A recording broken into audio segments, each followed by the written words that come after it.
Barn at 102.1. This is KJFM Louisiana Bowling Green, Eagle 102. Area high school basketball is on the air. Every week, Eagle 102 brings you the best of area high school sports. On air at 102.1, online at kjfmradio.com, and on the KJFM radio app.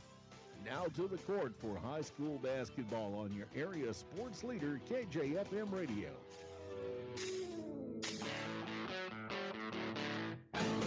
And good afternoon and welcome to Ladies Championship Night here from the 97th Annual Bowling Green Invitational here on Eagle 102. We've got 3 games for you. 3 trophies will be awarded tonight. First, we'll have the consolation game between North Callaway and Winfield. Then the third place game between the 1 and 2 seeds, Elsberry and Clopton. And we'll wrap up the night with the tournament championship, 3 versus 4.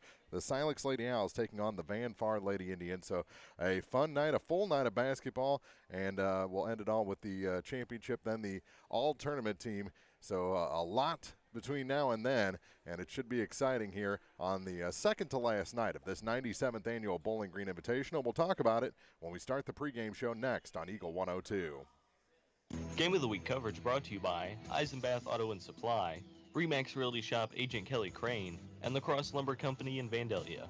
As many as 50% of people don't take their medication as prescribed. Some never even fill their prescription, even if they don't feel well.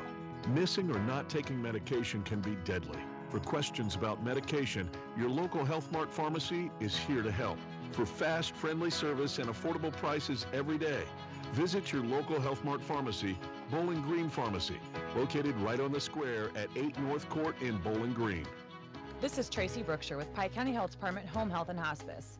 Did you know our agency currently offers over 30 programs and services to our communities? The Women, Infant, and Children's Program, infant through adult immunizations, car seat safety courses, diabetes counseling, and of course our amazing home health and hospice programs, just to name a few. Learn more by visiting our website at pikecountyhealth.org and see what services you and your family could benefit from. Cellular Satellite Center is the only stop you need to make when it comes to satellite providers, offering DirecTV and Dish Network along with antenna installs. Now, a special message from Matthew Niemeyer himself. If you call an 800 number and they say we will be the local installer, they are wrong. Contact Matthew at Cellular Satellite Center in Bowling Green, your local authorized dealer. Your car, your stuff, your savings. Combine your auto and renter's insurance with a call to State Farm Insurance agent Cindy Blaylock in Louisiana, and let Cindy show you how to put life back in your life insurance. Auto, home, and life. Make your wallet happy. Here to help life go right, State Farm Insurance agent Cindy Blaylock in Louisiana. Hear all the action from the Eagle 102 broadcast booth, sponsored by Family Drug in Louisiana. It's time now for the Eagle 102 pregame show, sponsored by Bowling Green Pharmacy. Back in the high school gym. Actually, this is my first time in the high school gym this week. I've been in the middle school gym the first 4 nights of this tournament, so it's nice to be back in the friendly confines of the Bowling Green High School gym. Mark Fronick, Corey Buchanan. We'll have Marianne and Jim along a little bit later on. It should be an exciting night, ladies championship night. And what kind of nerves as a player do you have going into a championship night? You know, it's always like whenever you get to the championship night, there's always a little extra nerves. But I feel like once you get out there and actually get the tip-off going, the nerves kind of settle down a little bit. But you're pretty hyped, you know, before one of these hardware games. And I don't think – did you ever play in the early game like this? Because that's kind of a different feel too. No, I don't. I mean, I know we played in the third-place game a couple times, but no, I don't think we ever got the early start game. So just that's kind of a different schedule, a different pregame routine to have a game that starts at 4:30 as opposed to 5:30 or 7 o'clock. Oh, for sure. And these two teams will have to deal with that. And it's been kind of a head-scratcher for North Callaway in this tournament. In the opening round, I thought they were going to give Van Far a run from their money. Instead, they only hit 3 shots from the field the entire game. Now, their free throw shooting was extremely good in that ball game, which made it look a little more respectable. But they definitely didn't have their A game against the Van Far Lady Indians, and I think that was a lot to do with that inside presence for Van Far, Mara Jensen. So then they come out in the semifinal North Callaway does, and I'm expecting Louisiana to maybe sneak past them. And they just shut down the Lady Bulldogs and really shot the ball well, winning 43 to 15 in that ball game, so almost a 30-point win. In fact, they did have the running clock going in the fourth quarter on Louisiana. So it's kind of been, what side of the coin you're going to get with North Callaway. Yeah, maybe maybe that first night just all of them were off on their shooting, and maybe they've got it tuned back in after the second game of this tournament. So hopefully they'll have a little bit better shooting night tonight. Winfield played well against Silex in the opening round. They lost by 15, 59 to 44, so they proved they can put some points on the board. In the semifinal, they defeated the Bowling Green Lady Cats, who were playing with a lot of desperation, 38 to 35. And I thought Bowling Green did some good things in that game in stopping the leader for this Winfield team, Rensley Davidson, and that sophomore is who the ball is going to go through quite a bit for the squad. Yeah, I haven't got to watch Winfield play yet this year, so I'm excited for this matchup, and it's always a little bit more hype when you got some hardware on the line. So let's see how both of these teams play tonight. We'll check our keys to the game when we continue the pregame show for you next from the Bowling Green Tournament on Eagle 102. Game of the Week coverage brought to you by Advanced Physical Therapy, PJ Salon, and Center Locker Service. It's a great time to buy or sell a home. I'm Vicki Cadwalder, and I take pride in offering skills that make the process go smoothly from beginning to end. Even after closing, I enjoy staying in touch and being there to help you if you have any other needs or questions. During the process, I'll work closely with your lender and other professionals to make it as effortless as possible. I'm here with you every step of the way, so when you're ready to buy or sell, call me and we'll create a personalized plan just for you. Vicki Cadwalder Real Estate, loving our small town life. Bowling Green Tractor wants to change the way you think about yard work with their Ego 56-volt ARC lithium battery-powered lawnmowers, weed eaters, blowers, trimmers, and chainsaws. At Bowling Green Tractor, you can walk in and see for yourself just how easy these products are to handle. Bowling Green Tractor, your home for Ego. Power beyond belief. As many as 50% of people don't take their medication as prescribed. Some never even fill their prescription, even if they don't feel well. Missing or not taking medication can be deadly. For questions about medication, your local Health Mart pharmacy is here to help. For fast, friendly service and affordable prices every day, visit your local Health Mart pharmacy, Bowling Green Pharmacy, located right on the square at 8 North Court in Bowling Green. Time now for the Eagle 102 Keys to the Game on KJFM, sponsored by Vicki Cadwalader Real Estate in Louisiana. Getting ready for the first of 3 games tonight on Ladies Championship night from the 97th Annual Bowling Green Invitational. We've got North Callaway, we've got Winfield, and the keys to this game for this one is just don't turn the ball over. Both of these teams have been involved in some high turnover games. They both force a lot of turnovers, and I think that's a pretty good matchup. I think the size differential, it's almost not there. I mean, these teams just match up size-wise, height-wise, pretty well at every position. So it's going to come down to who can take care of the ball. Yeah, it's just being composed, and they got to prep yesterday on what their game plan is coming in tonight, and just following what the coaches instruct them, and just execute on what they're trying to do. Just don't try to play out of your capabilities, and just be calm and composed.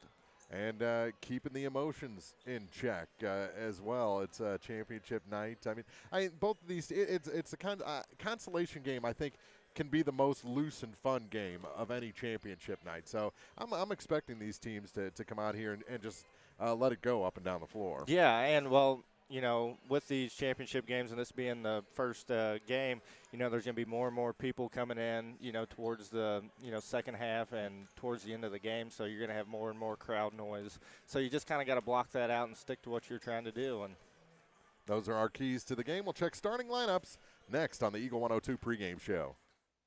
Game of the Week coverage brought to you by Bowling Green Ready Mix and Kearns Construction, Calumet of Missouri, and Hayden's Motorsports Center. Hello, this is Brittany Hinke with Community State Bank of Missouri. Now is the perfect time to start saving for retirement. Community State Bank offers competitive rates on traditional and Roth IRAs. Unlike most investments, some contributions may be tax deductible, and will grow either tax-deferred or tax-free. Come in and see one of our IRA representatives in Troy or Bowling Green to maximize your savings opportunities today. Community State Bank of Missouri, your hometown community bank since 1887, member FDIC. Hey, this is Ryan with Mid-America Auto and Towing in Bowling Green, and we've got the lot looking good and ready to go. We've got something for everybody's budget. We have a constant rotation of new inventory, including cars, trucks, and SUVs. So if you're out and you're looking for a new car, come by and see me. The Mid-America Auto and Towing, just off Highway 54 in Bowling Green, is a one-stop shop. Like us on Facebook or check out our website, midamericaautoandtowing.com. Bundle at Pike County Mutual Insurance and save. Ask about the great rates on your personal vehicle, farm trucks, big or small, or even your motorcycle and side-by-sides. Stop by and see myself, Corey Buchanan, or Kathy Gam at your hometown insurance company since 1895. Pike County Mutual Insurance on the square in Bowling Green. As many as 50% of people don't take their medication as prescribed. Some never even fill their prescription, even if they don't feel well. Missing or not taking medication can be deadly. For questions about medication, your local Health Mart pharmacy is here to help. For fast, friendly service and affordable prices every day, visit your local Health Mart pharmacy, Bowling Green Pharmacy, located right on the square at 8 North Court in Bowling Green. The Eagle 102 starting lineups on KJFM are sponsored by Community State Bank of Missouri in Bowling Green and Troy. All right, and first for the number 5 seed North Callaway Lady T-Birds, they're 4-11, coached by Tim Turlington. They'll start a 5'8 freshman. Number 2, Natalie Schrock. The sophomore, number 3, 5'8", Riley Blevins in the starting 5. Senior at 5'4", number 11, Rael Schmock. Number 12, a 5'4 sophomore, Abrielle Berger. And number 22, 5'8 senior, Kyan Kellerman in the starting 5. For the Winfield Lady Warriors, they're the 6 seed, 7-11, coached by Austin Godfrey. They'll start a senior, number 1, Madison Kirkmeyer. Sophomore, number 4, Rensley Davidson, starting tonight. Junior, number 11, Cade Berry. Junior, number 23, Elena Parr. And a senior, number 33, Kylie Howard, rounds out the starting 5 for the Lady Warriors. So again, for North Callaway, it's Schrock, Blevins, Schmock, Berger, and Kellerman. For Winfield, it's Kirkmeyer, Davidson, Berry, Parr, and Howard. Those are your starting 5 for this game. 3-man officiating crew once again tonight. That's pretty much the standard. In fact, there's some officials that won't even work a 2-official game anymore. They said, if you can't get a third, just don't call me. Yeah, I mean, I think that's pretty much just the way it is now, right? I mean, like, it's strictly just 3-man. I haven't seen a 2-man referee game, in probably a couple years. Yeah. I think maybe I've seen some JV 2-man games or stuff like that, but I think it's mostly when someone just becomes unavailable at the last minute that you see a 2-man game. Yeah, so you can't have a 2-man referee squad, and especially tournament games, because you got everybody, especially the fans, wanting the correct call on every single play, which never happens. It doesn't happen that everything gets called the correct way every time, on every game. But if you only had 2 people, man, I would hate to be in that referee crew. That when they first went from 2 to 3, it seemed like everyone was trying to out-whistle each other or getting into each other's space. But now that we're several years into this, they've got the routine down. And where they can work together a lot more, yeah. Yeah, exactly. About a minute and a half to go before we tip things off. We'll take a break while they do on-court introductions. Come back with basketball. It's Ladies Championship night. We'll start it with the consolation game between North Callaway and Winfield here on Eagle 102. Game of the Week coverage brought to you by Craig's Truck and Tractor, Royal Banks, and CMC Distributing and Manufacturing. Is it time to renew, redo, or rebuild? I'm Christine Rutherford, and we have loans designed specifically for repairs and renovations, along with home equity lines of credit. People's Bank and Trust, member FDIC, equal housing lender, MLO number 421603, NMLS number 407724. When you support a locally owned pharmacy, you're contributing to the growth of the community. The dollars you spend stay right here to support our local community. Health Mart pharmacies are locally owned pharmacies. There's one right here. Health Mart pharmacists have a personal commitment to their communities because, just like you, they support their community. Health Mart pharmacies are locally owned and hometown proud. Louisiana is a Health Mart town. Family Drug Health Mart Pharmacy. The right people, the right price, right downtown. Health Mart, caring for you and about you. I'm Tylee Mills, the CEO of Pike County Memorial Hospital. You've heard it from your friends, family, and even neighbors. They choose Pike County Memorial Hospital. Quality care from quality people. Pike County Memorial Hospital. The area's best coverage of high school sports is on Eagle 102. Brought to you by Pike County Health Department, home health and hospice in all parts. I believe they're going to do the national anthem before maybe the championship game tonight. They obviously didn't do it before this game, so they're taking care of the on-court introductions right now. First, the Winfield Lady Warriors, and that wraps up with Miss Kylie Howard. Now they'll introduce North Callaway, who's in their home whites tonight, trimmed in green. Winfield in their road reds with the black trim down the sides and white lettering. And it doesn't really look like Winfield's got any of the girls starting that are a little bit taller than average. So it looks like they're going to have a, well, I say that, but North Callaway, they're all about the same height. So yeah, exactly. No, they definitely go with the small lineup to start the game. They get a little more speed and a little better shooting out of this 5, so we'll see. There's several girls on the bench on each side, so I'd say they're probably going to sub in and out quite a bit. Oh, yeah. We'll see a lot of players in this one. Is Winfield on the floor. It'll be Parr jumping center against Cayenne Kellerman.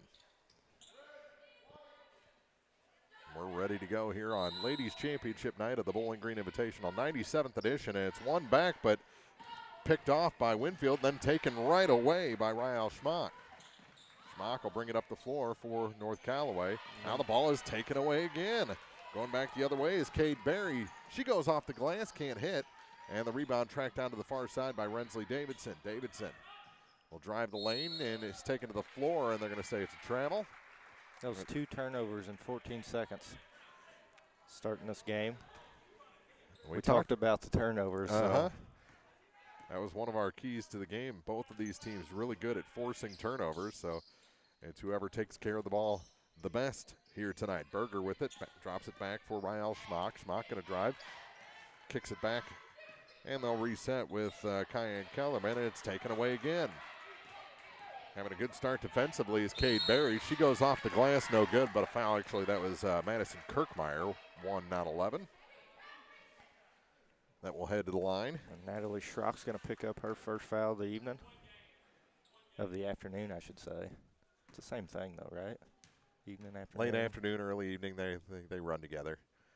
First shot is short for Kirkmeyer. And it remains scoreless here, 43 seconds in. Second shot is no good off the front iron, and the rebound grabbed by Schrock for the Lady T-Birds.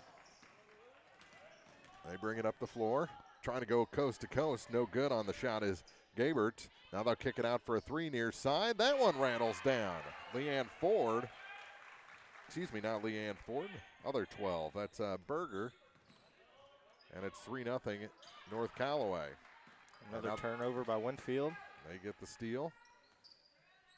And we'll set that offense. Off the mark, rebound grab by North Callaway, put back no good. Another offensive rebound, and then it's tied up. And it's going to be North Callaway ball. It should have been North Callaway ball. The first possession was... The first possession was Winfield. Yeah. Yeah, it should be North Callaway. North Callaway touched it back, but into the hands of a Winfield player, so they had the opening possession. They get the call switched around. Come on, the Coach right call. Bibb. Yep, that's Kerry Bibb. I told him not to make any mistakes. I was going to let him have it on the radio. Ball stripped, goes to the floor, and we're going to have another tie-up, and they'll get the ball anyway. So gives it back to Winfield with 6:33 to go. It's 3-0 North Callaway. Lob pass to no one, and this one will make it out of bounds. Another turnover back to the Lady T-Birds. It's been a minute and a half, and Winfield's got 4 turnovers, and North Callaway with 3. I don't think that's a record they put in the tournament books either. Over to the far side for North Callaway, it's Berger. She almost traveled. Bounce pass far side for Kellerman. Kick it back to Schrock. Not really much movement from the North Callaway offense.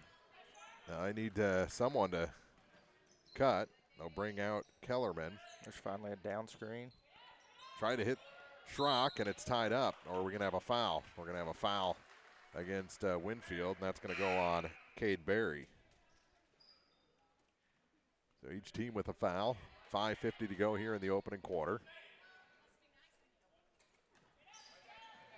And North Callaway gets it in. Schrock over to the far side for Blevins. Blevins kicks it out. Here's Schrock for three. That one is off the mark. Rebound tipped out, and North Callaway keeps possession. And it's out of bounds. Knocked away from Kellerman. She had the last touch. Goes back to Winfield with 5:37 to go in the first.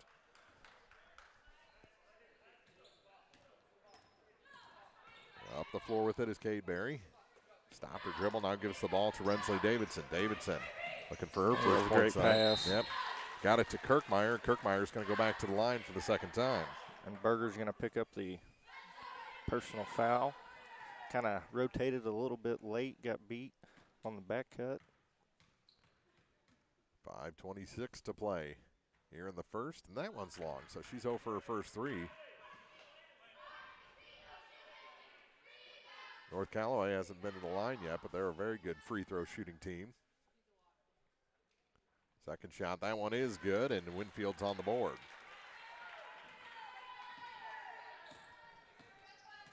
And up the floor with it is Blevins. Blevins to the far side for Kellerman. Kellerman gets it down low, shot up over the rim, no good. And the rebound picked up by Winfield. She was 2 foot out, missed that shot by 4 foot. Yeah, she kind of got into that awkward spot under the basket where you couldn't use the backboard, so it happens to everybody. But, you know, they got a little movement down there. They got a back screen and opened up a layup, you know, a possible layup opportunity. So we got to see more and more of that from North Callaway on the offensive side. Elena Parr checks out. Avery Kassinger back into the ball game for Winfield. Over to the far side, it's Kellerman.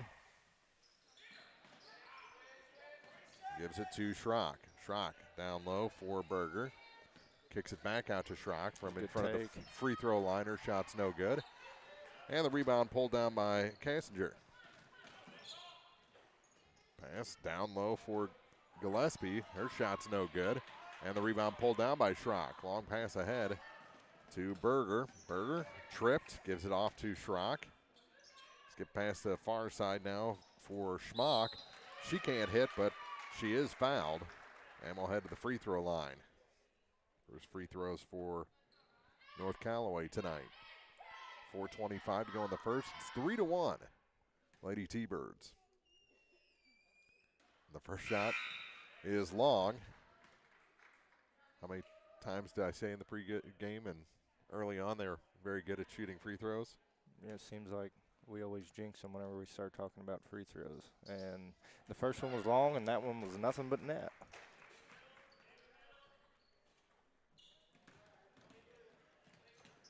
North Callaway's in this 2-2-1 press.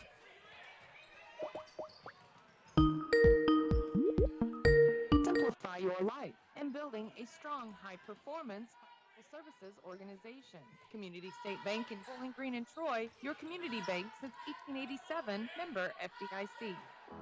As many as 50% of people don't take their medication as prescribed. Missing or not taking medication can be deadly. For questions about medication, visit your local Health Mart pharmacy, Bowling Green Pharmacy, located right on the square at 8 North Court in Bowling Green. Follow area high school sports on KJFM Radio. Brought to you by Young Enterprises, Family Drug, and Brown's Smokehouse Meats. Boschert hit a three while we were away and tied the game at 4, but North Callaway has just come back and taken a 6-4 lead. And that ball is out of bounds, and a turnover gives it back. Another Winfield turnover, but North Callaway got the ball down into Kellerman, and she was able to put the ball on the floor and get an easy bucket down there underneath the basket. Starting to see a little bit more movement on both ends, really, on the offensive side. And with it is Blevins for the Lady T-Birds. Blevins runs into traffic. Oh, good save there. Gets it to Schmock. And she's going to travel. Yep. 3:07 to play here in the first. 6-4, North Callaway leads Winfield. Pretty low-scoring first quarter. A lot of turnovers. Here's Gillespie with it. Tried to get a pass across. It's loose now, and it's going to be North Callaway ball. That was the right idea. I mean, that was perfect. They got the skip pass. They hit it middle. She was just a little late on that pass to a teammate that was already down under the basket, and North Callaway defender was able to get a piece of it and force a turnover. Back up the other way is Blevins for the Lady T-Birds. Good crossover there. Gives it to Schrock. Schrock to the free throw line extended. Her shot's good. Natalie Schrock makes it 8-4. That's a little between the legs step back shot. 2:35 to play in the first. Long pass ahead for Gillespie. As she tries to drive the lane, she's fouled. I think that's going to go on Kellerman. Her first, team's third. Yeah, Winfield's getting, I mean, they're getting several opportunities off that 2-2-1 press that North Callaway's running. It looks like they're going to run North Callaway's going to do well, I thought they were going to stay in a 2-3 zone. Yeah, and it looks like they did. They're running an extended 2-3 zone, so let's see how Winfield can, see how they're going to attack this. That shot off the glass is good for Kassinger. Her first 2 points of the night, making an 8-6 ball game. Blevins, a nice move, puts it off the glass, can't get it to stick, and it goes out of bounds. It's going to stay with North Callaway. Coach Godfrey explaining that slide step to his defenders.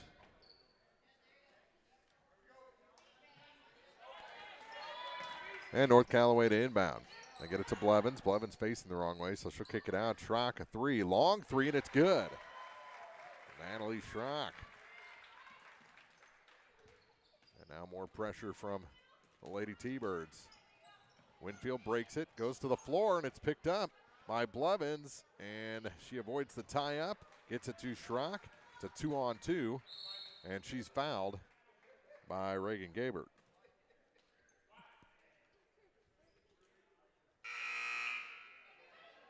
On that 2-2-1 press, if you're Winfield, you definitely don't want to drive the basketball over here, you know, on the baseline here at the very end of half court, because they can set up that trap. That's what that 2-2-1's for. So you really got to get that skip and hit the person in the middle that should be cutting through. Far point is Berger, and she's tied up. Great defense by Parr. Yeah, there was a whole line change. After that last whistle, 4 new players come in for Winfield. That was a great crossover, and you beat one, wide open, and just couldn't get it to fall. Bedsworth unable to convert there, goes out of bounds back to the Lady Warriors. Minute and a half to play in the first. There's been a lot of high-quality shots this quarter. Far side, Davidson gets a pass to Barry. Cade Barry tried to hit Howard down low, and it's out of bounds.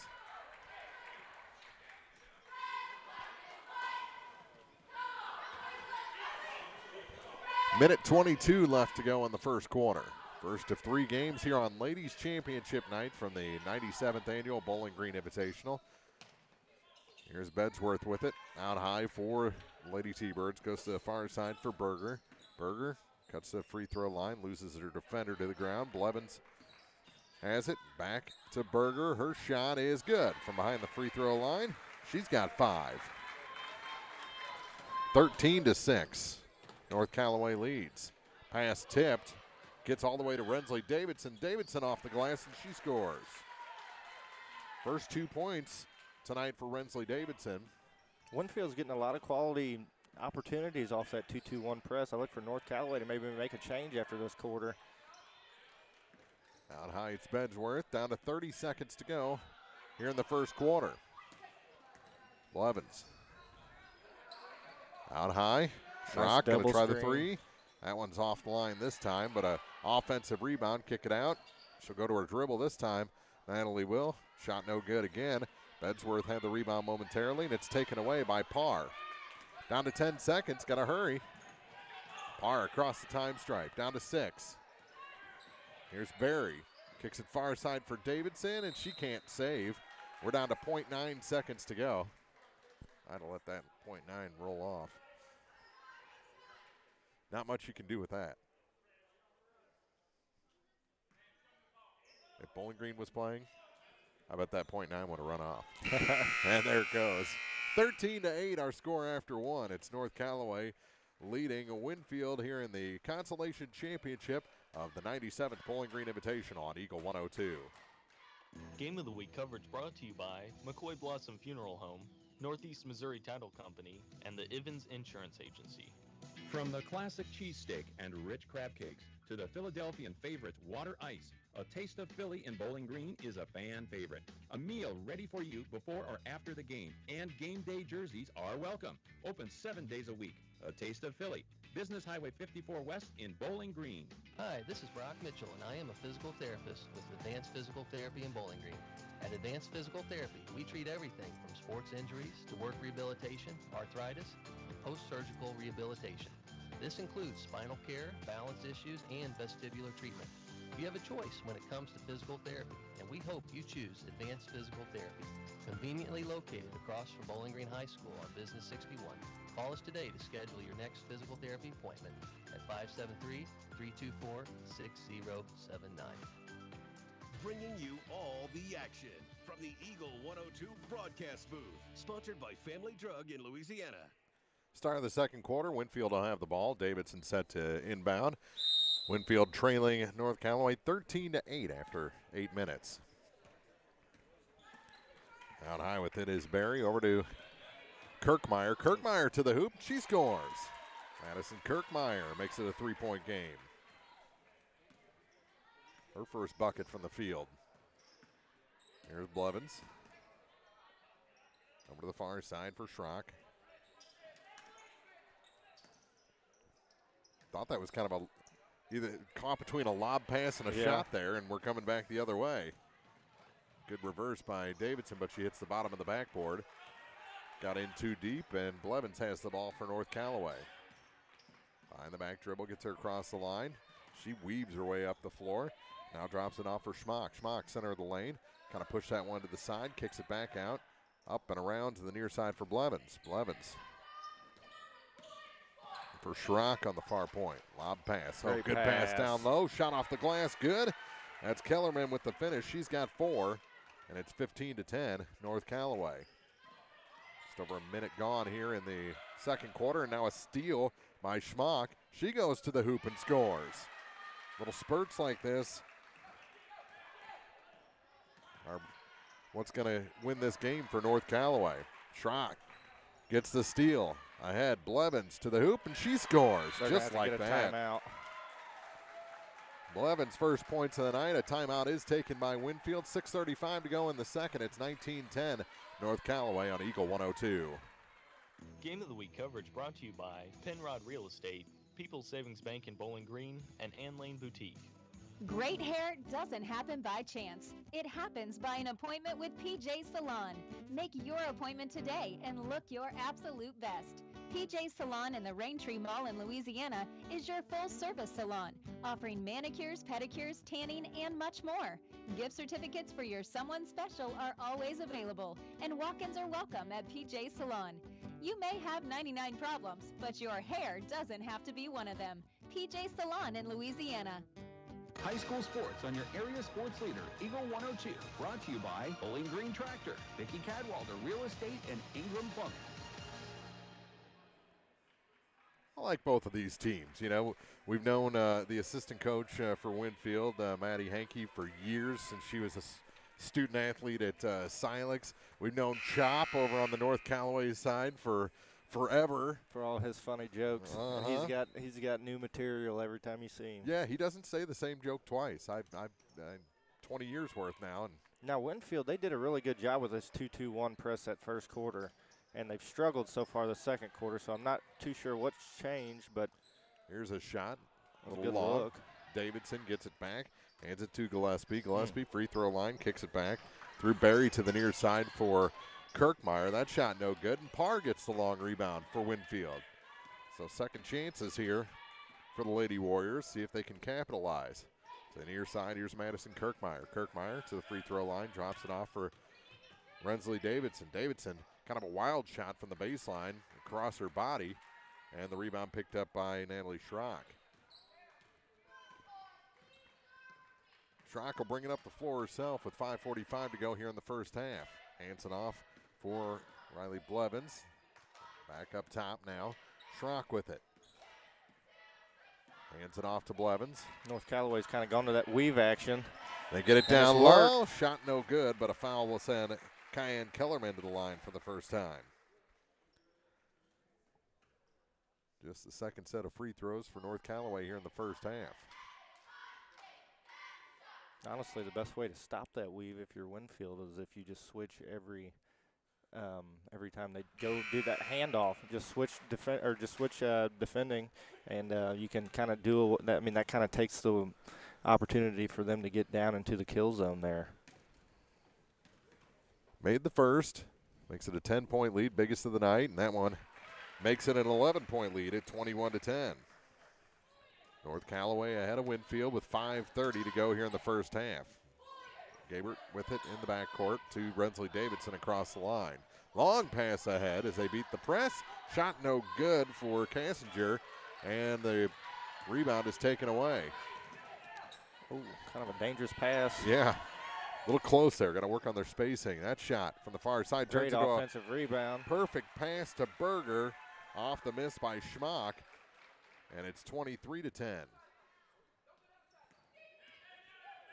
Long pass ahead to break pressure in front of that North Callaway bench. Kirkmeyer spins away, and it's stolen by Kellerman. To the near side for Blevins, and they're across the line. Blevins, good ball handling. There's a couple North Callaway guards that can really handle the basketball. With it is Schmock. Tipped away from her momentarily, picks it back up, gives it to Blevins on the far side. Blevins. As they weave again, Schmock back to Blevins. Kicks it baseline, kick it out now. Great ball movement. For Schmock. Schmock's three is offline, but an offensive rebound, and here's Blevins with it. As Kellerman dragged that in. To Schrock, now to Blevins. Near side for Schmock, and it seems like Winfield getting kind of wooed to sleep a little bit. Yeah. Because there's been a couple of passes that weren't very crisp, and they were unable to jump on them. That was a great move. Ooh, there might have been some contact on the hand there. Kellerman blocked. And here comes Winfield with 3:40 to play in the second quarter, down by 13. And the ball taken away by Schmock. Here's Schrock with it, off the glass and good. 25-10, the North Callaway lead. Cross court to get across the line to Leanne Ford. Now baseline for Kassinger. Her shot, no good. Rebound tipped out of bounds. And it's going to go to North Callaway, down to 3:11 to play in the first half.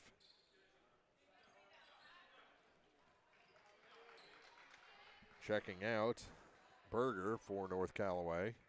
And Kellerman.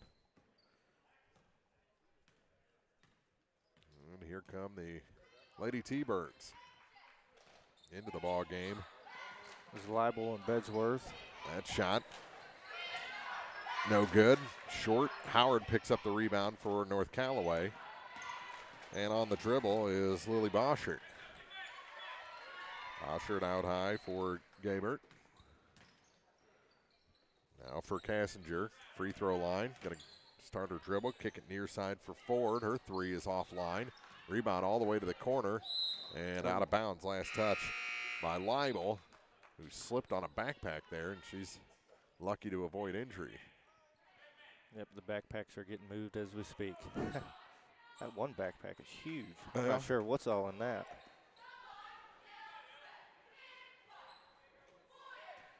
.236 to go in the second quarter, 25-10. Winfield trailing North Callaway. They've got the ball. Here's Parr with it. Elena Parr over to the far side for Boschert. Lily Boschert starts her dribble. Tried to kick it down back to Parr, and Bedsworth picks up the ball after it's tipped by Leibel. Here's Schrock with it. Underhand pass for Schmock. Worked it down low. Back through the lane to Blevins. Great Near pass. side Bedsworth. Yeah, she wouldn't have had the shot there. So she made a good decision going to Ellie Bedsworth, who had no problem with the finish that time, and a timeout taken by Winfield. 27-10, North Callaway leads second quarter. This is the ladies' consolation game from the Bowling Green Invitational on Eagle 102. Game of the Week coverage brought to you by Remax Realty Shop Alicia Koenig, Sun Window Company, and Sparks Maintenance Contracting. Bowling Green Ready Mix and Kearns Construction, your high-quality 1-2 punch to knock out tough building projects. Bowling Green Ready Mix for all your concrete and concrete supplies, and the only plant locally owned and operated. And Kearns Construction for new homes, remodeling jobs, repair work, and even snow removal. Just call 573-324-3433 and let the friendly and knowledgeable staff at Bowling Green Ready Mix and Kearns Construction Company go to work for you. If it's time to ride or time to work, it's time to visit Hayden's Motorsports Center in Frankfort. Time to ride with Honda and Polaris ATVs, side-by-sides, and motorcycles. Time to work with Steel and Husqvarna chainsaws, weed eaters, leaf blowers, and more.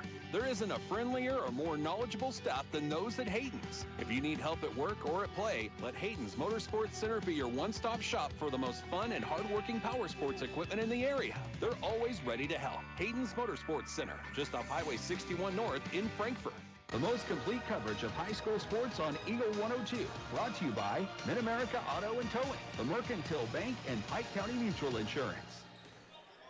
Here's a three off the timeout. No good for Elena Parr, and the rebound picked up by North Callaway. And up the floor with it is Rael Schmock. Tried to force a pass down low. Now the ball goes to the floor. Picked up by Howard to Parr, and across the line Winfield comes. With it is Cade Berry. Near side for Lily Boschert. Now for Kaylee Gillespie. Gillespie, center of the lane, goes off the glass and scores. First points for Kaylee Gillespie. 27-12 is the North Callaway lead. They have the ball. Blevins gives it to Bedsworth. Ellie holds the ball as high as she can against Howard. Gets it off now for Leibel. And now Schrock. Natalie to the far side for Berger. Out high for Blevins. Worked it down low, and we're going to have a foul on the floor as Bedsworth was getting ready to go up for a shot. 48.7 seconds to go. Foul was the first on Lily Boschert. Howard will take a seat for Winfield. Long pass out to Bedsworth over to the far side for Blevins. 45 seconds to go. See if they play for the final shot here. Bedsworth. She had a wide open Leibel down there on the Never opposite, saw her. Yeah, Back was to her. Block. Out high. Now for Leibel. Down to 23 seconds to go. To Blevins. That's who you want handling the ball. Yeah, it looks like they're just going to play for the final shot, which is pretty smart. Down to 15 seconds. Forced near side. Free throw line for Bedsworth over to the far side for Leibel. Down to 8 seconds. Have to make that move for the free throw line. That shot is off the mark. Bedsworth rebound. is there for an easy putback. She's got 4 points, and that'll do it for 2 quarters of play. It's the North Callaway Lady T-Birds 29, the Winfield Lady Warriors 12, and we'll start the halftime show next on Eagle 102. The Eagle 102 halftime report is coming up, brought to you by Cellular and Satellite Center in Bowling Green. One multi-sports complex in Bowling Green is your year-round indoor facility to get your softball and baseball work in. Call Courtney at 573-324-2193 or Matthew at 573-324-8282 to schedule an appointment and to inquire about memberships. One multi-sports complex just off VFW Road in Bowling Green. At Craig's Truck and Tractor Repair in Vandalia, they say it's better to prevent a breakdown than having to pay for one. Preventative maintenance is key, but if your machinery should break down, Craig's Truck and Tractor Repair is there to serve you in the shop, on the farm, or roadside. See Craig's for semi-truck and trailer repair, oil changes, overhauls, and much more. farm planting season to harvest season and beyond, Craig's Truck and Tractor Repair can help keep all your equipment and big rigs rolling. Call in or stop in today. Craig's Truck and Tractor Repair, Highway 54 east of Vandalia. From our roots in St. Louis, Royal Banks of Missouri is branching out to continue serving you with our locations in St. Charles, Jerseyville, Granite City, and now in Hannibal, Center, and New London. Royal Banks of Missouri, the community bank in your community. Hear all the action from the Eagle 102 broadcast booth, sponsored by Family Drug in Louisiana. It's now time for the Eagle 102 halftime report on KJFM, sponsored by Cellular and Satellite Center in Bowling Green. After 2 quarters, it's the North Callaway Lady Thunderbirds leading the Winfield Lady Warriors 29-12. And Corey, after the first night of this tournament, I said, how does North Callaway have 4 wins? Well, after the second game and the first half of this one, I'm saying, how is this a 4-win team? Yeah, they and look really good. Exactly, and like we were talking about, they got several guards that can handle the basketball. They got Kellerman, down there on the block working. I mean, they look like they should be at least a 500, if not better, team. Yeah, I'm wondering if they had some sickness or injury issues earlier in the season, but the way they're playing from Wednesday on here at the Bowling Green tournament, they're heading the right direction into the heart of the schedule. Absolutely. So they have a pretty commanding lead against Winfield. What we saw in the first quarter was Winfield was getting a lot of opportunities off of that North Callaway press, but we're not sure. It was the same press. It was the same offense, but those what Winfield was doing that second quarter is instead of getting the ball in and working your actual press break, they were just trying to get it down as quick as they could, and they were coming over here and getting into the trap situations, and then they would have to try to throw a Hail Mary to try to get it out, and North Callaway was just there to get all the steals, and or it was going out of bounds. Yeah, and they converted on a lot of these turnovers. I mean, the turnover difference, Elsberry or North Callaway, they had 5 that first quarter, and they only had 2 that second quarter, so it gave them 7 the whole half, and then Winfield's still struggling, and they ended up with 15 turnovers that first half, and that's really the big difference in this game because North Callaway's been able to capitalize on those turnovers. It's the Lady T-Birds looking pretty good for a trophy here at the 97th Bowling Green Invitational. They lead 29-12 over Winfield after 2 quarters. We'll come back with first half scoring for you after this on Eagle 102. Game of the Week coverage brought to you by West End Financial Services, Bowling Green Veterinary Clinic, and True Manufacturing. Cellular and Satellite Center is the only stop you need to make when it comes to satellite providers, offering DirecTV and Dish Network along with antenna installs. Now, a special message from Matthew Niemeyer himself. If you call an 800 number and they say we will be the local installer, they are wrong. Contact Matthew at Cellular and Satellite Center in Bowling Green, your local authorized dealer. CMC Distributing in Louisiana is the place to turn for steel, culverts, industrial supplies, and central welding supplies. In addition, CMC Distributing offers trailer parts, truck accessories, truck beds, and trailer repairs. At CMC Distributing, they always go the extra mile while working hard to make sure you're satisfied. They do it that way for a simple reason. They appreciate your business. CMC Distributing, Highway 54, west of Louisiana. Brown's Smokehouse Meats in Silex can help with all your meat processing, retail, wholesale, and custom butchering. Brown's Smokehouse Meats invite you to stop by their retail location in Troy at 185 East Cherry Street. Lynn's Heritage House isn't your average senior living facility. At Lynn's, residents have an abundance of social and recreational activities, including trips to the Twin Pike Family YMCA, numerous craft projects, and even the occasional day trip around Pike County. As a resident, you can enjoy the same independent lifestyle you've always enjoyed, but with the peace of mind knowing that help is available when needed. For more information, visit Lynn's Heritage House, 800 Kelly Lane in Louisiana, or online at lynsheritage.com. The best coverage of high school sports on KJFM brought to you by Community State Bank of Missouri, County Market in Louisiana, and Bowling Green Pharmacy. 29-12, North Callaway leads Winfield here in the ladies' consolation game as we get ready for the second half of play. And let's check first half scoring. Okay, we'll start with the Winfield Lady Warriors. We have 3 different players that contributed 2 points that quarter. We have Kaylee, is it Gillespie? Gillespie. And Davidson and Avery Cassinger added 2 as well. Then we had Lily Boschert with 3, and then Kirkemeyer with 3 as well. And then we'll jump over to the T-Birds.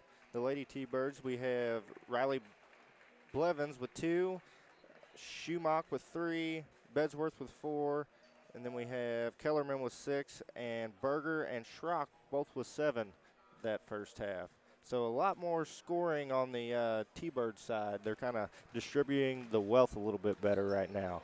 And they hold a pretty commanding lead at 29-12 after 2 quarters. This is the Ladies Consolation Championship. Next, we'll have the third-place game between the 1 and 2 seeds, Elsberry and Clopton.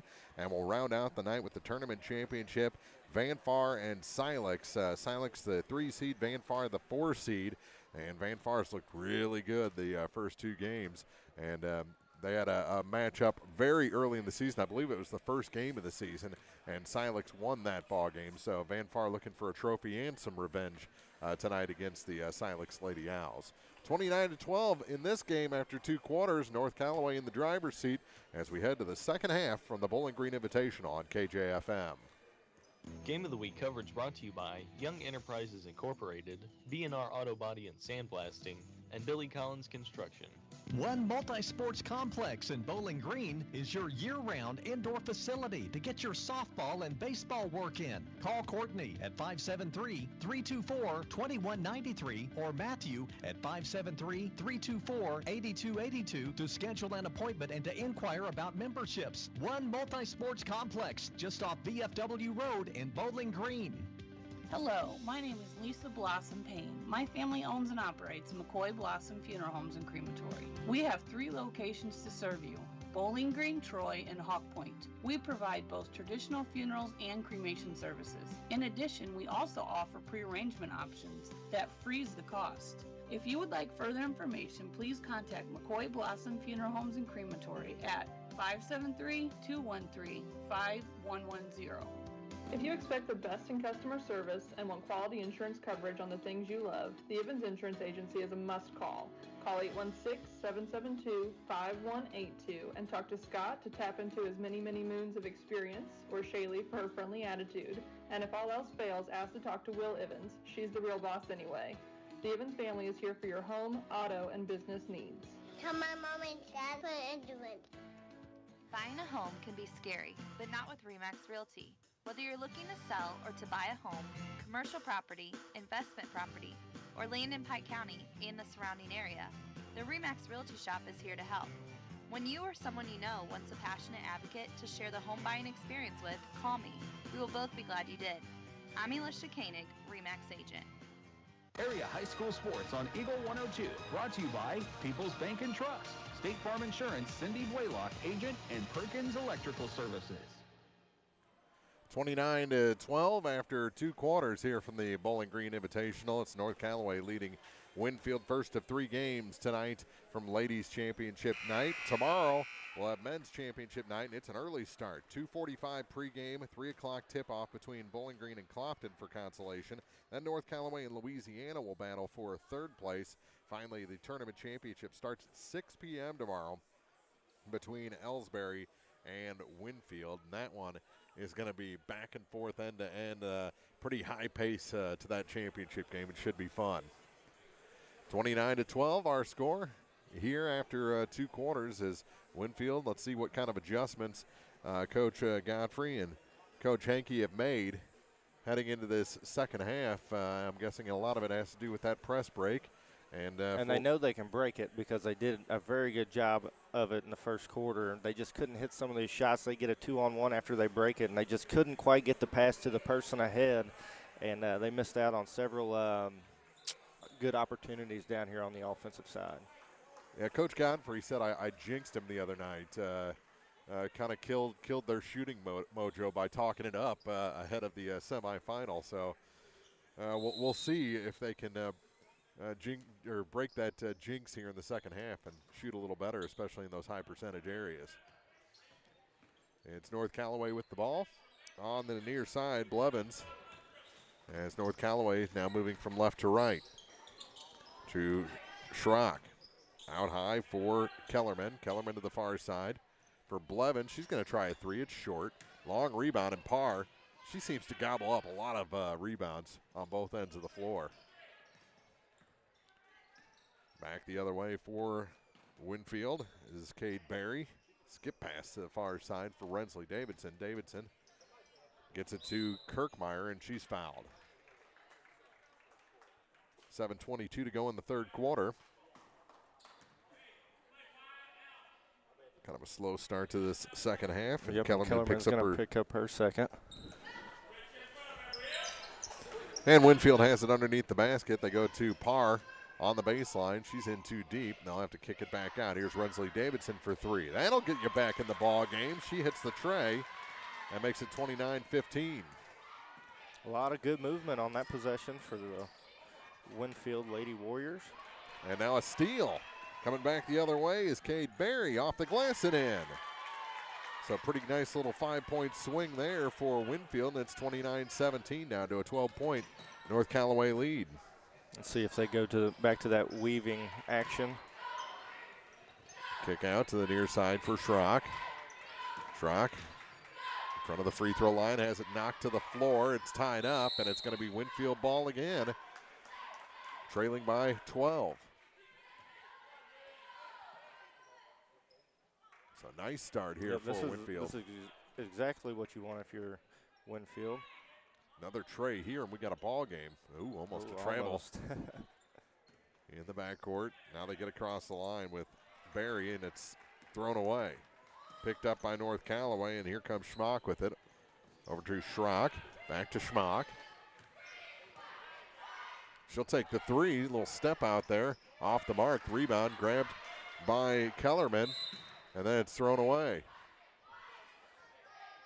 And Coach Turlington not happy with that pass. I mean, a great effort getting that offensive rebound. There were several Winfield players around, and then Winfield's going to turn it. Oh, they're going to call that off of Kellerman's foot. Thought maybe Winfield turned it right back over to him. Yeah, Parr took that pass and was in trouble immediately, and Winfield lucky to keep possession. Elena with it in the near corner.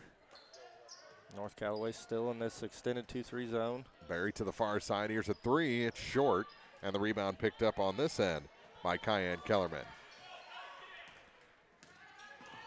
Blevins will take it across the line with some speed behind the back dribble. Kick to the corner. Here's a three. That one is long off the hand of Berger, and Parr picks it up, and it's knocked out of bounds away from her. Going to be Winfield ball with 5:39 to go in the third quarter. Here come the Lady Warriors. Put on the brakes there, did Kirkmeyer. Hands it off to Cade Berry, and she double dribbled before she turned the ball over. I'm still not sure why Winfield has gone away from their press breaker set that they had that first quarter. They had people flashing middle, and whenever they get that skip pass, they do that quick pass to the middle, and they had a 2-on-1 every single time, so I'm not too sure why they've gone away from that.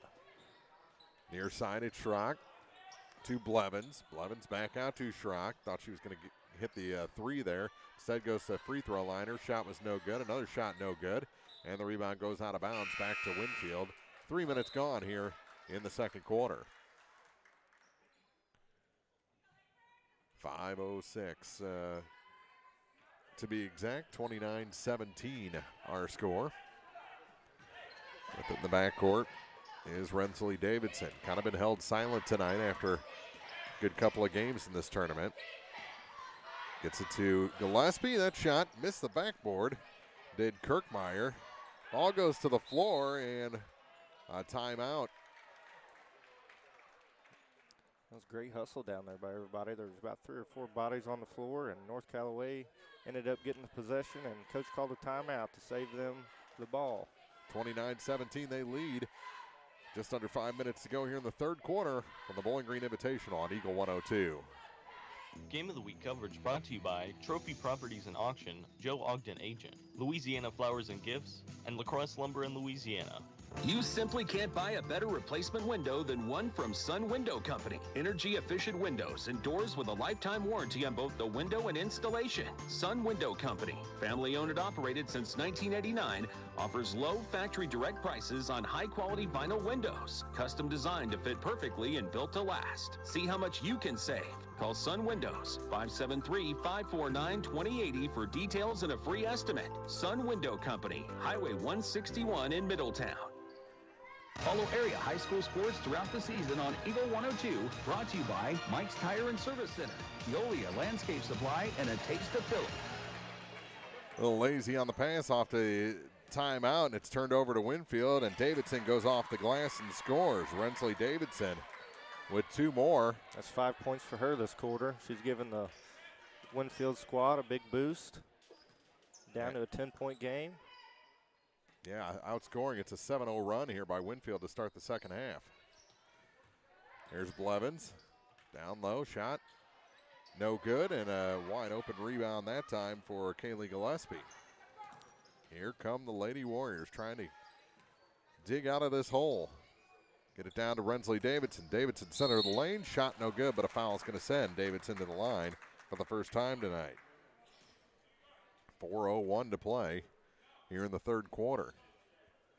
And that's going to be Kellerman's third foul. She's going to have to be smart. She's a big part of this North Callaway team. Shot's good. And it's a single-digit North Callaway lead. 29-20. There's only 5 fouls against North Callaway tonight, and 3 of them are by Cayenne Kellerman. Second one good as well. It's an 8-point game. Blevins across the line. Kicks it far side. Berger couldn't do anything with that pass. Now she goes to her dribble. Takes it to the center of the lane and scores. 9 points for Berger. And the lead back to 10. Breaks that 9-0 run. Great pass. There's Parr. Can't sneak it over the rim. Got her own rebound, though. And heads to the corner with it into a double team. Strong, but throws it right to Schmock. Avoided the tie-up, but then turns it over. And here comes Schrock, but a timeout taken by Coach Turlington. So back-to-back timeouts taken by North Callaway. They lead 31-21, 3:23 to go in the third from the Bowling Green Invitational on Eagle 102. Game of the Week coverage brought to you by Night Owls Cafe, Gypsy Soul Salon and Boutique, and CarQuest. Founded in 2000, Sparks Maintenance Contracting out of Bowling Green has since been performing industrial maintenance nationwide and plans to continue growing. Sparks Maintenance Contracting attention to detail and compassion are only some of the many things that separate them from other competitors. Teamwork is the key to success in business and in sports. Best wishes to all the area teams from Sparks Maintenance Contracting, proudly serving America. The area's best coverage of high school sports is on Eagle 102, brought to you by Pike County Health Department, home health and hospice and all parts. 3:23 to play in the third quarter. Consolation championship of the Bowling Green Invitational. It's the North Callaway Lady T-Birds up by 10, but Winfield has been cutting into that advantage. Oh, what a play. That was a can't they finish, just can't though. finish the layup Kellerman, right now. though, got the rebound off the miss by Blevins, and she's got 8. Lead back to 12. See what they do with that press break here. Got it to the middle. Traveled. Caught the defender in her peripheral vision there and took an extra step. And then took 4 more after the whistle. 3:05 to play. 33-21. North Callaway with it on the near side is Schmock. Schmock out high for Kellerman. Cayenne over to the far side for Blevins inside the three-point line. Her shot is short.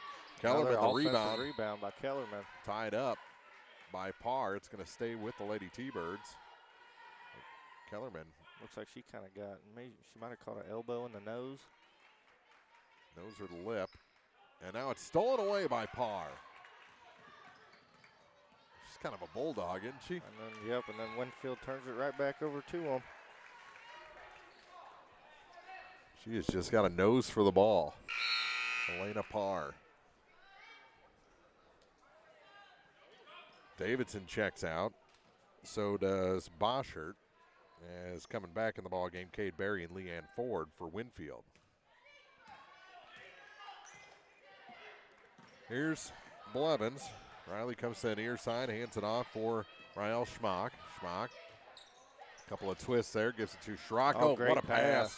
And then fouled is Kellerman on her way to the basket. They're going to say she was shooting. That was a great back cut by Kellerman and an even better pass by Schrock to get her the ball. Foul's going to be on Elena Parr, her first. First foul against Winfield here in the second half. Neither team even reached the bonus in the first half. And the first shot is good. She is 3 for 3 tonight. See if she can make it 4 for 4.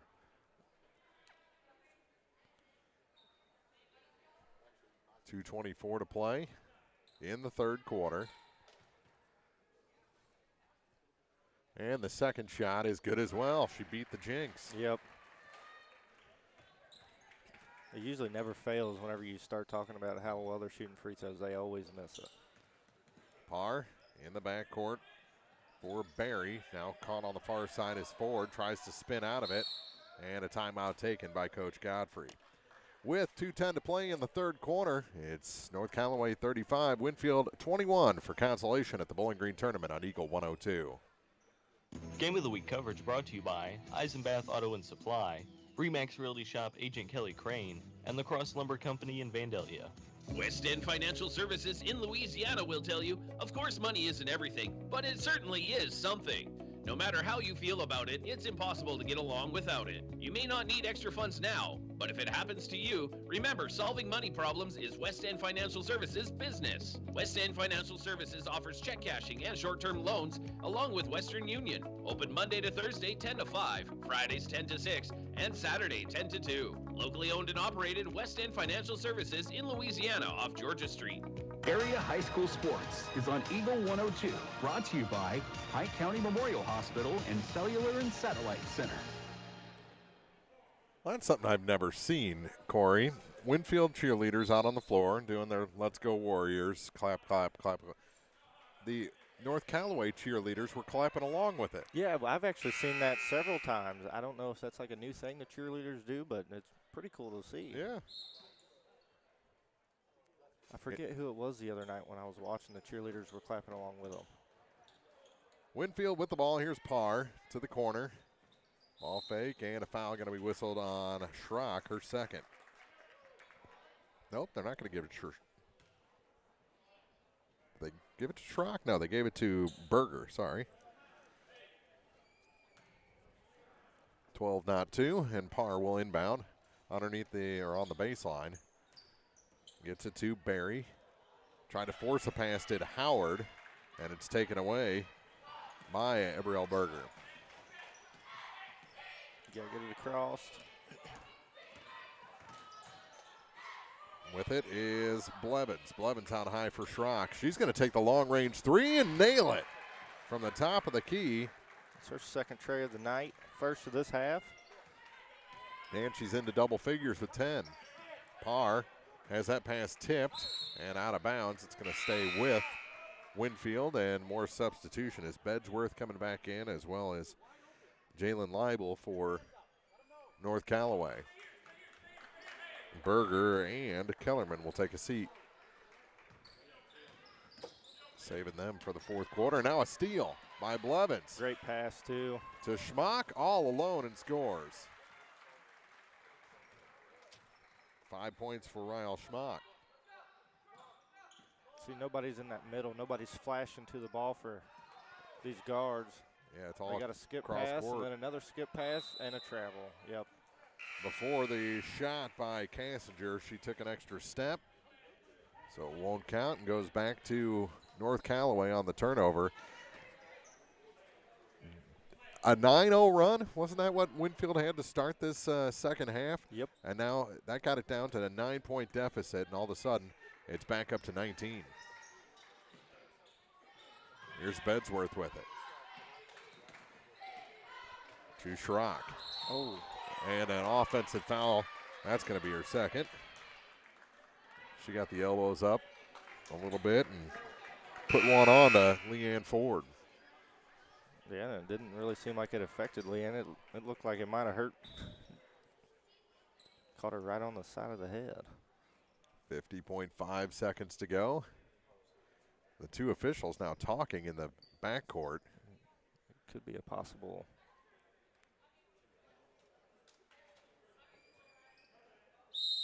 Nope, maybe not.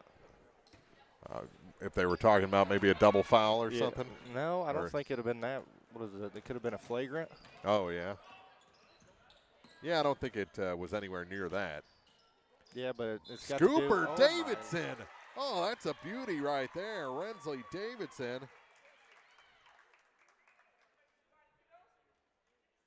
And the foul with 38.7 seconds to go. That was a heck of a finish. That may have been the play of the tournament on the ladies' side, but she can't get the and one. Ball goes to the floor. Howard picks it up and just throws it as hard as she can, and now it's taken away. She actually found a teammate with the pass. And here comes Blevins. Riley Blevins comes back out high for Rael Schmock to Kellerman. Back to Schmock again, and she's going to back out with 18 seconds to go. Now down to 15. Kellerman. Back to Schmock, down to 8 seconds. Almost stolen. Good job by Rael to keep it. Down to 3 seconds. She's going the wrong way. They get the shot off, but Kellerman's not close. 40-23 our score heading into the fourth quarter. This is the Ladies Consolation Championship from the 97th Bowling Green Invitational on Eagle 102. Game of the Week coverage brought to you by Advanced Physical Therapy, PJ Salon, and Center Locker Service. True Manufacturing in Bowling Green is hosting a hiring event Tuesday, February 1st from 2:30 until 6 p.m. at their plant location in Bowling Green. True Manufacturing is looking for night shift and weekend warrior shifts with beginning pay between $19 and $20 per hour. If you're looking for a career change, True Manufacturing may be your answer. Mark your calendars now to attend the hiring event Tuesday, February 1st at 16755 Industrial Park in Bowling Green. True Manufacturing is an equal opportunity employer. No matter which team you're rooting for this season, Young Enterprises Incorporated of New Hartford hopes all our great teams have a wonderful and successful year.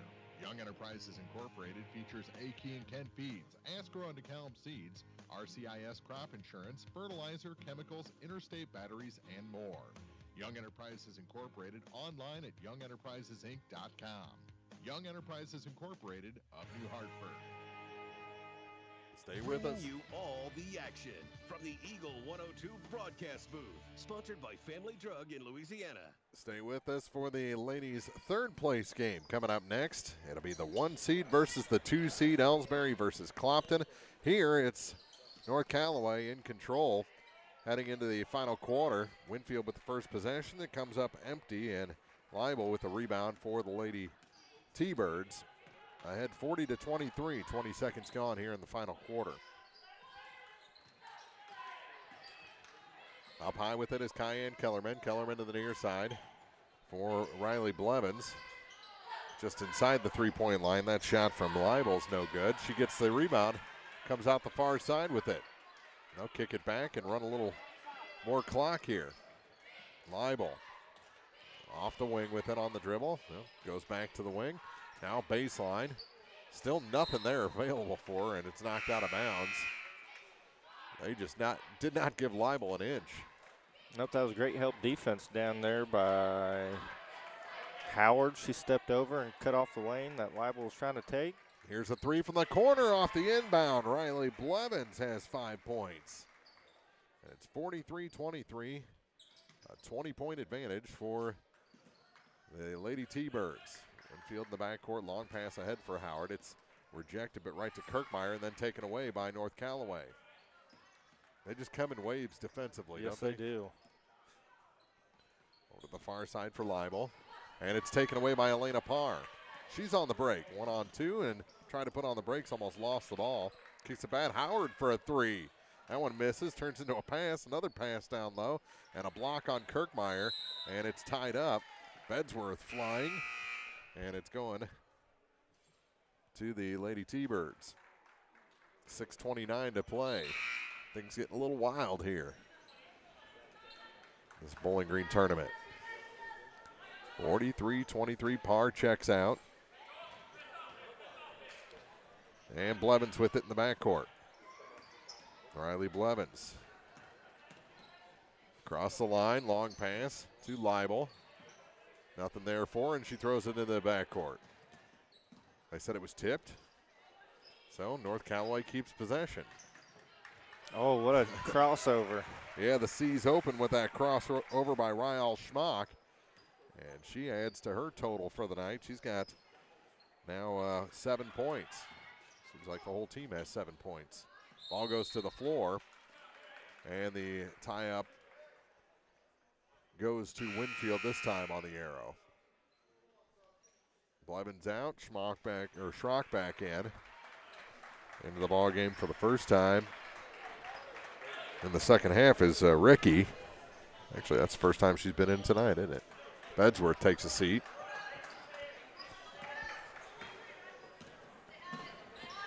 And Winfield with the ball. Trying to go down low. It's through the hands of Beckmeyer out of bounds. Turnover gives it to the Lady T-Birds. Berger also checked in for the Lady T-Birds. Pass to the near side for Berger, and she just took her eye off it for a second. Goes out of bounds. Turns it back over to Winfield. 5:46 to play in this ball game. 22-point lead for North Callaway. Kirkmeyer drops it off for Davidson. Rensley Davidson, her shot's good. They just need to start running plays for her. She's got the hot hand this half. It's a 20-point game. Long pass ahead. Kellerman has it go off her fingers, and it's taken away by Boschert. Kirkmeyer with trouble in the backcourt does get a pass back to Cade Berry. They work it down near the baseline. Shot no good. Another shot. Will they get it? A tie-up is called. As Beckmeyer got tied up. More substitutions for the Lady Warriors. Schrock gets it to Schmock. Works it down low, and that shot good for Berger. And she heads into double figures with 11.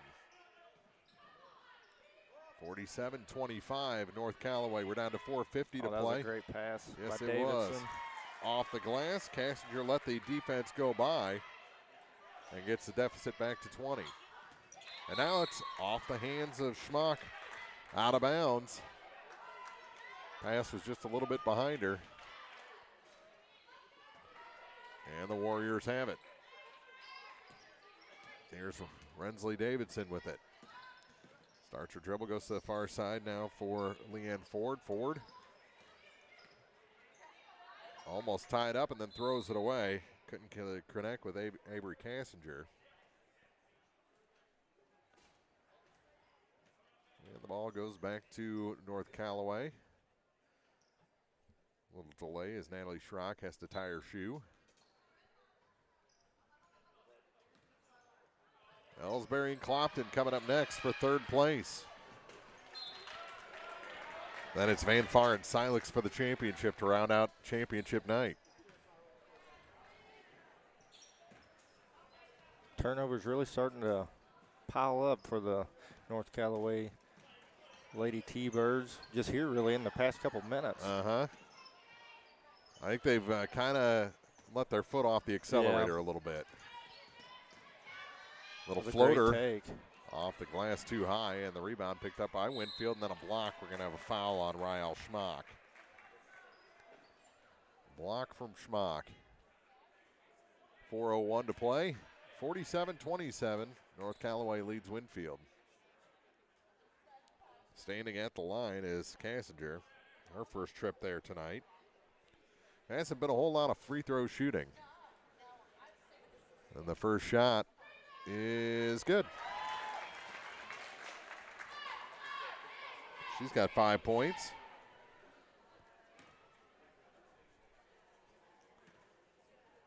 Second shot That one goes down as well, 47-29.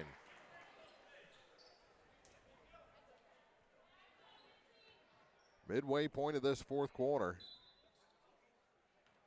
Well, it looks like the Lady Warriors have switched to a 2-2-1 press. And a foul whistled against the Warriors. Stops the clock with 3:56 to go. Schmock's going to pick up number 2 there. A little reach-in foul. Berry. Fouls against Winfield. And with the ball is Schmock. To Blevins. Now far side for Schrock. Looking to run a little clock here.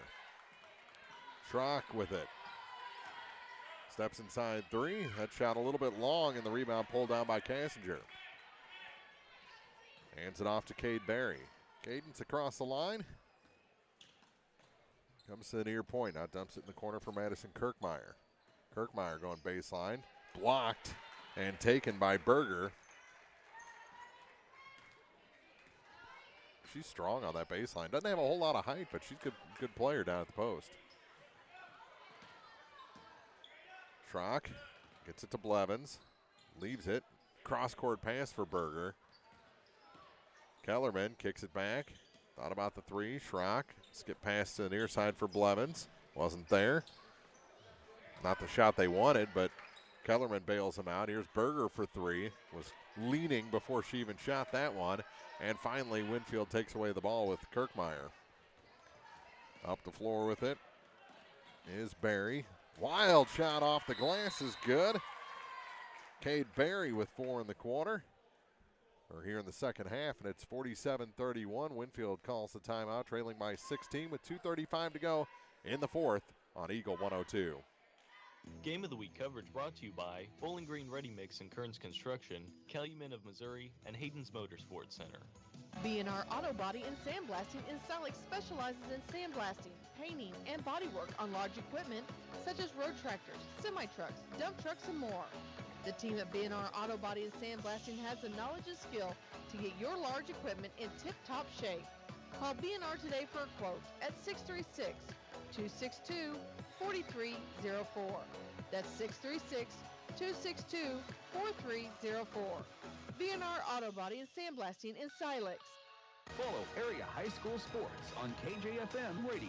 Brought to you by Young Enterprises, Family Drug, and Brown's Smokehouse Meats. 47-31 our score here in the fourth quarter. Mark Front of Corey Buchanan. We'll make our way out of the booth. Have Marianne and Jim, I believe, for the next game, and then me and Jim for the championship game. Well, while we got a few seconds here, who do you have in the third place in championship game? Who do you think is going to take the hardware home?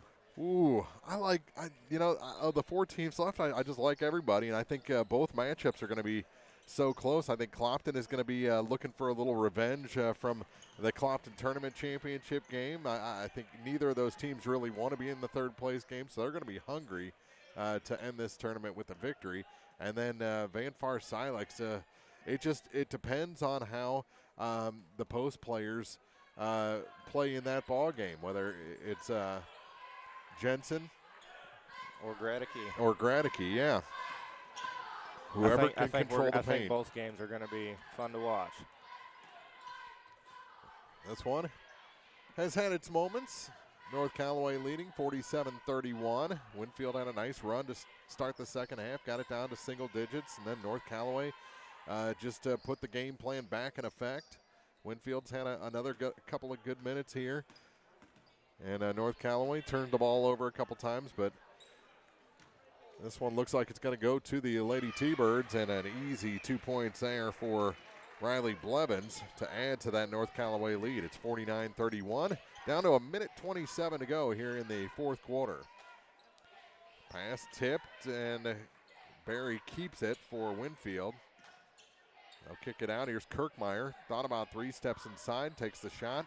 It's short, and the rebound picked up by Riley Blevins.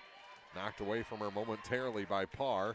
Gets it to Schrock, and ahead across the line to Schmock. Back to Schrock, to Blevins. And a timeout taken by North Callaway. 49-31. They're going to use all their timeouts, aren't they? Minute 1 to go here in the fourth quarter on Eagle 102. Game of the Week coverage brought to you by Craig's Truck and Tractor, Royal Banks, and CMC Distributing and Manufacturing. Louisiana Flowers and Gifts reminds you Valentine's Day is the perfect time to show those around you how much they mean. And nothing says I love you better than flowers. Stop by and place your Valentine's Day orders Monday through Friday 9 to 5 and Saturday 9 to noon. Louisiana Flowers and Gifts, your Valentine's Day headquarters on Georgia Street in Louisiana.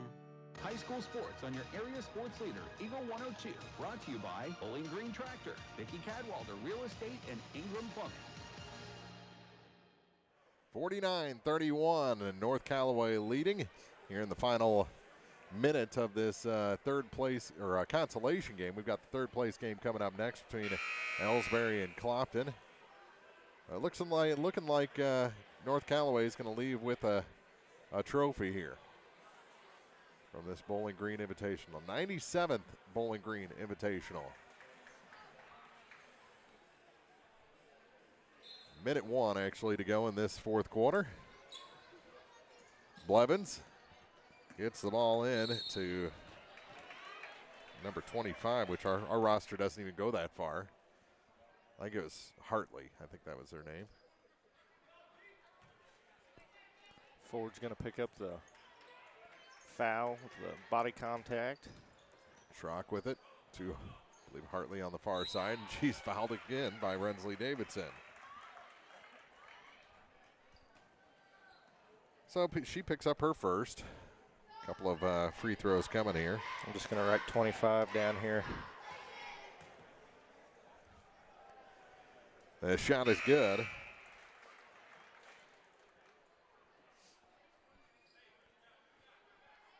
.2 seconds to go.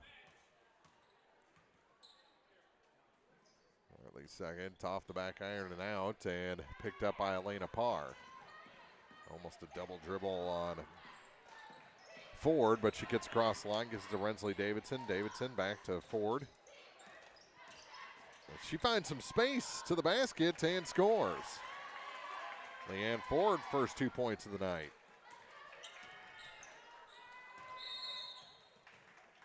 50-33 our score with 29 seconds to go. Another foul whistled against Winfield, and that's the second on Rensley Davidson.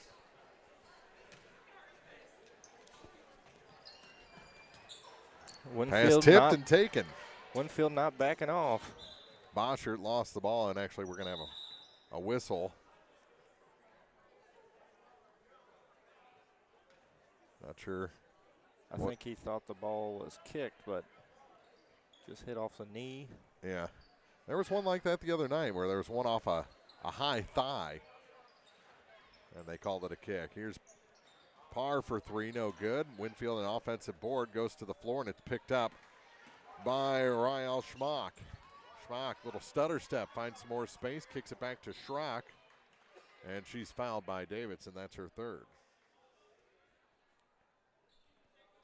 Yeah, I think the new rule on the kick ball has got to be an intentional, right? It's got to be an intentional kick now, not just any contact off the foot.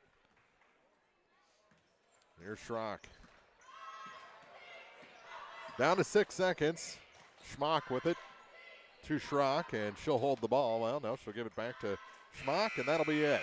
50-33 is our final. North Callaway wins consolation over the Winfield Lady Warriors 50-33.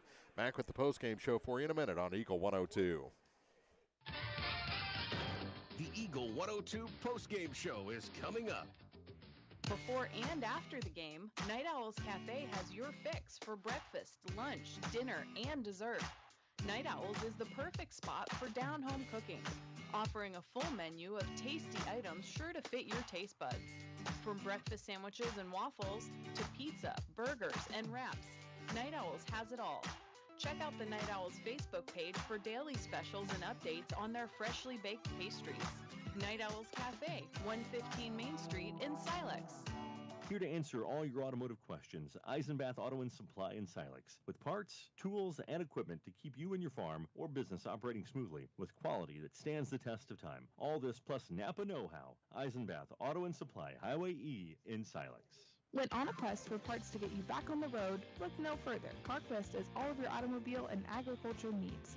With locations in Bowling Green, Louisiana, and Vandalia, CarQuest is your leading auto parts retailer. CarQuest offers die-hard batteries, hydraulic hoses, water pumps, remanufactured automotive parts, maintenance items, and accessories such as oil filters for all makes and models. End your quest today. Stop by CarQuest and get experienced help to keep your vehicle in tip-top shape. Roll in to CarQuest and roll on. Hear all the action from the Eagle 102 broadcast booth, sponsored by Family Drug in Louisiana. Time now for the Eagle 102 post-game show on KJFM. So congratulations to Coach Tim Turlington and the North Callaway Lady T-Birds winning consolation here at the 97th Bowling Green Invitational, 50-33 over the Winfield Lady Warriors. Good tournament played by Coach Godfrey's Lady Warriors. Came up a little short here in the consolation game, but let's check the final scoring numbers for this ball game. And we'll start with the Winfield Lady Warriors. Leanne Ford with 2, Lily Boschert with 3, Kirkmeyer with 3. Then we had Berry with 4, Cassinger with 6, and Rensley Davidson with 13, and 11 of those came in that second half. She was a big part of that, right out of the get-go. She had like a 7-point, right in that third quarter, she really got Winfield back within the single-digit lead that the T-Birds had. And then we'll jump over to North Callaway. We have Hartley with 1, and then Bedsworth with 4, Schmock and Blevins with 7 apiece. And then we'll jump over with Schrock and Kellerman with 10. And the leading scorer for the T-Birds was Berger with 11. So there's your final scoring numbers as Winfield falls to North Callaway 50-33. So Lady T-Birds, your consolation winners here at the 97th Bowling Green Invitational. Corey, it's been a fun week. This was a nice way to end it. A pretty good ball game between two of our neighboring schools, kind of just outside our broadcast area. But we like both Winfield and North Callaway, so are familiar with them enough. And I hope everyone that was tuning in from those areas enjoyed the broadcast as well. Yep, and stay tuned in for the next 2 games this evening. And then tomorrow we'll be back on pregame at 2:45. So I'll be calling that first game and looking forward to it. All right. That's Corey Buchanan. I'm Mark Fronick. We'll make our way out of the booth and get Marianne and Jim in here. And they'll start the pregame show for the third place game in just a couple minutes, Elsberry and Clopton. And while they do that, there's going to be a court warming for Bowling Green happening before this third place game. So that's all coming up from the 97th Bowling Green Invitational on Eagle 102. Game of the Week coverage brought to you by McMailer & Sons Backhoe and Excavating, Craig Bowen CPA, and Beinhoff Funeral Homes. This is Tracy Brookshire with Pike County Health Department Home Health and Hospice. Did you know our agency currently offers over 30 programs and services to our communities? The Women, Infant, and Children's Program, infant through adult immunizations, car seat safety courses, diabetes counseling, and of course our amazing home health and hospice programs, just to name a few. Learn more by visiting our website at pikecountyhealth.org and see what services you and your family could benefit from. Your car, your stuff, your savings. Combine your auto and renter's insurance with a call to State Farm Insurance agent Cindy Blaylock in Louisiana, and let Cindy show you how to put life back in your life insurance. Auto, home, and life. Make your wallet happy. Here to help life go right, State Farm Insurance agent Cindy Blaylock in Louisiana. Bowling Green Tractor wants to change the way you think about yard work with their Ego 56-volt ARC lithium battery-powered lawnmowers, weed eaters, blowers, trimmers, and chainsaws.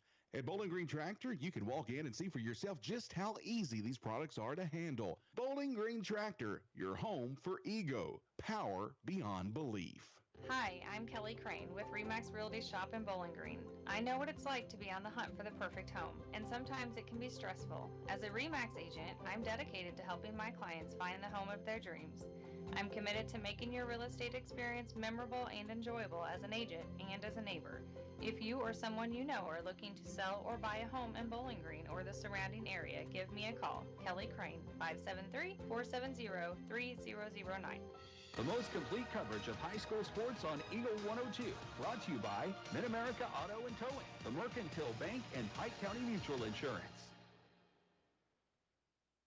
We're getting ready for a court warming here at Bowling Green High School as we've got some attendants coming in. Jim Ross will be joining me here in just a few moments as, you know, the pregame show started. I know we all find this shocking, but Jim Ross was talking to someone in the crowd like he doesn't know anybody out there, but he doesn't even have his headset plugged in yet. No, we just want to give him we're switching out. Appreciate Mark and Corey doing that. Congratulations again to North Callaway as they picked up the Consolation trophy. I know they touched on it a little bit earlier, but while we're waiting on the court warming courts to get settled, let's talk a little bit about how the teams got here to the third place game we're getting ready for on opening night on Monday night. Way back then already, it was Elsberry defeating Louisiana 35-18, and then they ran into a very tough Van Far Lady Indians team where they fell 35-26. Now the Clopton Lady Hawks, who come into this contest seeded number 2 in the tournament, they opened up with a big win over Bowling Green, 45-22, and then fell to a tough Silex team that they've battled a couple different times this season, and fell to them by 5, 37-32. So that's how we're in the third place matchup. So for the first time in quite a while, and Jim and I are going to touch on it in just a few moments, Clopton is not playing for the championship title.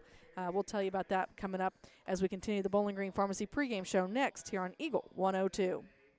Game of the Week coverage brought to you by Brown's Processing and Smokehouse Meats, Lynn's Heritage House, and Knight Equipment Company.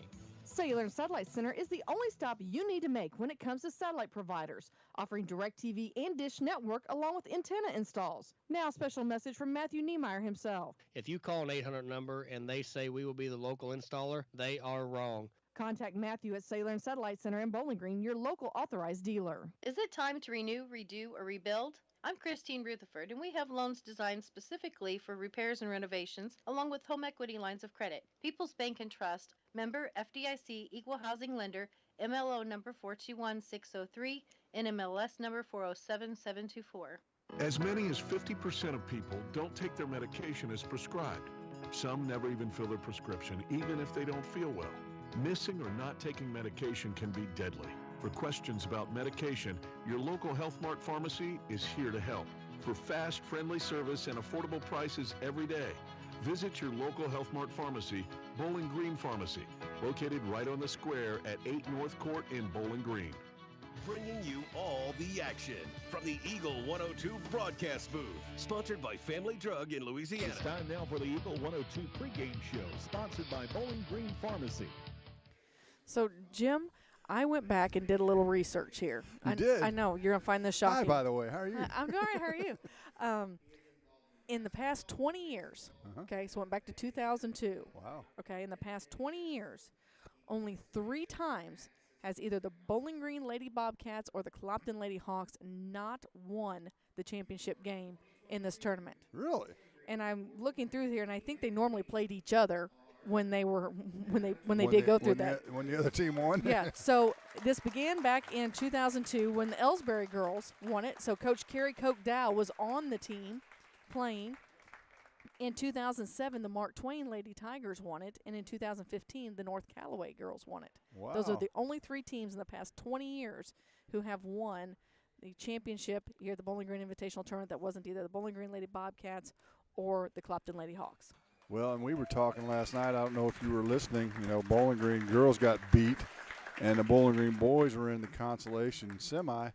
What if the Bowling Green boys would have lost? When, if ever, has neither Bowling Green team made it to the championship Yeah, nights? I haven't looked at that and gone back in those stats just yet. That's your homework. That's my homework. Well, I did go back and well, look. we don't have to worry about it since Bowling Green boys won. That's right. Well, I did go back and look, and because there was some talk about the Van Far girls, you know, had they ever won this tournament? Well, they did in 1988. Yeah, that was back when they had the sisters, I believe.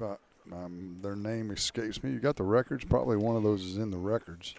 We had those the other night. No, well, the scoring records. No, I want to. I'm trying. Where's the name that comes to mind? Riser. Weiser. That's Riser. it. That's it. I don't have it right in front of me.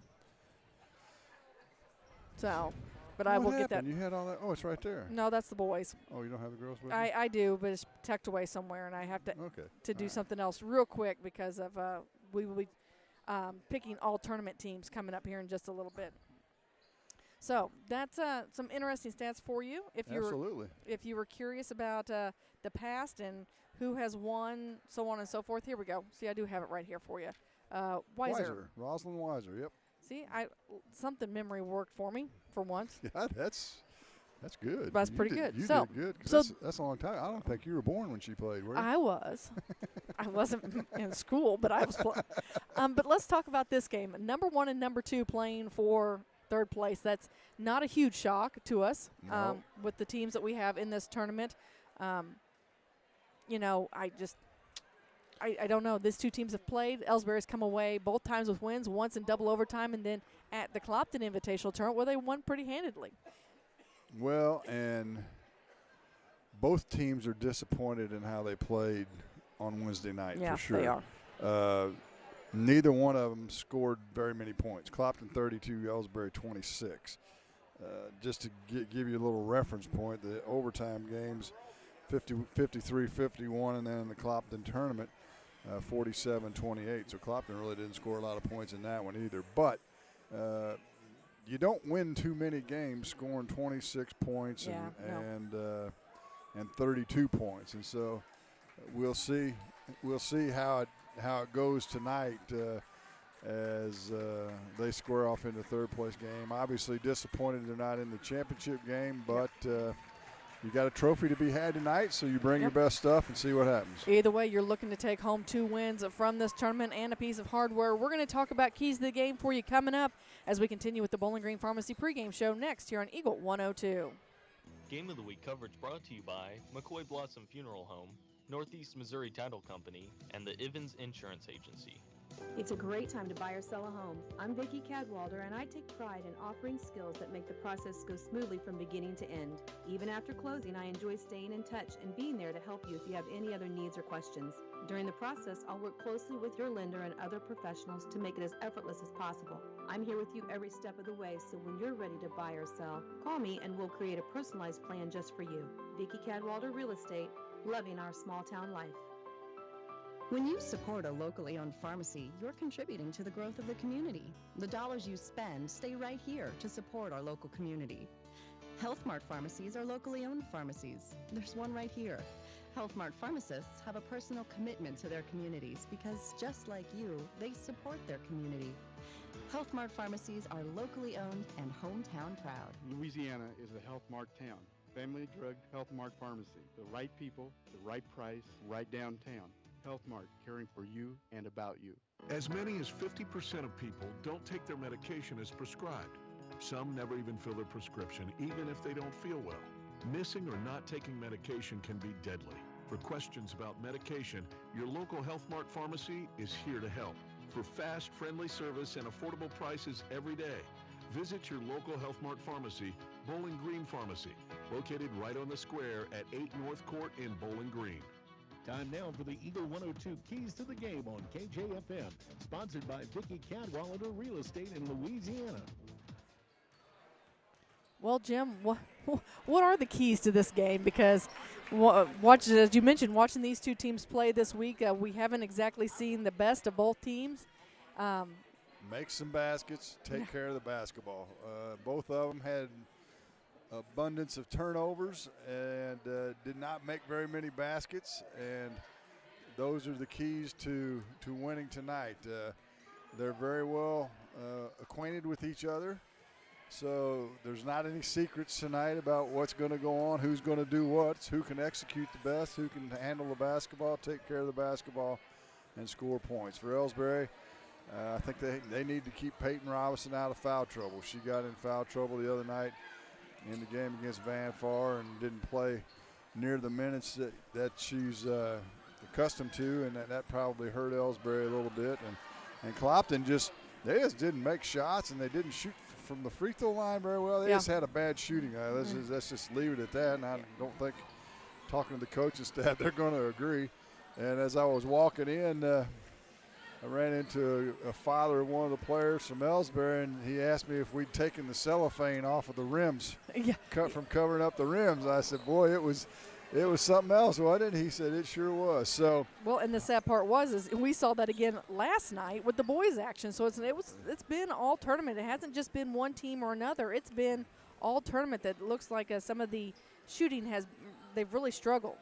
No question about it, and we'll hope that's not the case tonight. Hope we have a little better execution and some up and down basketball action so you can enjoy the evening of basketball here tonight. All right, well, let's take a quick break here on the Bowling Green Pharmacy pregame show. We have your starting lineups for you next here on Eagle 102. Game of the Week coverage brought to you by Penrod Real Estate, People's Savings Bank in Bowling Green, and Ann Lane Boutique. Hi, this is Amy at Community State Bank of Missouri. Did you know we offer health savings accounts? If you have a high deductible health plan, you may qualify for a health savings account. HSAs are designed to help you save your money to help pay your deductible. Talk to your employer about our health savings account and let them know you want to keep your money right here at home. Community State Bank of Missouri, your hometown community bank since 1887, member FDIC. Hey, this is Ryan with Mid-America Auto and Towing in Bowling Green, and we've got the lot looking good and ready to go. We've got something for everybody's budget. We have a constant rotation of new inventory, including cars, trucks, and SUVs. So if you're out and you're looking for a new car, come by and see me. The Mid-America Auto and Towing, just off Highway 54 in Bowling Green, is a one-stop shop. Like us on Facebook or check out our website, midamericaautoandtowing.com. I'm Tylee Mills, the CEO of Pike County Memorial Hospital. You've heard it from your friends, family, and even neighbors. They choose Pike County Memorial Hospital. Quality care from quality people. Pike County Memorial Hospital. As many as 50% of people don't take their medication as prescribed. Some never even fill their prescription, even if they don't feel well. Missing or not taking medication can be deadly. For questions about medication, your local Health Mart pharmacy is here to help. For fast, friendly service and affordable prices every day, visit your local Health Mart pharmacy, Bowling Green Pharmacy, located right on the square at 8 North Court in Bowling Green. The Eagle 102 starting lineups on KJFM are sponsored by Community State Bank of Missouri in Bowling Green and Troy. We'll start with the home team on the scoreboard tonight. That is the Elsberry Lady Indians. They come into tonight's contest with an 11-7 record. They are in their home white jerseys with black numbers and red trim. They're starting a 5'9 senior wearing number 4, Peyton Robinson. A 5'6 senior wearing number 14, Abby Jenkins. A 5'6 junior wearing number 15, Mackenzie Gladney. A 5'9 senior wearing number 20, Kelsey Plaster. And a 5'8 freshman wearing number 25, Maya Plaster. For the Clopton Lady Hawks, they are in their road black jerseys with white numbers and red trims. They're starting a sophomore guard wearing number 11, Brea Smith. A sophomore guard wearing number 20, Jasmine Hammett. A junior guard wearing number 22, Shanna Yates. A junior guard wearing number 33, Madeline Bruni. And a sophomore forward wearing number 51, Stacia Talbert. So, neither team's changed up their starting lineup. I was kind of curious if we'd see a little switcheroo, but usually this late in the season with decent teams, Clopton's 10-8, Elsberry 11-7. They've kind of figured out who their starting lineup is, and they don't deviate from that very, very often. Yeah, and one of the fun things, Jim, about the two coaches, of course, the Clopton Lady Hawks, coached by Devin Street, the Elsberry Lady Indians, coached by Carrie Kochdow. Both these head coaches have spent plenty of time in this gym, in this tournament, winning it. So both coaches know how to win this one. They know what's at stake here. As you mentioned, not happy that it's not the championship game, but they still want a piece of hardware to take home. And they want that, I can't call it a bragging right because this is the third time they've seen each other, but they still want that I beat you attitude. Well, I'm going to tell you right now. Okay. We take those two, throw in the assistant coach from Clopton, Lauren Lagerman, and you and me. We could have beat either one of these two teams the way they played the other night. Coach, let's be honest. We could put Carrie Kochdow, Devin Street, and Lauren Lagerman out there against any 5 players between these two teams, and they would have beat them. Well, they still got to have somebody to help finish out the zone defense. That would be us. We would just stand at one end. They would take the whole offense. We would just play defense on the other end. We wouldn't even have to move. And, it's just crazy, isn't it? I mean, we talked about it at the beginning of the season. We all know that the programs around the area are down a little bit this year. And they're young. I mean, they're all young. Yeah, it's not really a whole lot. That's really not a critical comment in that. No, not at they're all. young players, and they're going to be good in the next couple of years. Yeah, but, this is just getting started. This is something a that's going to be reload fun. year, if you will, a growing year. It's, as you mentioned, it's going to be fun to watch these rivalries are building up again, and that part's even more fun. There went for a period of time where some rivalries had kind of died off, and you're like, come on, man. That was fun when there were rivals, and they're going to continue to grow. And both these clubs have so much talent coming up that, like you said, next year is going to be a completely different ball game. We talked about it a little bit when the boys played back in the Bowling Green tournament, I think it was. They used to co-op and football together, so the games were kind of, I'll help you out. They weren't quite as chippy. Yeah, that's all gone now. Since the football has disbanded. And we will see how Elsberry boys and Winfield do against each other tomorrow night during that championship game, as now that they are co-opted. That is a fact. That is a fact. Let's take a final break here before we have the opening tip-off here from the third place game at the 97th Annual Bowling Green Invitational Tournament on Eagle 102. Game of the Week coverage brought to you by Remax Realty Shop Alicia Koenig, Sun Window Company, and Sparks Maintenance Contracting.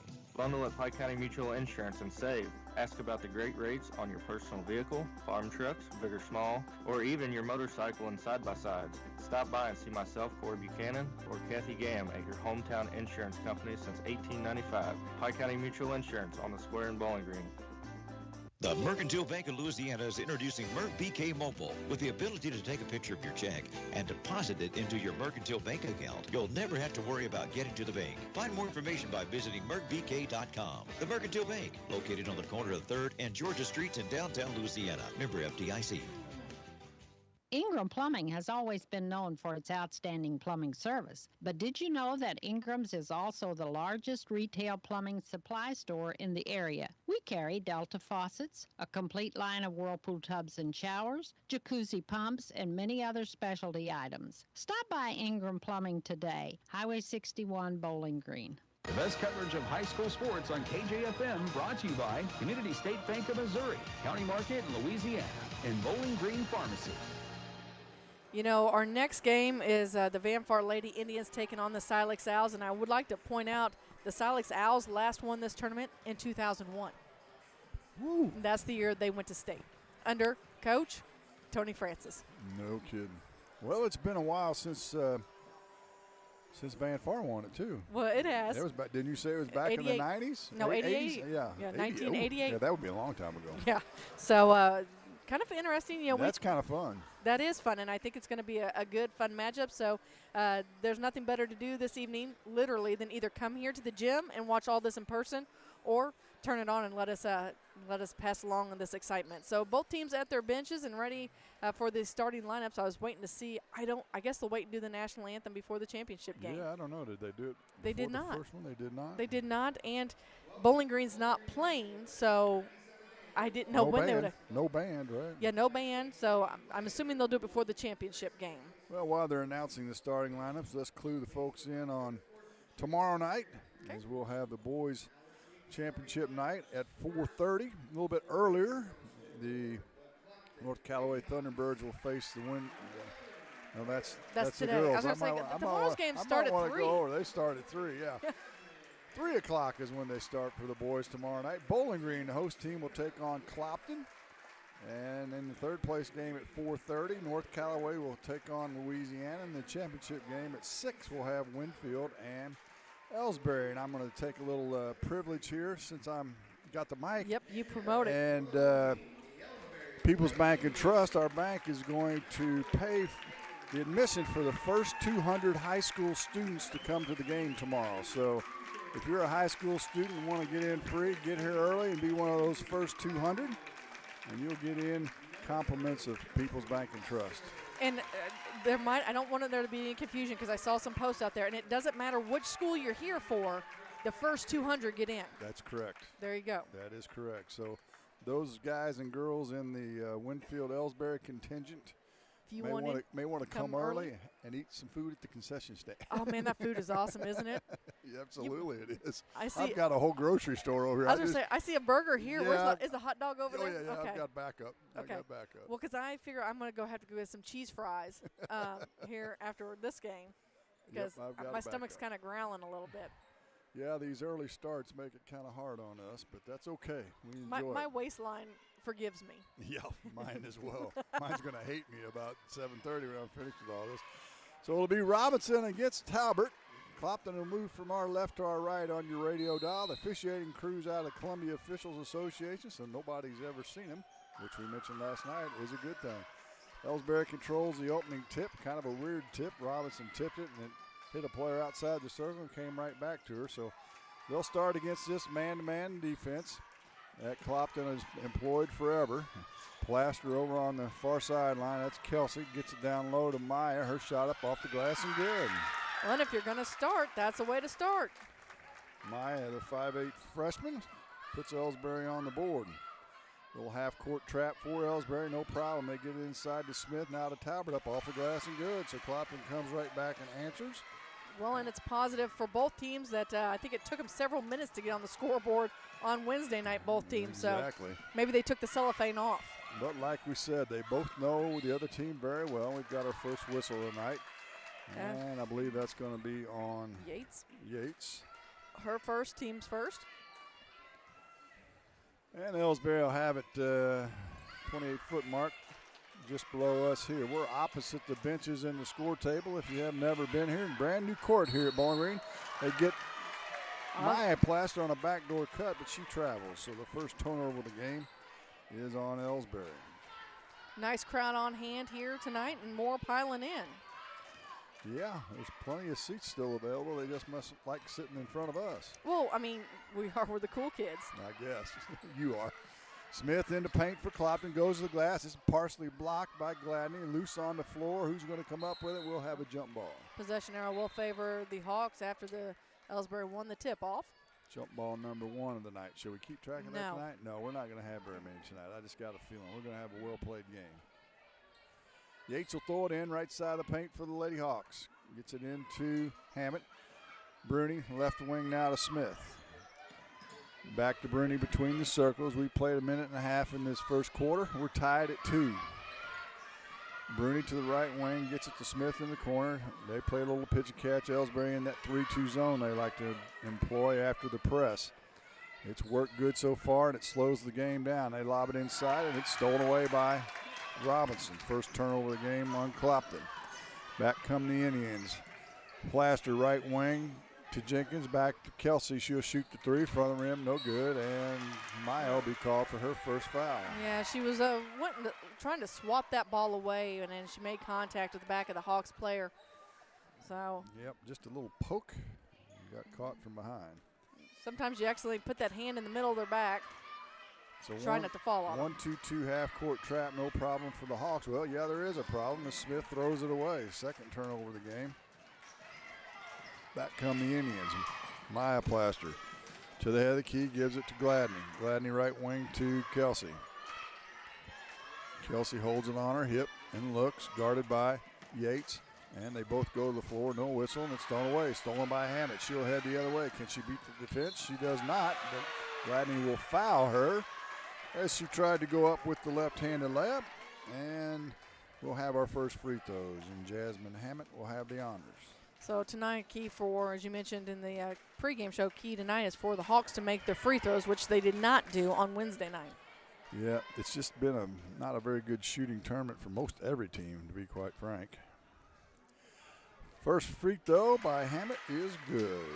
She's a 44% shooter from the line.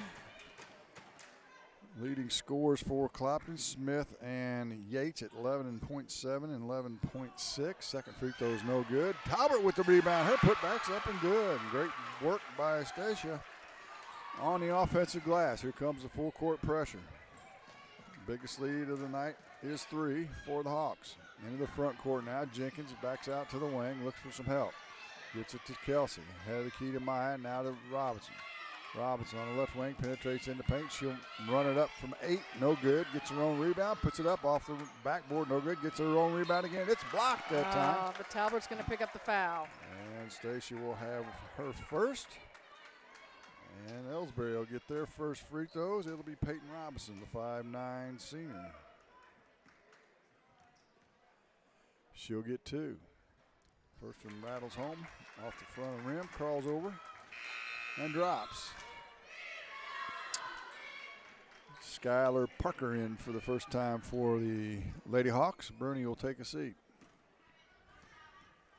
Second one for Robertson is good. Good free throw shooting for the Lady Indians. So far, so good, right? 5-4, Clopton still on top, down to 5:10 to play in the first. Back to the 1-2-2 or 3-2, if you will. They're trying to force it inside, stolen by Robinson as they tried to get it into Hammett again. Nothing doing. Third turnover of the game. Elsberry gets out of the double team to Robinson now between the circles. Crossover dribble down into the paint. Her right-handed runner, no good, and a rebound by Smith. Bray up the right sideline now for the Hawks. In a hurry, dribbles into a double team. Now she's in trouble. She'll get it to Parker. And they'll reset things with 4:35. Right wing to Hammett. Back to Parker. Parker now left side to Yates. Far corner to Talbert. In the post area to Smith. Back to Yates. They got to get Yates going. She didn't have a very good game the other night, and we've got a whistle and a foul as Smith is knocked to the floor. And I think that might be on Maya, and if so, no, they're going to call it on Kelsey. And that'll be her first. Yep. And the Hawks will have it right side of the paint. Yates to throw it in. Gets it into Talbot. She's all alone. Her shot's up no good, but somebody got their hand in there. It's either going to be Plaster or Robinson. It's going to be Plaster again. So she 2 picks, for Kelsey. Yeah, in about 5 seconds. And Stacia Talbert will go back to the line and shoot 2. Ella Barber set to check in the basketball game for the Lady Indians. First free throw is money. 42% free throw shooter. As Bruni returns for Smith, as you mentioned, Barber in now for Kelsey Plaster. 6-4 our score. Clopton on top. 4:20 to play in the first. Second free throw by Talbert rattles around and drops. Bounced high off to a back iron and fell in. And it's a 3-point lead, 7-4. Maya into the front court for Elsberry. Stops and travels. Turnover number 2 on Elsberry. And the Hawks will have it in the backcourt. Pretty good crowd on hand here for this third place game. If you're coming for the championship, you might want to head this way. I saw lots of Van Far fans already arrive this evening. Hawks far corner now to Talbert. Right in front of the Elsberry bench, skips it head of the key to Bruni. Bruni dribbles to the right wing, right corner now to Hammett. Hammett skips it to Parker, left wing now to Talbert. Back to Parker, head of the key to Bruni. Bruni right wing to Hammett as they work it around against this 1-2-2 zone. Well, I tell you what, you talked about getting Yates on track. Bruni and Yates, neither one have really been hot from behind the three-point line here in this tournament. If Clopton wants to win, could see that would be a big help. Well, Louisiana fell into this fade as Robinson's going to pick up her first as she swats it, tries to swat it out of Hammett's hand. Louisiana fell fate to Elsberry boys, their same defense. They wouldn't penetrate. You got to penetrate the seams against this zone, and that breaks the defense down a little bit. Yates took a seat as Smith returned to the basketball game for Clopton. And really, the Plaster sisters for Elsberry both got hot from behind the three-point line early on Monday's games. Smith in the paint, spins to the hole, but she traveled. Lost her balance a little bit, had a nice drop step move going to the basket, but shuffled her feet. Anna Talbot will check in now for Jenkins. Elsberry. Gets the full court pressure. See a lot of that from Clopton. Plaster on the dribble, breaks it into the front court. Still going. Nobody stopped the ball. Straight to the bucket. She missed the layup. Smith with the rebound. They'll go the other way. 2-on-1 break to Parker. Her layup's up and good. There's a little 4-point turnaround for you as Skylar Parker scores the layup. Robinson in the backcourt in a double team. Gets it to Barber. And we've got a whistle and a timeout on the floor. Elsberry was having trouble, and Coach Coke Dow will talk about it. We'll do the same. 9-4, Clopton leads it. 2:48 to play in the first. You listen to Bowling Green Invitational on Eagle 102. Game of the Week coverage brought to you by Young Enterprises Incorporated, B&R Auto Body and Sandblasting, and Billy Collins Construction. Farmers, the crew at Mike's Tire and Service Center is here to serve you. They know the hours you put in, which makes it difficult to get that equipment in for service. Therefore, they offer on-the-farm tire repair. Hi folks, my name is Cody Kirkendall, Mike's Tire and Service Center, located on Business Highway 61 in Bowling Green. Area high school sports on Eagle 102, brought to you by People's Bank and Trust, State Farm Insurance, Cindy Blaylock, agent, and Perkins Electrical Services. And it's going to be Elsberry with the ball out of bounds. Again, as you mentioned, going to have to take it the length of the court. Full court pressure again by the Hawks. Hadn't really caused much of a problem for Elsberry so far. It doesn't this time either. They get it ahead to Gladney. She tries to force it into the paint. It's knocked out of bounds by Hammond. Right over by the sportsmanship table, all the dignitaries over there. Oh, there's some dignitaries, all right. There you have it. Rob Drummel, Mike Brewer, and I'm going to say Donnie Hendricks. Is that who's over there? Donnie's back over there. Gladney shoots it from 15 out of the inbounds play. It's no good. Hits nothing and goes straight out of bounds. Back to the Lady Hawks. 5 points is the biggest lead in the game for either team. So it looks like Riley Kuntz checking in for Stacia Talbert for the Clopton Lady Hawks. For Elsberry, you still have Gladney, Talbot. Who else we got out there? Robinson, Barber, and Maya Plaster. There you go. Kuntz's first minutes of the night. Hawks against this zone. Get it in the post area to Smith. She goes up and it's blocked. It'll be a jump ball. Good call. Nice block and good call. And Yates going to return out. Coming in for Hammett. Interesting that they have Brea Smith in the post. Well, isn't it? Being that she's a whole like 5'4". Yeah. But I guess when you don't have a whole lot of height, you got to use what you got to use. Got to have somebody, right? Elsberry with no problem with the pressure again. Plaster at the head of the key. Gets it to Talbot. Talbot to the right wing. Back to Maya. Kelsey on the bench. Plastered to Talbot, right wing once again. And she's knocked down. And Bernie's going to pick up her first foul of the night. She got in a little foul trouble the other night in situations just like that. You know, they're going to want to keep her on the floor this evening if at all possible. She and Robinson both had foul trouble in their respective games. They did. Robinson has it now. 1:50 to play in the quarter. Outside the arc, hands it to Plaster. Clopton still in a man. Robinson on a pick and roll with Barber. Barber pulls up, decides not to shoot it to Plaster, left wing now to Talbot. She'll penetrate in and loses the handle, knocked away. Turnover number 3. Back come the Hawks. Bruni to the right wing, and she's going to be fouled by Gladney. That'll be 2 on McKenzie. Yeah. I got to tell you, really, I'm a fan of watching Mackenzie Gladney play. She's very aggressive in there. She has a nose for the ball, and she's only a junior, so it'll be fun to watch her again next year, too. Now you've got Katie Talbot and Anna Talbot in the game. They're both aggressive players. Yeah, they are. They're freshmen. This could get fun. Around the horn they go against the zone, and there's one of the Talbots, deflects it and steals it. That's Katie. She's taking it to the glass. Her layup's too strong. Anna with the rebound. Her shot back won't go, but she's fouled. And Anna will go to the line and shoot 2 shots. And Riley Kuntz picks up her first foul of the night. 4th team foul for the Hawks. As you mentioned, the Talbots are freshmen. They are. They were fun to watch in softball, too. Anna, a 5'8" freshman, can't convert the first. She'll get a second. As Parker, Bruni's not coming out. Parker just went over and got instruction. Now Bruni will do the same. From head coach Devin Street. Second free throw, spins out. And Parker will check that. Kuntz with the rebound for the Lady Hawks. We're down to a minute to play in the first quarter. 9-4 our score. Hawks still lead it. Kuntz with it, right wing now to Parker.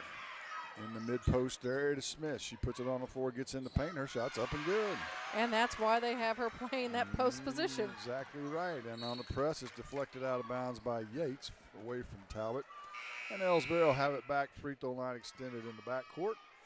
Just to our right, opposite the benches, and Hammett will return. Yates will take a seat. Maya Plaster to throw it in, gets it to Talbot in the backcourt. That's Katie. Katie to Plaster. Now over to Robinson. Skip pass to Anna Talbot over in the far corner. She'll corral it. Gets it back to Anna and out to Plaster. Head of Key to Robinson. She puts it on the floor to the left elbow. Nothing doing. Back to Plaster. She's open for three. Heather Key. Short. No good. Parker with the rebound. Parker on the run. 3-on-2 break. Gets to Smith. Nice catch by her. She feeds it back to Hammett. And that was pretty. Nice play by Smith to actually save it. Found the open player, and Hammett shoots a layup, and it's 13-4. Elsberry needs a bucket. 14 seconds to play, and we've got a whistle and a foul. And that's going to go on Bruni again, making that contact really away from the basket, just out front. And she bumps into him, so she's going to take a seat. Checking in for her is going to be Danica Graham. Another freshman. We mentioned these teams. They're pretty young. Pretty young. Elsberry's got a couple of seniors. Yeah, Clopton, but they've got a lot of fun freshmen. That they do. Clopton doesn't have any seniors that get get any significant time. Patchen, yeah. So it gets the pressure down to 3, down to 2. Talbot will let it fly with 1. Front of the rim, no good. And that'll do it for the first quarter. The Clopton Lady Hawks 13, the Elsberry Lady Indians 4. You're listening to the Bowling Green Invitational on Eagle 102. Game of the Week coverage brought to you by Trophy Properties and Auction, Joe Ogden Agent, Louisiana Flowers and Gifts, and LaCrosse Lumber in Louisiana. Say aloha to fresh, handmade pizza at Aloha Wood-Fired Pizza. Offering the area's only old-school, Italian, wood-fired Neapolitan pizza, Aloha specializes in bringing you the ultimate pizza experience. Locally owned and operated, Aloha Wood-Fired Pizza is available for festivals and special events. Follow Aloha on Facebook for upcoming announcements on their winter hours, as well as the exciting changes and additions coming soon. Aloha Wood-Fired Pizza, just off the square in Bowling Green. It's a great time to buy or sell a home. I'm Vicki Cadwalder, and I take pride in offering skills that make the process go smoothly from beginning to end. Even after closing, I enjoy staying in touch and being there to help you if you have any other needs or questions. Call me and we'll create a personalized plan just for you. Vicki Cadwalder Real Estate, loving our small town life. Hear all the action from the Eagle 102 broadcast booth, sponsored by Family Drug in Louisiana. Well, Miss Everhart, ponder this thought. Okay. Clopton scored 32 points the entire game the other night, and they've scored 13 in the first quarter. Yeah, I think Coach Streed and Coach Alejandro probably worked on some really key factors here in practice this week. They lead it by 9, and they have it to start the second quarter, moving from our left to our right in their road blacks. Elsberry in their home whites in that 1-2-2, 3-2 zone that the Indians have employed most of the year, actually. They try and slow the pace down, and they've done a pretty good job at that. Now Stacia Talbot's going to be tripped up by Robinson. That'll be number 2 on Peyton, and she'll go to the bench. Barber up quickly. She and Bruni get some of the more excuse-me fouls. Yeah, they do. Just a little bit too aggressive, and so Elsberry over the bonus, so Talbot to get a 1-and-1. She leads Clopton in scoring with 6, make it 7 as she makes the first, and she'll get a second. Now, is she just a freshman too? Talbot sure is. Yeah, that's what I thought. No, sophomore. Okay. The scores, both of them good. The sheet I had her as a freshman. I'm like, I don't think that was right. So the sophomore makes it a 15-4 lead, a double-digit lead for the Lady Hawks. Back into the front court come the Indians. Talbot with it. She's going to the glass, and she's going to be body checked. And I believe that'll be on Talbot. Nope, they called it on Yates, I think. They did. That's what her second. Yep. It will, and that'll send Anna Talbot back to the line with 2 shots. She makes the first. Gets that dry spell that Elsberry's been under, broken. Brings it back down to a 10-point game.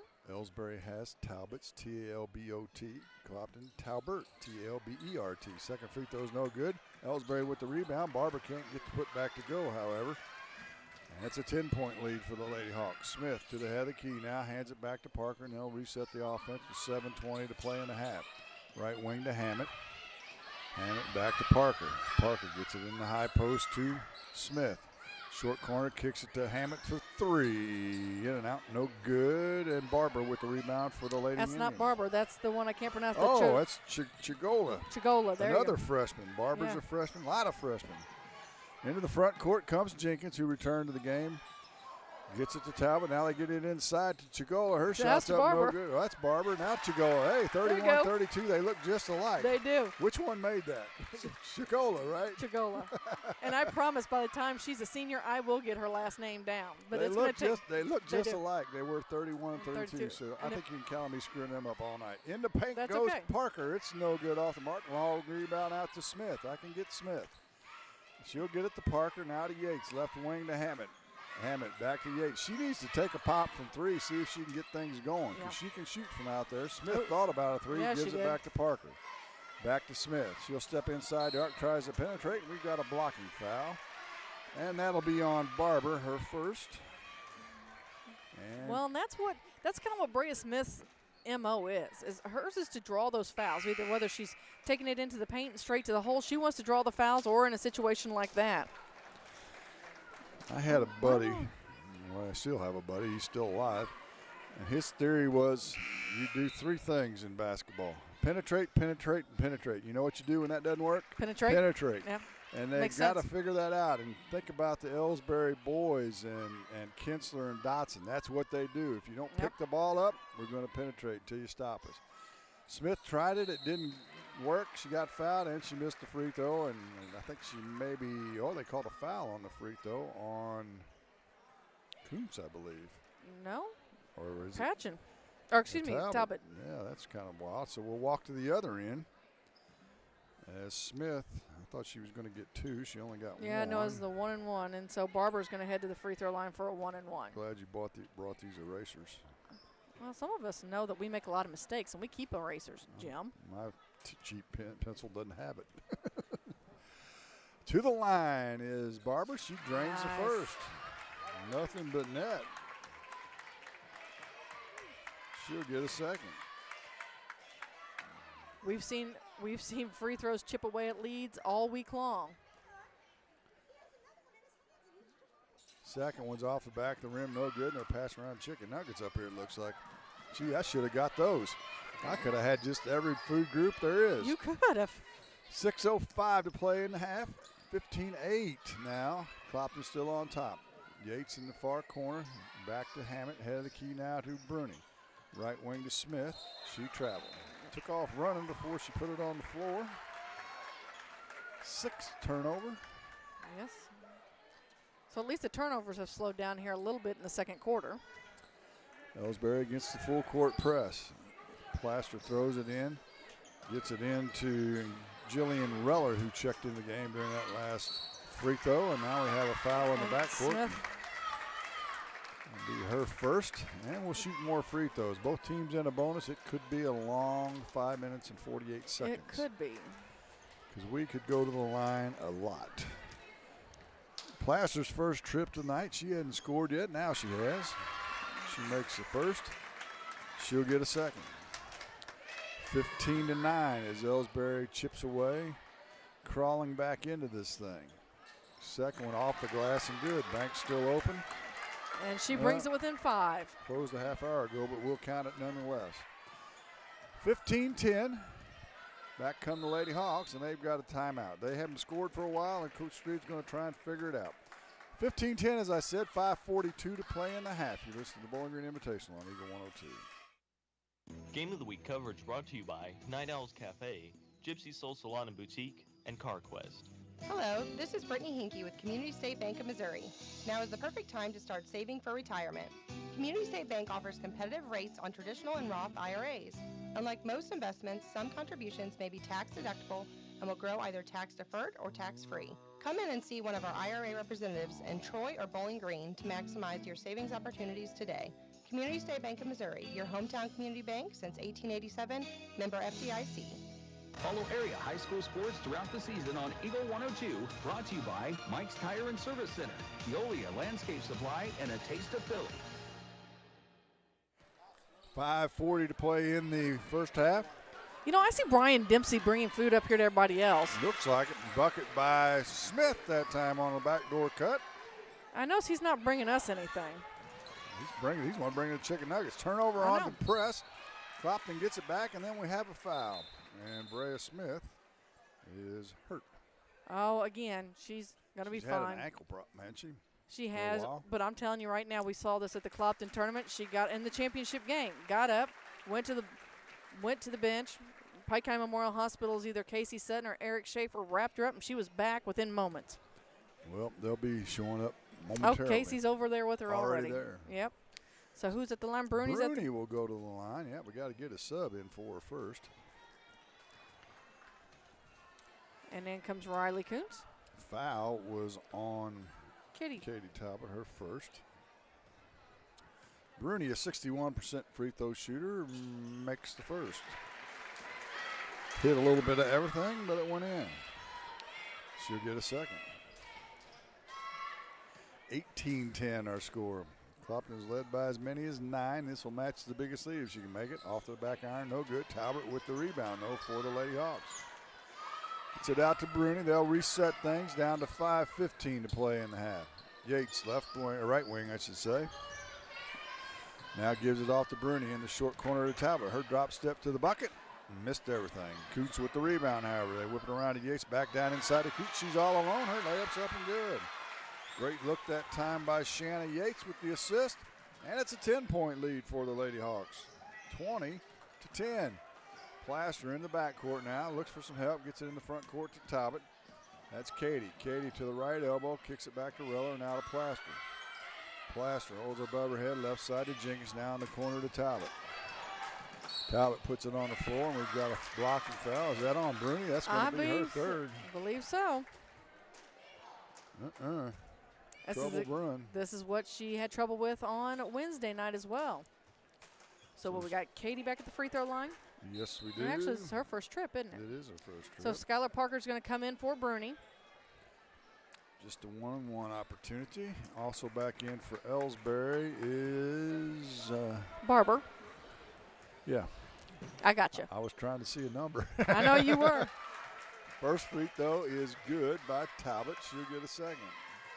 We talked about there should be a Misha rule that all these girls that look alike have to have their hair up like in a bun. Right. Good free throw shooting by Talbot. She makes them both. Cuts the lead back down to 8-20-12. Parker, who returned for Bruni, dribbles to the right wing, hands it off to Koontz. Koontz back to Parker. Parker penetrates with the left hand into the lane. Gives it off to Yates. She tries to pass it down low. It's deflected and goes out of bounds off of Elsberry. Back to the Lady Hawks. 4:21 to play in the half. Don't forget, we'll have a championship game for you immediately after this. Yates gets it inbounds to Koontz. Takes it back in the corner. She'll let it fly from three. It's an air ball. Rebounded by Plaster off to Talbot. Talbot turns on the Jets. Now I can tell you all the Talbots are fast. As she passes it off the feet of Anna Talbot. We used to call that the Elsberry bounce pass. Is that what you used to call it? It's the bounce pass that bounces right at your feet. Brooke Jarrett checking in now for Talbot for the Hawks. My generation invented that pass and the terminology. Seems to have stuck with Elsberry, doesn't it? Yeah. Back come the Lady Hawks, up by 8. Koontz with it, right wing. Head of the key now to Jarrett, who's checked into the game. To Yates on the right wing. Elsberry in a man-to-man. They get inside to Parker, and she'll be fouled, and that'll be on Katie Talbot, her second. Now Parker's going to go to the free throw line, and this is one of those players that we've watched this season that has a very high arcing free throw shot. She'll get 2 shots as Elsberry's over 10, a 43% free throw shooter so far this year. And the first one arcs right in there. She'll get a second. Reller returns for Talbot, who will leave with 2 fouls. That's Anna. That's Katie. Anna still in the game. Second free throw by Parker. She's a freshman as well. It's going to be short, but we had a lane violation, and it was on Plaster, I believe, so she'll get to try again.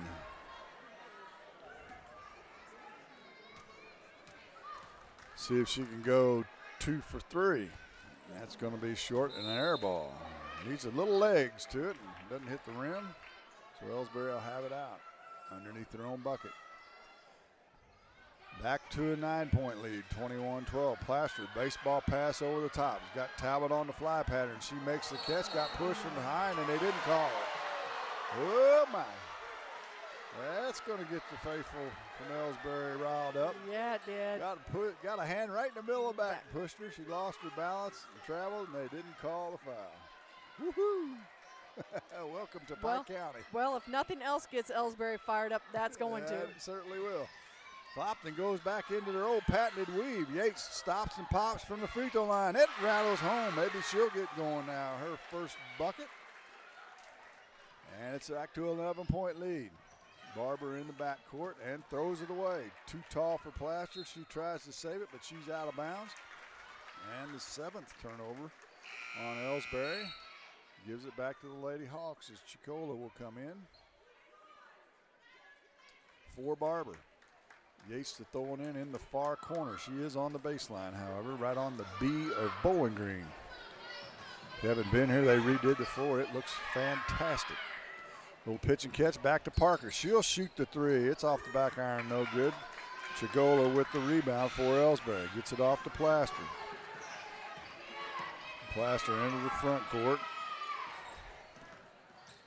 Now to Reller on the left wing. Reller dribbles to the short corner, left side, nothing doing, backs out behind the arc. Now gets it in the post to Jenkins, but she's going to be fouled. Well, she's going to be fouled by Riley Coons, who's picking up her second foul. And that'll send Jenkins to the free throw line. She'll get 2 as everybody's in double bonus now. That they are. And this will be the first free throws of the night for Abby Jenkins, a 5'8" senior. Off the front of the rim and no good. She'll get a second. 2:48 to play in a half. 23-12. Elsberry trails, I should say. Led by 2 early. Maybe 2-0 as the second free throw is good. You are correct. That is what the lead was. And that's it. They haven't led since. Back to the zone, though, for the Indians. Yates left wing. Head of the key now to Kuntz. Kuntz looks right wing to Parker. Parker gives it to Yates. Yates between the circles, down the short corner to Kuntz. She ball fakes and travels. Remember how I told you about Brea Smith? Get taped up and be right back in? Here she comes. Here she comes. Coming in for Yates. That bad boy will be sore tomorrow. I can tell you that. So Elsberry has it on their backcourt baseline. They get it into Reller. Reller with the left hand into the front court, nearly loses the dribble, picks it up, maybe got away with a double dribble, then we'll have a foul. And it's on Kuntz, which is now that's her 3rd. And to the line will go Jillian Reller. Graham going to check back in the basketball game as Clopton has managed to rack up the fouls. This has Elsberry. Yes. I think Elsberry's bench might be a little bit deeper. First free throw by Reller is no good, and back in is Danica Graham, as you mentioned, for Kuntz. Reller with the second. It's off the back iron, no good. Rebounds loose, and Smith will come away with it. Dribbles it off her foot. Picked up by Clopton, however, into the front court to Parker. She avoids the defense as Talbot flew by.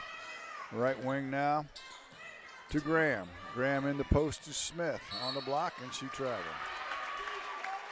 Everybody's got happy feet tonight, that's for sure. Yeah, we've kind of digressed in this second quarter to what we saw a fair amount of the other night. Turnovers and missed free throws. So Clopton's going to pull off the press after that turnover. Kelsey Plaster returns for Elsberry, as does Gladney and Robinson. So Coach Dow Cook says these players with 2, I got to get them in before we get too far behind. Plaster gets it to Chicola in the far corner. She tried to throw it in the baseline but lost the handle. Turnover number 8. So Yates returns now for Jarrett, and now full court pressure from Elsberry. 1-2-2 press. 1:51 to play, 23-13, 10-point lead for the Lady Hawks. Parker breaks through the double team, now gets it to Smith. Smith in the front court, down the lane to the block, up off the glass and good. Rhea Smith with a nice penetration to the bucket that time. And the lead is 12. That is the biggest of the game. 25-13. Robinson tries to force it inside. It's deflected. Shigola picks it up, gets to the plaster. She's all alone.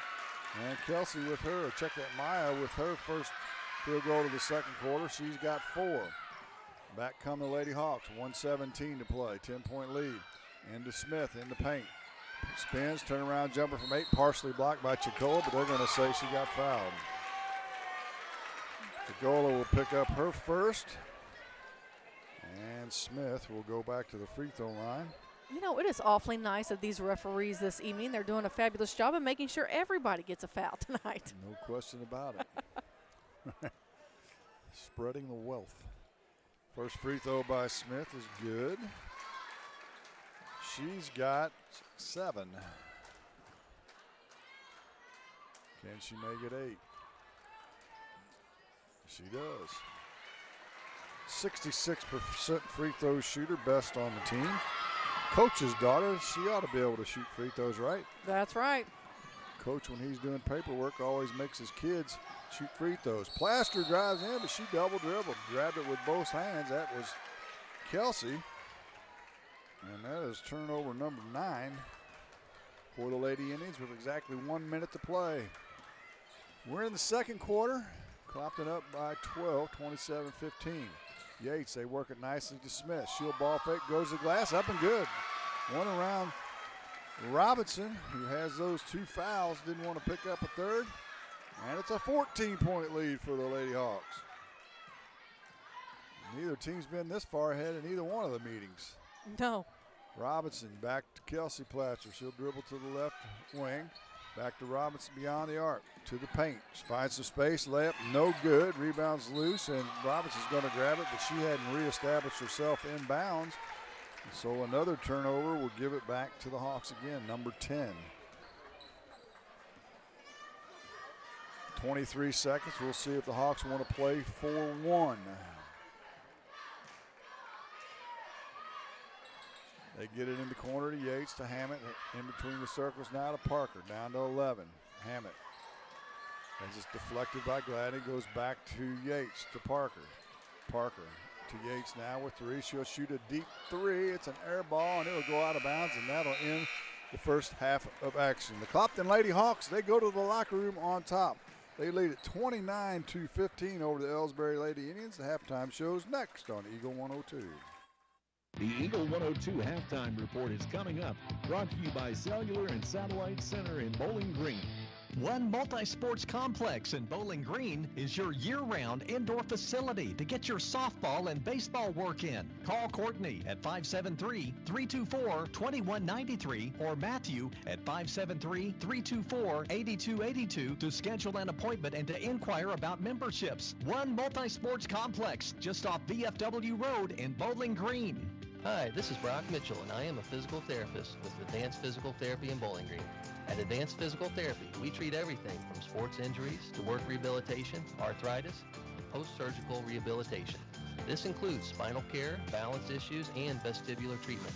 You have a choice when it comes to physical therapy, and we hope you choose Advanced Physical Therapy. Conveniently located across from Bowling Green High School on Business 61. Call us today to schedule your next physical therapy appointment at 573-324-6079. From the classic cheesesteak and rich crab cakes to the Philadelphian favorite water ice, a taste of Philly in Bowling Green is a fan favorite. A meal ready for you before or after the game, and game day jerseys are welcome. Open 7 days a week. A taste of Philly. Business Highway 54 West in Bowling Green. Bringing you all the action from the Eagle 102 broadcast booth. Sponsored by Family Drug in Louisiana. It's now time for the Eagle 102 halftime report on KJFM. Sponsored by Cellular and Satellite Center in Bowling Green. Well, at the half right now, Clopton, the number 2 seed, leads number 1 Elsberry 29-15 in this third place matchup, and had really Elsberry led when they scored first, and that was it. Clopton has had their largest, this match is their largest lead of the night at 14 points, but it's been a half of turnovers and free throws, Jim. A lot of free throws, a lot of fouls, but Clopton has taken advantage of it. As I mentioned, they scored 32 points the other night. They've got 29 at half. 29 at half, but they also have 2 players with 3 fouls, two with 2 and 1 with 1. So Madeline Bruni is one of the ones that they have 3 fouls on, so she'll have to watch that in the second half.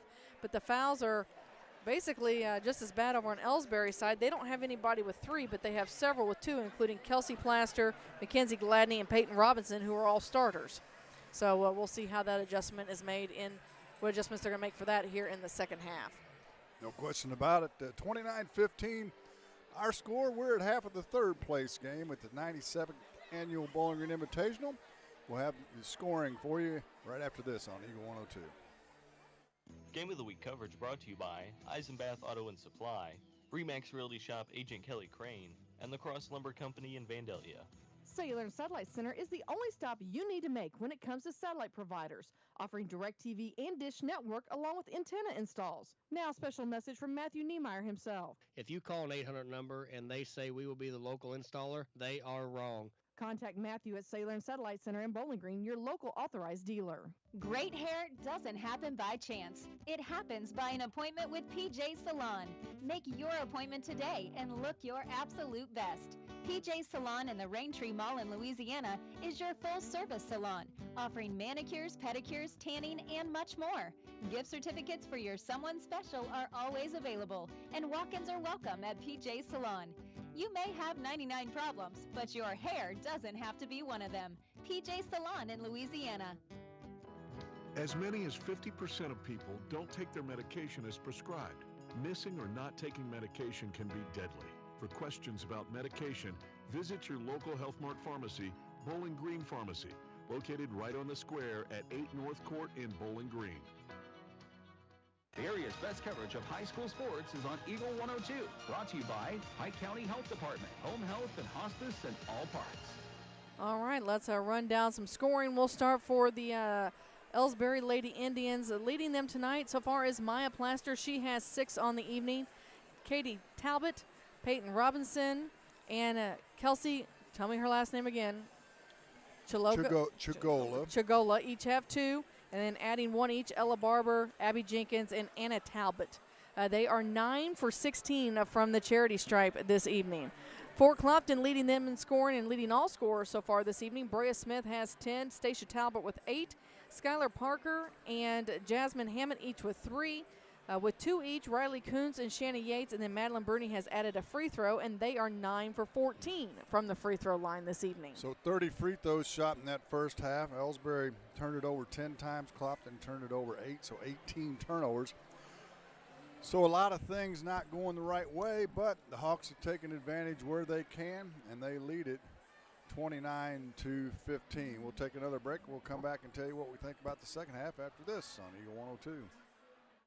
Game of the Week coverage brought to you by West End Financial Services, Bowling Green Veterinary Clinic, True Manufacturing, and Aloha Wood-Fired Pizza. One Multi-Sports Complex in Bowling Green is your year-round indoor facility to get your softball and baseball work in. Call Courtney at 573-324-2193 or Matthew at 573-324-8282 to schedule an appointment and to inquire about memberships. One Multi-Sports Complex just off VFW Road in Bowling Green. Bowling Green Ready Mix and Kearns Construction, your high-quality 1-2 punch to knock out tough building projects. Bowling Green Ready Mix for all your concrete and concrete supplies, and the only plant locally owned and operated. And Kearns Construction for new homes, remodeling jobs, repair work, and even snow removal. Just call 573-324-3433 and let the friendly and knowledgeable staff at Bowling Green Ready Mix and Kearns Construction Company go to work for you. If it's time to ride or time to work, it's time to visit Hayden's Motorsports Center in Frankfort. Time to ride with Honda and Polaris ATVs, side-by-sides, and motorcycles. Time to work with Steel and Husqvarna chainsaws, weed eaters, leaf blowers, and more. There isn't a friendlier or more knowledgeable staff than those at Hayden's. If you need help at work or at play, let Hayden's Motorsports Center be your one-stop shop for the most fun and hard-working power sports equipment in the area. They're always ready to help. Hayden's Motorsports Center, just off Highway 61 North in Frankfort. Area High School Sports is on Eagle 102, brought to you by Pike County Memorial Hospital and Cellular and Satellite Center. Well, Jim, Clopton's out of the locker room out here warming up. We haven't seen Elsberry yet, so Coach Kerry Coke-Down must be drawing up some pretty good plays here in the second half. Could be a come to Jesus. Yeah, it's probably really what it is. She can't be happy with the number of turnovers Elsberry's had, and really being down. 14 or 15 points in a half is. Yeah, that's kind of rough. That's not the best. Kind of rough, and then not wanting to see that. I think really for both teams at this point, we're going to have to stop the ticky-tack fouls. Right. Or this game will be won or lost on free throws, bottom line. And we're going to be playing with a lot of the guys, a lot of the second group. Yes. Because you've got people that are prone to fouling. Yes. And they're already in foul trouble. They're already in foul trouble. Yeah. Really, Elsberry for the second half is just going to have to take care of the basketball more than anything. It had some turnovers that, dribbling off their own feet, bad passes in there, really have to take care of that basketball. And looking at them warming up here, they're, doing some nice layups, and they've gone straight in the hole. And sometimes that helps, seeing that ball go through the hoop, as you've mentioned numerous times. And we'll just have to see if that works in their favor here in the second half. And we have not had a made three-pointer in the game. We have not, and which is probably the key for Clopton here to win this one in the second half. If they're going to, Elsberry's going to end up shutting down that paint here in the second half, even tighter than what they did in the first half. They're going to try and keep Brea Smith out of it. Right. So Clopton, in order to win this game, is going to have to do some outside shooting.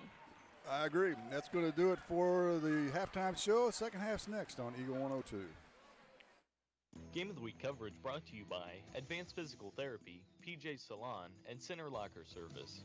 Cellular and Satellite Center is the only stop you need to make when it comes to satellite providers, offering DirecTV and Dish Network along with antenna installs. Now a special message from Matthew Niemeyer himself. If you call an 800 number and they say we will be the local installer, they are wrong. Contact Matthew at Cellular and Satellite Center in Bowling Green, your local authorized dealer. At Craig's Truck and Tractor Repair in Vandalia, they say it's better to prevent a breakdown than having to pay for one.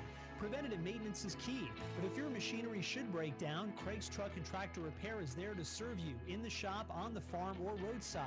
See Craig's for semi-truck and trailer repair, oil changes, overhauls, and much more. Farm planting season to harvest season and beyond, Craig's Truck and Tractor Repair can help keep all your equipment and big rigs rolling. Call in or stop in today. Craig's Truck and Tractor Repair, Highway 54 east of Vandalia. From our roots in St. Louis, Royal Banks of Missouri is branching out to continue serving you with our locations in St. Charles, Jerseyville, Granite City, and now in Hannibal, Center, and New London. Royal Banks of Missouri, the community bank in your community. CMC Distributing in Louisiana is the place to turn for steel, culverts, industrial supplies, and central welding supplies.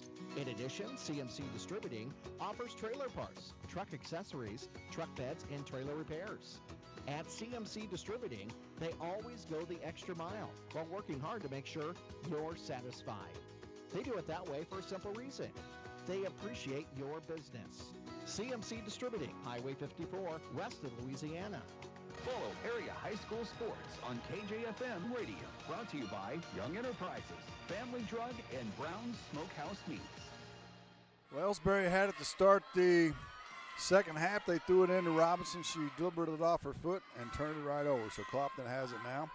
Just underway here in the second half. Parker gets it to Hammett, left wing to Yates. Skip pass to Parker, head of the key, right wing now to Smith. Looks like it's not the starting lineup because Bernie's not in there. And there's that three we talked about as Shannon Yates tried to drop it in there. But Smith with the offensive rebound. Yeah, the same stars exception Parker for Bruni. Hammett from 15 is good from the left corner. So Jasmine Hammett gets the Lady Hawks with their lead up, the largest of the night with 16. She's got 5. Robinson comes back quickly and she travels. She is just in a bad headspace right now, isn't she? She just watched her the other night. Her facial expressions and her body language would tell you it's just not going right for her right now. Bowling Green tournament doesn't seem to be her friend this week. Yates for 3 again. That one's off the mark. Loose rebound, and Clopton gets it again all over the offensive glass. Yates down low to Smith. Her shot's up off the glass and good. Brea Smith's got 12, and the lead is 15. Or 17 once they put the points up. Back comes Elsberry. They've got Robinson, Plaster, Gladney, and Jenkins. And Elsberry throws it away. Stolen by Yates. She'll head the other way. She's going to take it to the glass. Her layup's up off the front rim. No good, but there's Smith all over the glass again, and there's a tie-up as she and Maya Plaster have a jump ball, and the Hawks will keep it on the alternating arrow. So the original starters back in the game for Elsberry. On the inbounds pass, we've got an illegal pick. Hey, Jim. Yes, that's on Talbot, her third. You know, we've made fun of my math all week long. I'm fading, aren't I? Yeah, what's the point differential here? I think you're rubbing off on me. It's 18 now, isn't it? Another turnover for Elsberry. Smith into the paint, kicks it out the head of Keita Parker for 3. Oh, that would have been a nail in the coffin maybe. But she goes and gets her own rebound. Elsberry getting killed on the offensive glass right now. Yeah, they are. Clopton just all over, namely Brea Smith. Crazy. Just so you know, Brea is only a sophomore, folks. We got 2 more years of her. That is true. If you look out on the floor, you got a lot of young I know. players. I'm so excited. And a travel on Yates. You look at players like Brea Smith for Clopton and Skylar Parker, and then on the other side you look at the Talbot twins and the Maya Plaster still to come up. You got Chagola and Barber, the freshmen. Yeah, these 2 teams are going to be going at it for a while, folks. This is going to be fun. They get it inbounds, do the Indians against the full court pressure. 6 minutes to play. They trail by 18, thanks to Marianne. 33-15. Robinson to the right elbow. Pulls up just inside the paint, gets it back to Plaster. Jenkins far corner and out of Maya. Kelsey, she'll drive baseline, gets it to Gladney. Her shot's up and good. Nice put back in there by Gladney. First 2 points for McKenzie in this ball game. You know, really it's her defensive play that really stands out. Yeah, and she was in foul trouble too. Yep.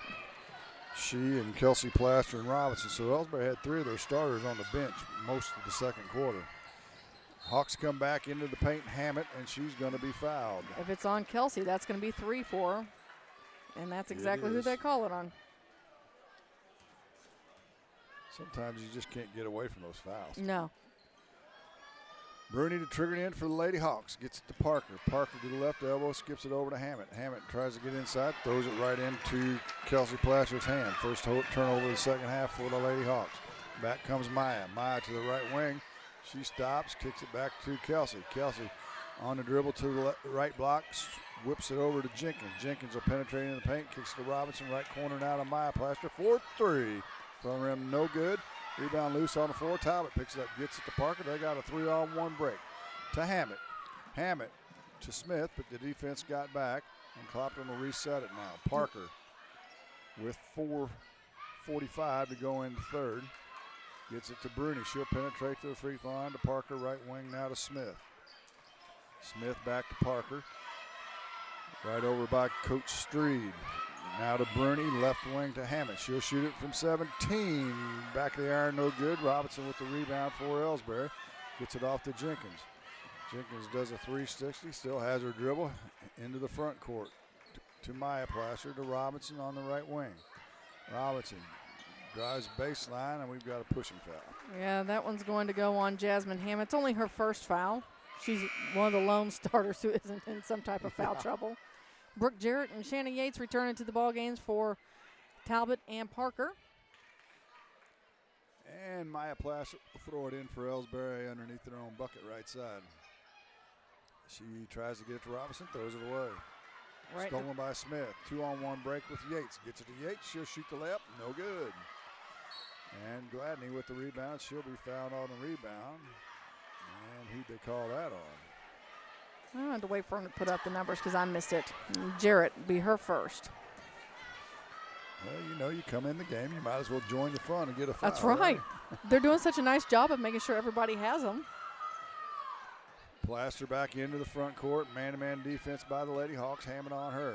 To Kelsey on the shuffle cut to Robinson. Her shot up off the glass and good. She finally got one to go down.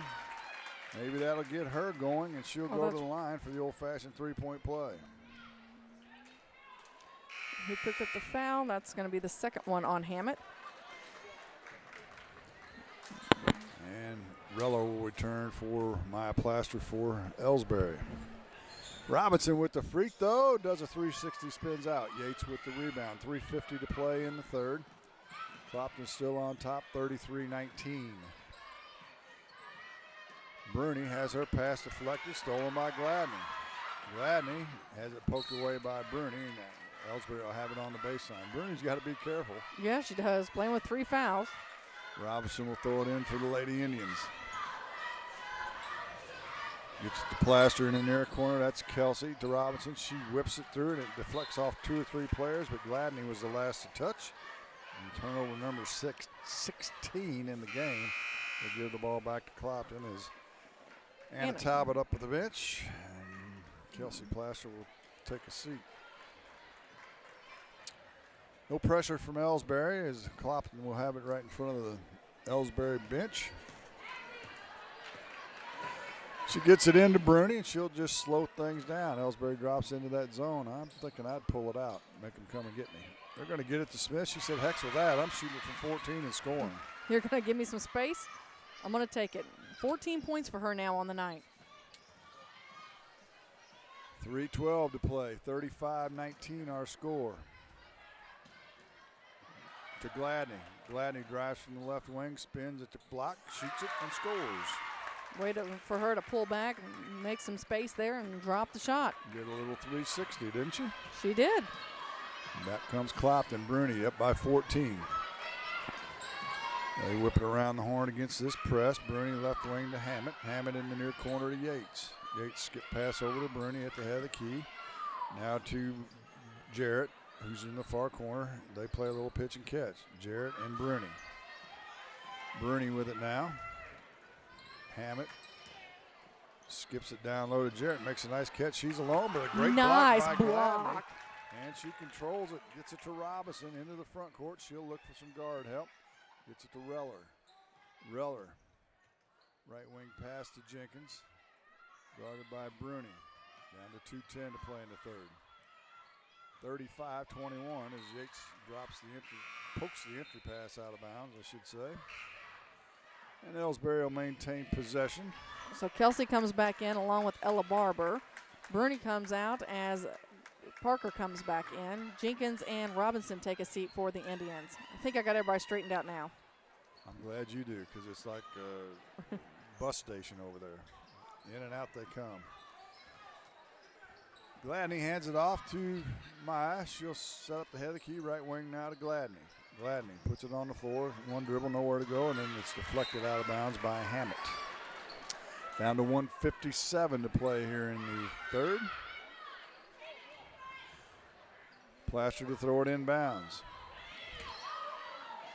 She'll get it into Reller. Reller with the left hand dribble to the left. Gets it to the left elbow, hands it off to Talbot. She'll penetrate in, loses her footing, throws it up. It's no good. Rebounds loose, and we'll have a tie-up. Jillian Reller and Skylar Parker. And on the alternating arrow. It's going to stay with Elsberry. It will. It's Katie Talbot will return. Anna will take a seat. 1:46 to play in the third, 35-21. Maya gets it into Gladney on the right wing. She throws it cross court. Anna makes the catch, and how it's not a travel, I don't know. But Elsberry calls a timeout. Coach Carrie Coke was down there, man. She got it, didn't she? We'll take a timeout as well. 1:39 to go here in the third. Clopton leads Elsberry 35-21. You're listening to Bowling Green Invitational Tournament on Eagle 102. Game of the Week coverage brought to you by Bowling Green Ready Mix and Kearns Construction, Calumet of Missouri, and Hayden's Motorsports Center. Brown's Smokehouse Meats in Silex can help with all your meat processing, retail, wholesale, and custom butchering. Brown's Smokehouse Meats invite you to stop by their retail location in Troy at 185 East Cherry Street. High school sports on your area sports leader, Eagle 102. Brought to you by Bowling Green Tractor, Vicki Cadwalder Real Estate, and Ingram Plumbing.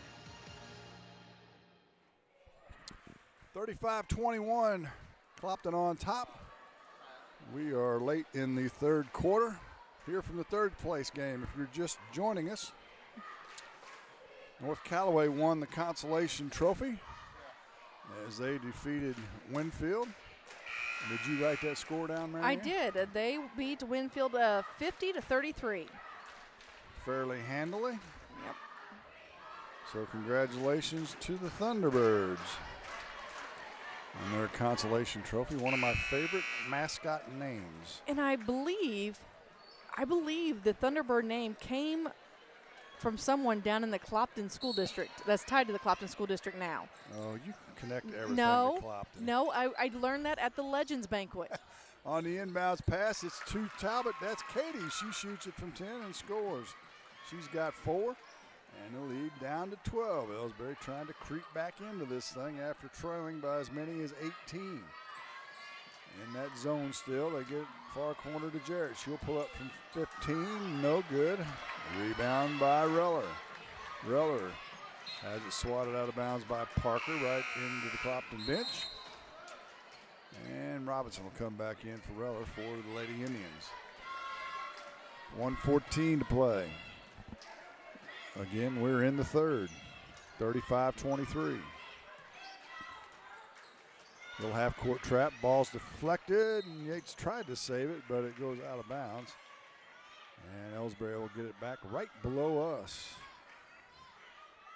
Plaster will throw it in with 1:07 to play. And it's deflected by Jarrett. Nobody doing much of anything on these inbounds passes for plays for Elsberry, just kind of standing and expecting the ball to come to him. You got to meet your pass. They get it into Gladney. She gets a triple team. They get it to Robinson. Of course, somebody's open, and it was Chicola, and Barbara. She missed it from point-blank range, and it goes out of bounds off of Elsberry on the rebound back to the Lady Hawks. Woo, that would have been a nice bucket for the Indians. Cut it to 10. Like to try and get it below double figures before the end of the quarter. Parker's going to walk it up. Took Elsberry in a 1-3-1 zone. Jarrett's going to shoot a high arcing three from the far corner. It's no good. Maya Plaster with the rebound. She's got 40 seconds. Into the front court now. Got some space. Stops. Kicks it over to Talbot. Back to Plaster. She'll penetrate now to Robinson. Robinson outside the arc in the corner. It's short. Her three ball. Jarrett with the rebound for the Lady Hawks. Baseball pass ahead to Parker. Nice catch. Layups up and good. Oh, my.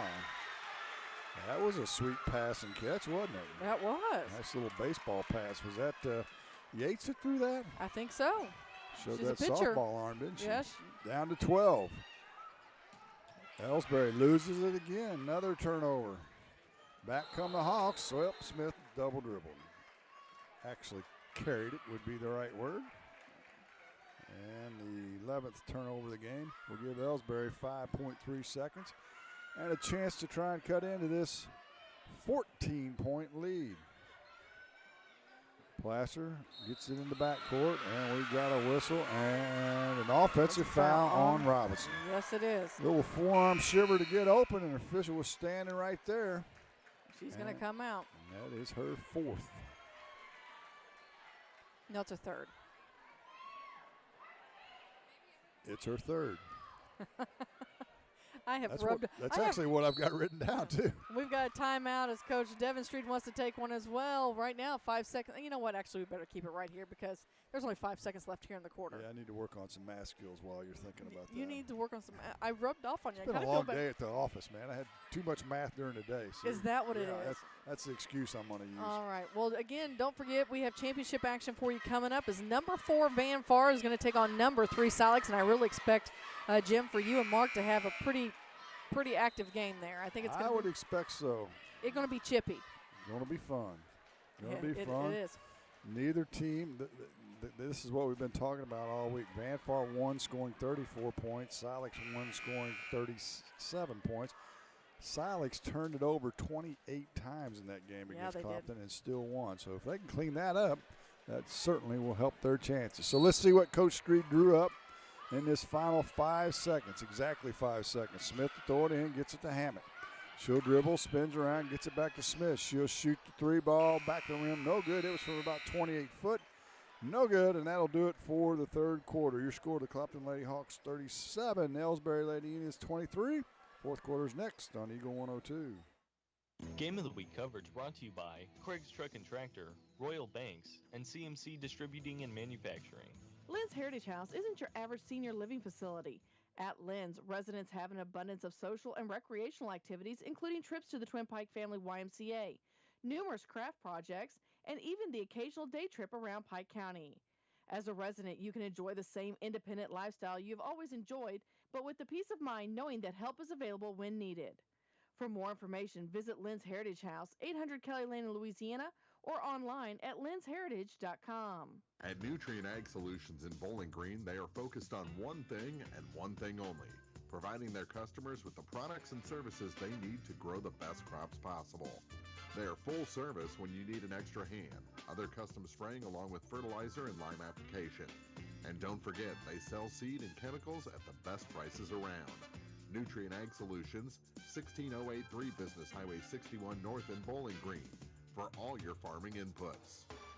Hear all the action from the Eagle 102 broadcast booth, sponsored by Family Drug in Louisiana.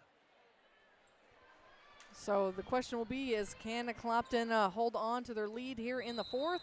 Or is Elsberry Lady Indians head coach Kerry Koch Dow drawn up the winning plays, the winning offense for the Lady Indians to come back and get this one from behind? Hawks have it to start the final quarter. Bruni's going to fire three right out of the chute. It's short. Long rebound and another offensive rebound for Smith. She'll get it to Bruni. Both teams scored 8 points, if my shaky evening math is right. Smith gets it in the paint. That was in the third quarter. Hammett shot partially blocked now, and we've got a whistle and a foul on the rebound. And I believe that'll be on Talbert, and if it is, that's her fourth. Hey, remember how you were giving me a really hard time about tying everything back to Clopton? Mm-hmm. Thank you, Erica Walker. This is what I was thinking. The Thunderbird mascot was picked by her dad, who was coaching there because of the green and black colors. Yeah. Bob Frank. Yeah. See, leave it to him to think of Thunderbird, right? Yeah. See, I knew I wasn't dreaming that. Okay, good for you. Plaster drives in the paint up with one hand. It's good. That's Kelsey, who drove right down the boulevard, scored her first bucket of the second half. She's got 4. And the steal on the press. Gladney gets it, misses. Her putback's up and good. And a timeout immediately by Coach Devin Street as the lead is now 10. We'll step aside as well. 7 minutes to play in the game. You listen to the Bowling Green Invitational on Eagle 102. Game of the Week coverage brought to you by McMailer & Sons Backhoe and Excavating, Craig Bowen CPA, and Beinhoff Funeral Homes. The Evans Insurance Agency is a family-owned and operated independent brokerage. We take pride in sponsoring local athletic and academic achievements. Scott and Shaylee Evans offer only the best in customer service while protecting your home, auto, toys, and business needs. Give us a call at 816-772-5182. Tell my mom and dad what I'm doing. The most complete coverage of high school sports on Eagle 102. Brought to you by Mid-America Auto and Towing, the Mercantile Bank, and Pike County Mutual Insurance. 37-27. Clopton on top. They've led by as many as 18. Elsberry scored the first bucket of the game. Haven't led since. Well, they came out here in the fourth quarter, put up some nice numbers pretty quickly, and already took care of chipping away a little bit. And so let's see what Clopton's drawn up to handle the pressure that all of a sudden affected him in the last couple of possessions. As Elsberry will come out in a full court 1-2. What is it going to be, a 1-2-1-1, or is it going to be man? Looks like it's going to be a man press. And then they'll try and jump and trap. Smith over on the far sideline, and she'll be fouled by Talbot. That is Anna. It's her first, I believe. I would concur, and so would the score table. Yates to throw it in, gets it in the back court to Bruni. Bruni skip past to Smith up on the far sideline right in front of the benches. She's tied up by Plaster, and now Plaster's hurt. Got her ankle bent under. She grabbed it, and now she's going to get up, and they're going to say the ball went off of Clopton, however. So the turnover, 5th in the half, 13th of the game, will give it back to Elsberry, trailing by 10. We've seen some comebacks on the boys' side of 10 points or more in this tournament. Can the Lady Indians pull the trick? Talbot on the dribble now, skips it over to Chigola, who's in the game. Dribbles to the right baseline, stops, tries to force it inside. The ball's loose on the floor. Now it's deflected and won't have a jump ball. And the possession arrow stays with Elsberry, so they'll have it under their own basket. Break for the Indians to still keep possession as Robinson will return. Chigola will take a seat for the Indians. Now the officials are going to get together and chat. Or maybe they're thinking they didn't change the possession arrow. Well. But they did, so it's all good. Maybe. Yep. Robinson to trigger it in, gets it to Plaster. To Robinson on the block. She's in a triple team. Back to Kelsey, or Maya to Kelsey. Head of the key. 3 ball. Good. That's what the Lady Indians needed. Kelsey Plaster with the 3. She's got 5 in the second half. Just 7 for the game. But the lead down to 7. 37-30. Smith with some space into the front court. Goes straight to the bucket. She's going to be tripped up from behind, though, this time by Anna Talbot. That'll be her second. Should be on the floor. So the common foul. And the 4th team foul on Elsberry. 5 team fouls for Clopton. Yates to trigger it inbounds underneath the bucket right side. Gets it in to Smith. Outside the arc now to Parker, who checked back in. On the dribble, she is tied up, and that's going to be another foul on Talbot. 3 back-to-back-to-back for Anna. You mentioned they're aggressive. They are. So Katie's going to come in, replace Anna. Katie has 2. And the Hawks still have it with 6 minutes to play in the game, leading by 7. Ball's deflected, stolen by Kelsey, ahead to Gladney. She's ahead of the pack, left-handed layups, up and good. Here come the Indians, 37-32. Smith up the far sideline. She's got some space to the paint. Nobody stopped the ball, up and scores. Man, you got to stop the basketball. Brea Smith wide open. Give her 16 for the game. 39-32. Back comes Maya, right wing to Kelsey. Corner to Talbot. Talbot in the near corner, drives baseline now, tries to get it down low to Kelsey. It's loose, and we've got a whistle, and that's going to be a foul on Talbot. Talbert, I should say. And that'll be her 3rd. I think that's her 5th. No, she's her 3rd. Look at you go. Okay, how did I miss that? I don't know. My math got better all of a sudden. All of a sudden it did. So Talbert will foul out of the game. She'll finish with 8 points. Bruni comes in. So Clopton loses a little bit of their height. Robinson to throw it in for Elsberry. Gets it to Kelsey for 3. Front of the rim, no good. Rebounded by Yates, and it goes off her foot and out of bounds back to Elsberry. Gladney kind of tried to tie her up, and it went off her foot out of bounds. Gladney will throw it in this time. Looks. She gets it to Maya. Her shot's no good. Had a little pressure on her, but hit right underneath the bucket, actually. Now they get it to Smith, do the Lady Hawks, into the front court. She's in a double team and finds some space and gets it to Parker, but Coach Street will burn another timeout with 5:07 to play in the ballgame. 39-37. Lady Hawks still lead it. You're listening to Bowling Green Invitational on Eagle 102. Game of the Week coverage brought to you by Brown's Processing and Smokehouse Meats, Lynn's Heritage House, and Knight Equipment Company. Buying a home can be scary, but not with RE/MAX Realty. Whether you're looking to sell or to buy a home, commercial property, investment property, or land in Pike County and the surrounding area, the RE/MAX Realty Shop is here to help. When you or someone you know wants a passionate advocate to share the home buying experience with, call me. We will both be glad you did. I'm Elisha Koenig, RE/MAX agent. The best coverage of high school sports on KJFM, brought to you by Community State Bank of Missouri, County Market in Louisiana, and Bowling Green Pharmacy. 39-32, Clopton leads it. And the clock here counts down the timeout, which is mind-boggling to me. And so we don't really know how much time is left in the game. It seems like there's about 4 minutes. Well, I was going to say, yeah, it's because we forget. That's how quickly we forget. Got to write that down. We should, but we won't. I have short timers all the time, is what I've got. 5:07 actually to play in the game. And the Hawks will have it right at the front of their bench between the score table and the bench. Yates will throw it in. No pressure from Elsberry as they drop into that 1-2-2 zone again. They'll try and trap if they get an opportunity. Smith on the dribble now. Hands it back to Parker. What's Clopton going to try and burn some clock? That's not going to work. It's Gladney with the steal. Spins, stops, doesn't shoot it. Oh, it turns around and hands it right to Bruni. Oh, my. Handed it to her and went, oh, wait a minute, you're the wrong person. So the Hawks come back into the front court. Bruni now under heavy pressure by Gladney. Gladney at the point of this half-court trap. Bruni still on the dribble. Finds some space now, gets to the Hammett left wing. Back to Yates. Yeah, it looks like Clopton's going to try and burn clock, and Gladney will foul Yates.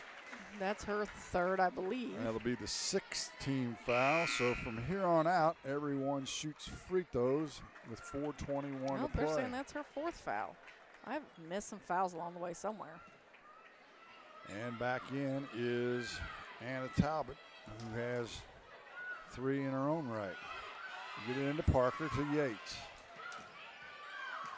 Yates.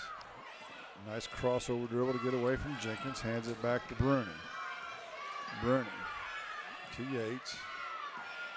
As they're in a 1-4, for those of you who remember the North Carolina days, they get it to Smith. She'll go to the bucket. It won't go. She's fouled. She went right around Robinson that time. But the foul is going to come from the other side, I believe. And they said that's 5 on 3 on Anna Talbot. 3. Yeah, I'm not sure they're getting them right over there. Yeah, I was going to say, I already had her for 3. Yeah, so Smith's first free throw is good. She'll get a second. 66% from the line for Brea Smith. She's just a sophomore. Second free throw is good as well. So the lead grows back to 9. We've seen that a lot. Teams battle inside double digits, and then happened in the first game, actually. Winfield got it within 9, and then all of a sudden it was 19.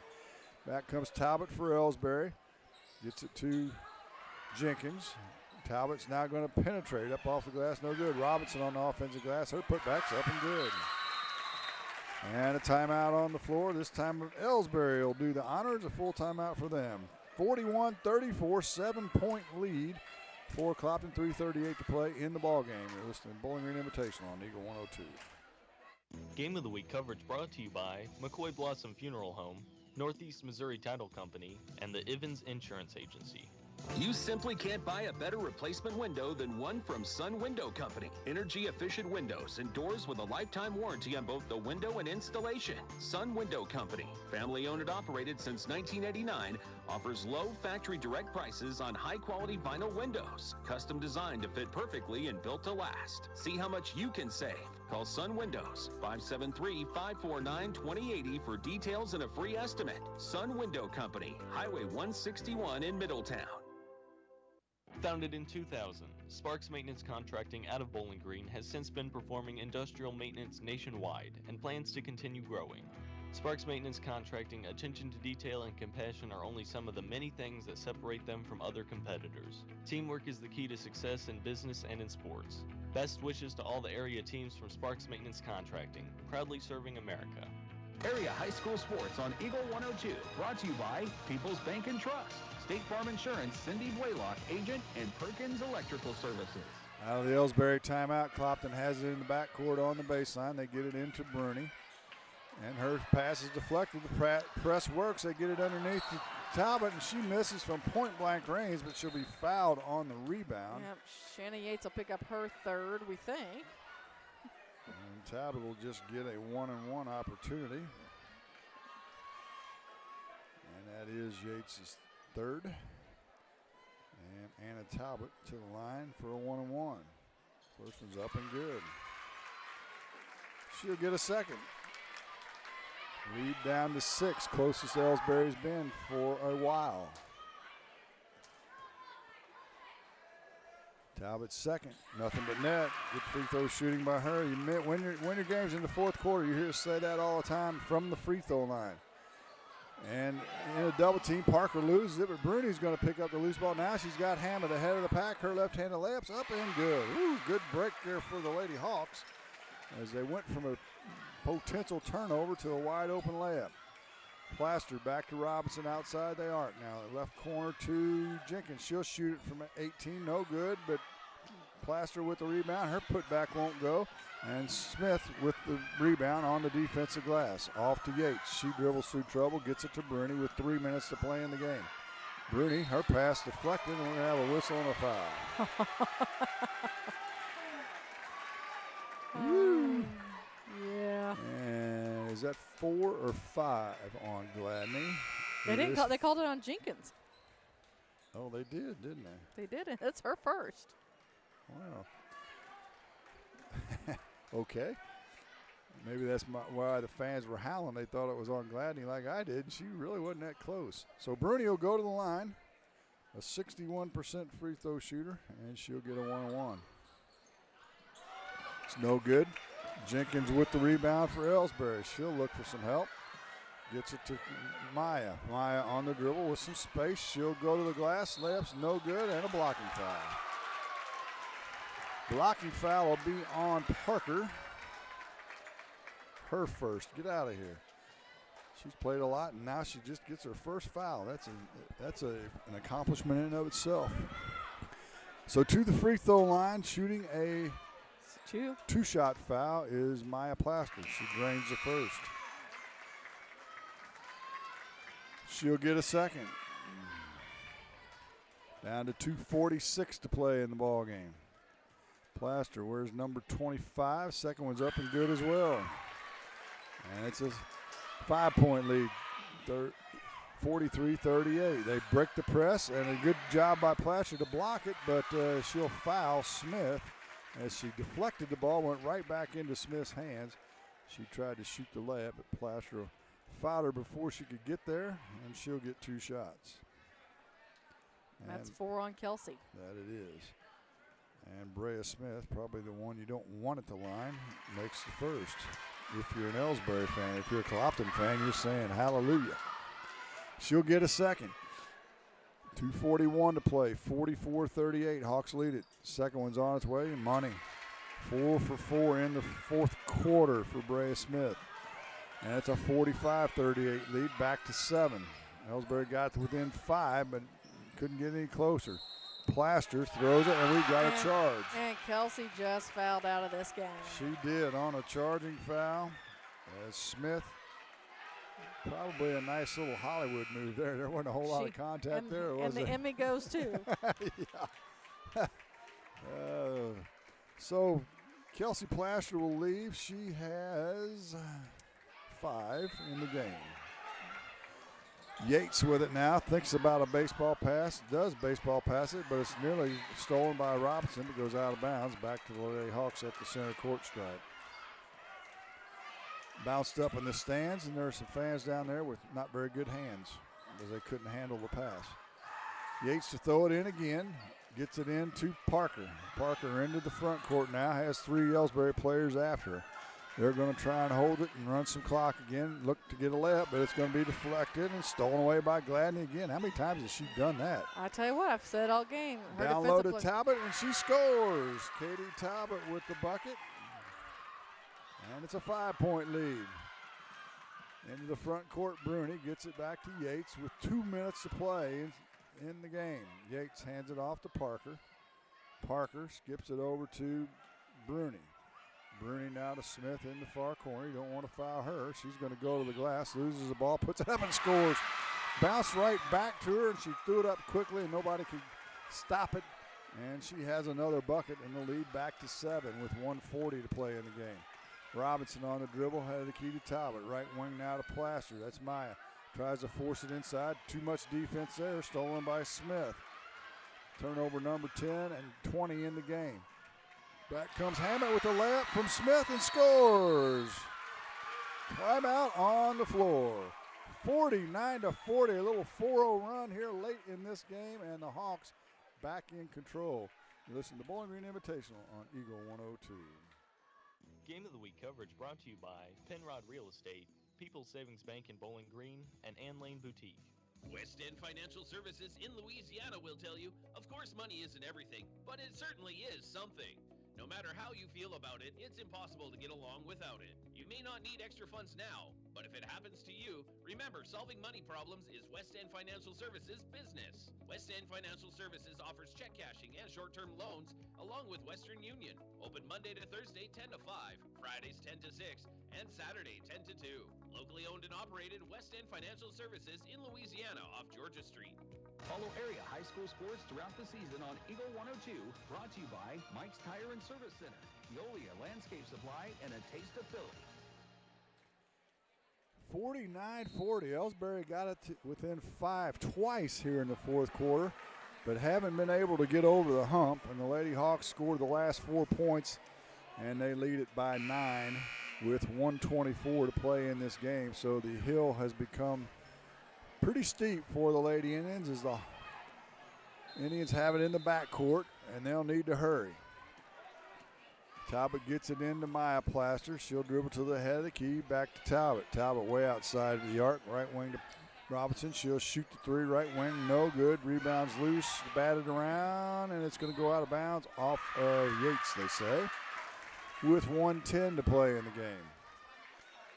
Plaster will throw it in from the bench area. Maya, the only Plaster still available, as Kelsey's fouled out. Robinson with it now. She'll think about the three. Now in trouble. Skips it over to Talbot. Talbot dribbles from the right wing into the short corner and throws it away. Stolen by Parker. Parker with the left hand goes to the bucket and scores. Wasn't the prettiest layup in the world, but it doesn't matter what it looked like. It's good.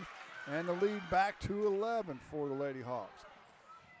Elsberry into the front court now. Gladney gets it to Robinson for three. In and out, no good from the left wing. Rebounds loose. Kelsey will pick it up, and we've got an injured player and a foul on the play as well.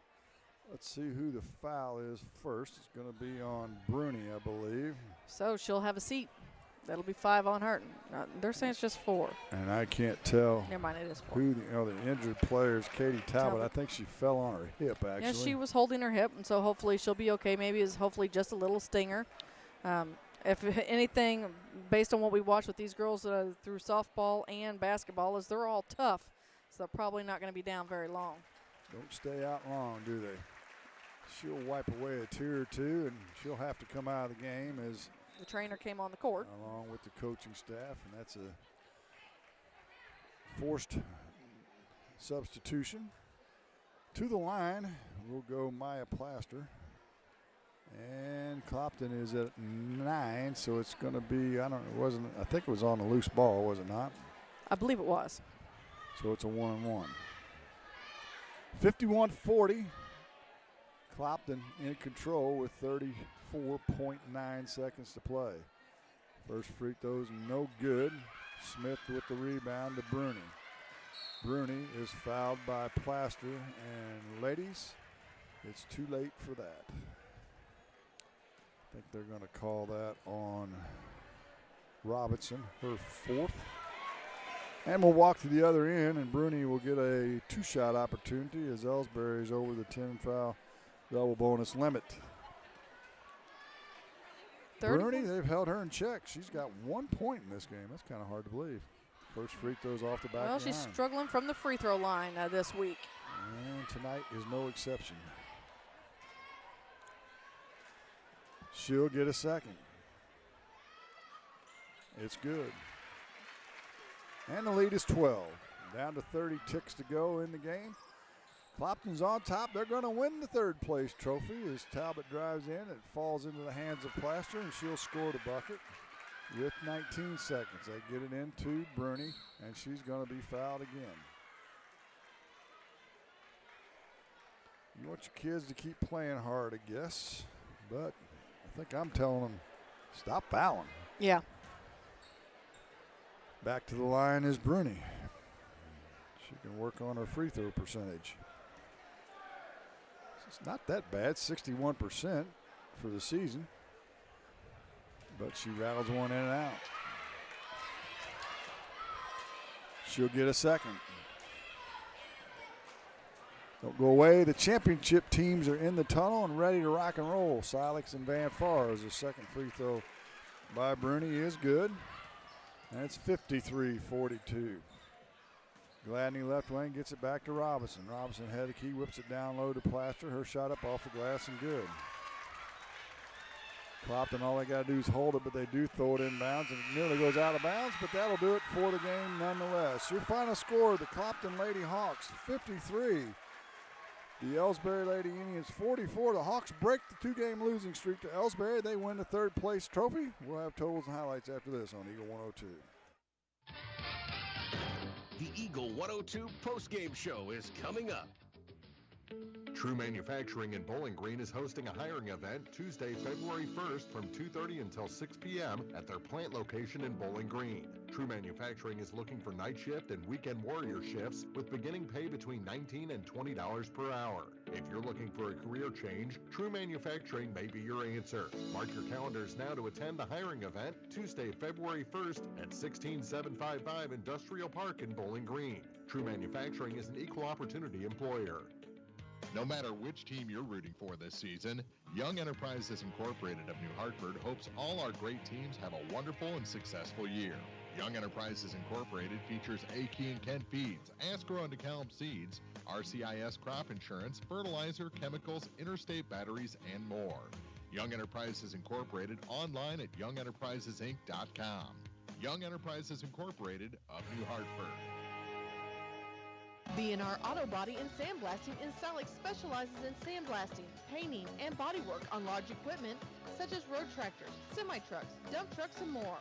The team at B&R Auto Body and Sandblasting has the knowledge and skill to get your large equipment in tip-top shape. Call B&R today for a quote at 636-262-4304. That's 636-262-4304. B&R Auto Body and Sandblasting in Silex. Bringing you all the action from the Eagle 102 broadcast booth, sponsored by Family Drug in Louisiana. Time now for the Eagle 102 postgame show on KJFM. Well, the Clopton Lady Hawks have defeated the Elsberry Lady Indians after falling to them twice previously this season by the score of 53-44. That they did. Let's take a look at scoring for you. For Elsberry, they were led by Maya Plaster with 12, 6 each for Katie Talbot and Peyton Robinson, 5 for Kelsey Plaster, who fouled out, 4 for Mackenzie Gladney, 3 for Anna Talbot, and 2 for Kelsey Chigola, and 1 each for Ella Barber and Abby Jenkins. Elsberry was 13 for 22 from the line. The key stat for them is they turned it over 21 times. For the Lady Hawks, they were led by Brea Smith with 22, 9 each for Skylar Parker and Jasmine Hammond, 8 for Stacia Talbot, 3 for Madeline Bruni, and 2 for Shanna Yates. The Hawks better from the free throw line tonight, 18 for 23, and they only turned it over 16 times. So they win it, the Consolation Trophy, by the final score of 53-44. Final thoughts, Marianne, before we reset this? Well, I'll tell you what, it was a fun game, exactly what we expected, but I'm ready for the championship matchup. It's on its way on Eagle 102. Game of the Week coverage brought to you by Remax Realty Shop Alicia Koenig, Sun Window Company, and Sparks Maintenance Contracting. Louisiana Flowers and Gifts reminds you Valentine's Day is the perfect time to show those around you how much they mean, and nothing says I love you better than flowers. Stop by and place your Valentine's Day orders Monday through Friday 9 to 5 and Saturday 9 to noon. Louisiana Flowers and Gifts, your Valentine's Day headquarters on Georgia Street in Louisiana. Before and after the game, Night Owl's Cafe has your fix for breakfast, lunch, dinner, and dessert. Night Owl's is the perfect spot for down-home cooking, offering a full menu of tasty items sure to fit your taste buds. From breakfast sandwiches and waffles to pizza, burgers, and wraps, Night Owls has it all. Check out the Night Owls Facebook page for daily specials and updates on their freshly baked pastries. Night Owls Cafe, 115 Main Street in Silex. As many as 50% of people don't take their medication as prescribed. Some never even fill their prescription, even if they don't feel well. Missing or not taking medication can be deadly.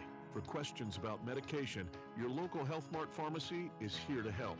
For fast, friendly service and affordable prices every day, visit your local Health Mart pharmacy, Bowling Green Pharmacy, located right on the square at 8 North Court in Bowling Green.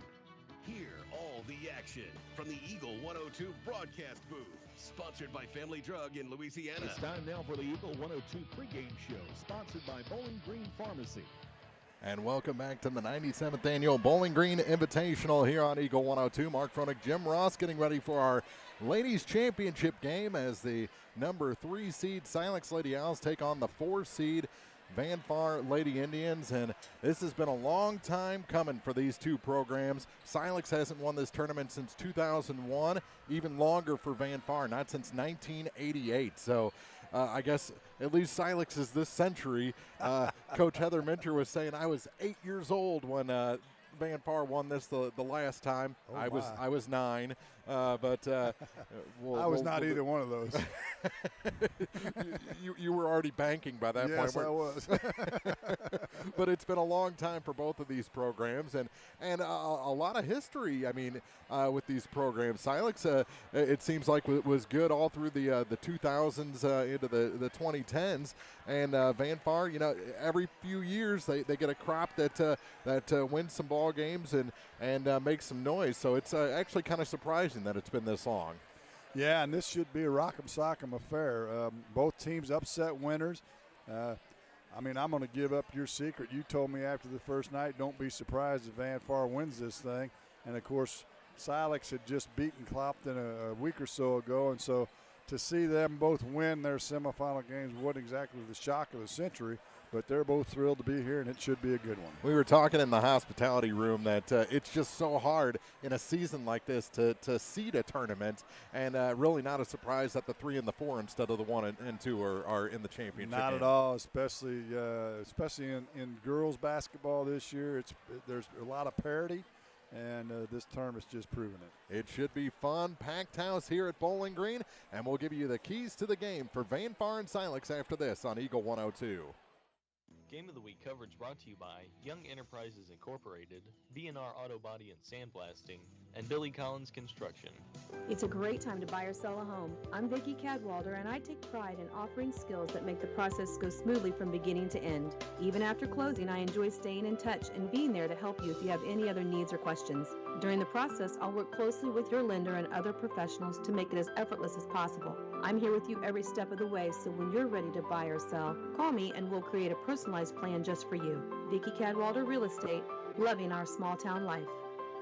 When on a quest for parts to get you back on the road, look no further. CarQuest has all of your automobile and agriculture needs. With locations in Bowling Green, Louisiana, and Vandalia, CarQuest is your leading auto parts retailer. CarQuest offers die-hard batteries, hydraulic hoses, water pumps, remanufactured automotive parts, maintenance items, and accessories such as oil filters for all makes and models. End your quest today. Stop by CarQuest and get experienced help to keep your vehicle in tip-top shape. As many as 50% of people don't take their medication as prescribed. Some never even fill their prescription, even if they don't feel well. Missing or not taking medication can be deadly. For questions about medication, your local Health Mart pharmacy is here to help. For fast, friendly service and affordable prices every day, visit your local Health Mart pharmacy, Bowling Green Pharmacy, located right on the square at 8 North Court in Bowling Green. Time now for the Eagle 102 Keys to the Game on KJFM, sponsored by Vicki Cadwalder Real Estate in Louisiana. All right, keys to the game for this ladies championship between Silex and Van Far. I think it comes down to the post position for both of these teams. They've got to stay out of foul trouble and be able to put points on the board. Those are the two key cogs in these two offenses. The offense will go through both of them. Both of them have quick guards, 2 quick guards each, actually. The key for Silex is they got to take care of the ball. They turned it over 27 times. I think I said 28 during the other game, but 27 times in the semifinal game and still won. What if you drop that down to 18 and got 10 extra possessions? Boy, that would be a big deal, but neither team likes to run up and down very much. They're going to both kind of play a half-court offense. Neither team really tremendously good from three-point land, so that's why they pounded inside. And so I think that's what you're going to see in this championship game. Interesting you talk about neither team wanting to run up and down, because that's exactly what Coach Robert James is wanting to do in this ball game, is to speed Van Far out of this gym. He really wants to pick up the pace tonight. Well, and if he can do that, that'll take Mara Jensen out of the game, and I'm sure that's what he's after. Mara is a big post presence, and if you can keep her from getting down the floor with you to be able to play defense, that would certainly be a plus. Those are our keys to the game. Starting lineups for this championship game coming up on Eagle 102. Game of the Week coverage brought to you by Trophy Properties and Auction, Joe Ogden Agent, Louisiana Flowers and Gifts, and LaCrosse Lumber in Louisiana. Hello, this is Brittany Hinkey with Community State Bank of Missouri. Now is the perfect time to start saving for retirement. Community State Bank offers competitive rates on traditional and Roth IRAs. Unlike most investments, some contributions may be tax deductible and will grow either tax deferred or tax free. Come in and see one of our IRA representatives in Troy or Bowling Green to maximize your savings opportunities today. Community State Bank of Missouri, your hometown community bank since 1887, member FDIC. Here to answer all your automotive questions, Eisenbath Auto and Supply in Silex, with parts, tools, and equipment to keep you and your farm or business operating smoothly with quality that stands the test of time. All this plus Napa know-how. Eisenbath Auto and Supply, Highway E in Silex. Hi, I'm Kelly Crane with Remax Realty Shop in Bowling Green. I know what it's like to be on the hunt for the perfect home, and sometimes it can be stressful. As a Remax agent, I'm dedicated to helping my clients find the home of their dreams. I'm committed to making your real estate experience memorable and enjoyable as an agent and as a neighbor. If you or someone you know are looking to sell or buy a home in Bowling Green or the surrounding area, give me a call. Kelly Crane, 573-470-3009. As many as 50% of people don't take their medication as prescribed. Some never even fill their prescription, even if they don't feel well. Missing or not taking medication can be deadly.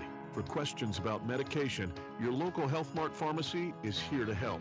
For fast, friendly service and affordable prices every day, visit your local Health Mart pharmacy, Bowling Green Pharmacy, located right on the square at 8 North Court in Bowling Green.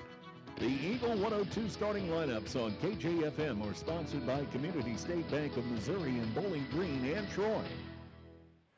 And our starters for this ladies championship game from the Bowling Green Invitational.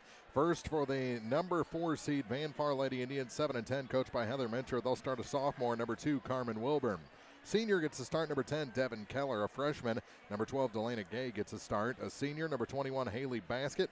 And a junior, number 31, Mara Jensen. For the Silex Lady Owls, they're the 3 seed, 10-6 on the season, coached by Robert James. They'll start a 5'4", junior, number 1, Rita Thurlman. A sophomore at 5'5", number 2, Abigail Mooney gets a start. A 5'2" sophomore, number 4, Maddie Isom. A 5'7" junior, number 11, Maddie Hall. And number 23, a 5'3" junior, number 25, a 5'11" junior, Sarah Gradicke gets the start tonight. So again, for Van Far, it's Wilburn, Keller, Gay, Basket, and Jensen. And for Silex, it's Thurman, Mooney, Isom, Hall, and Gradicke. Those are your starting 5 for both sides. Should be a good championship game. 3 versus 4 in this championship of the 97th Bowling Green Invitational. We've got basketball just minutes away here on Eagle 102. Game of the Week coverage brought to you by Night Owls Cafe, Gypsy Soul Salon and Boutique, and CarQuest. This is Tracy Brookshire with Pike County Health Department Home Health and Hospice. Did you know our agency currently offers over 30 programs and services to our communities? The Women, Infant, and Children's Program, infant through adult immunizations, car seat safety courses, diabetes counseling, and of course our amazing home health and hospice programs, just to name a few. Learn more by visiting our website at pikecountyhealth.org and see what services you and your family could benefit from. Your car, your stuff, your savings.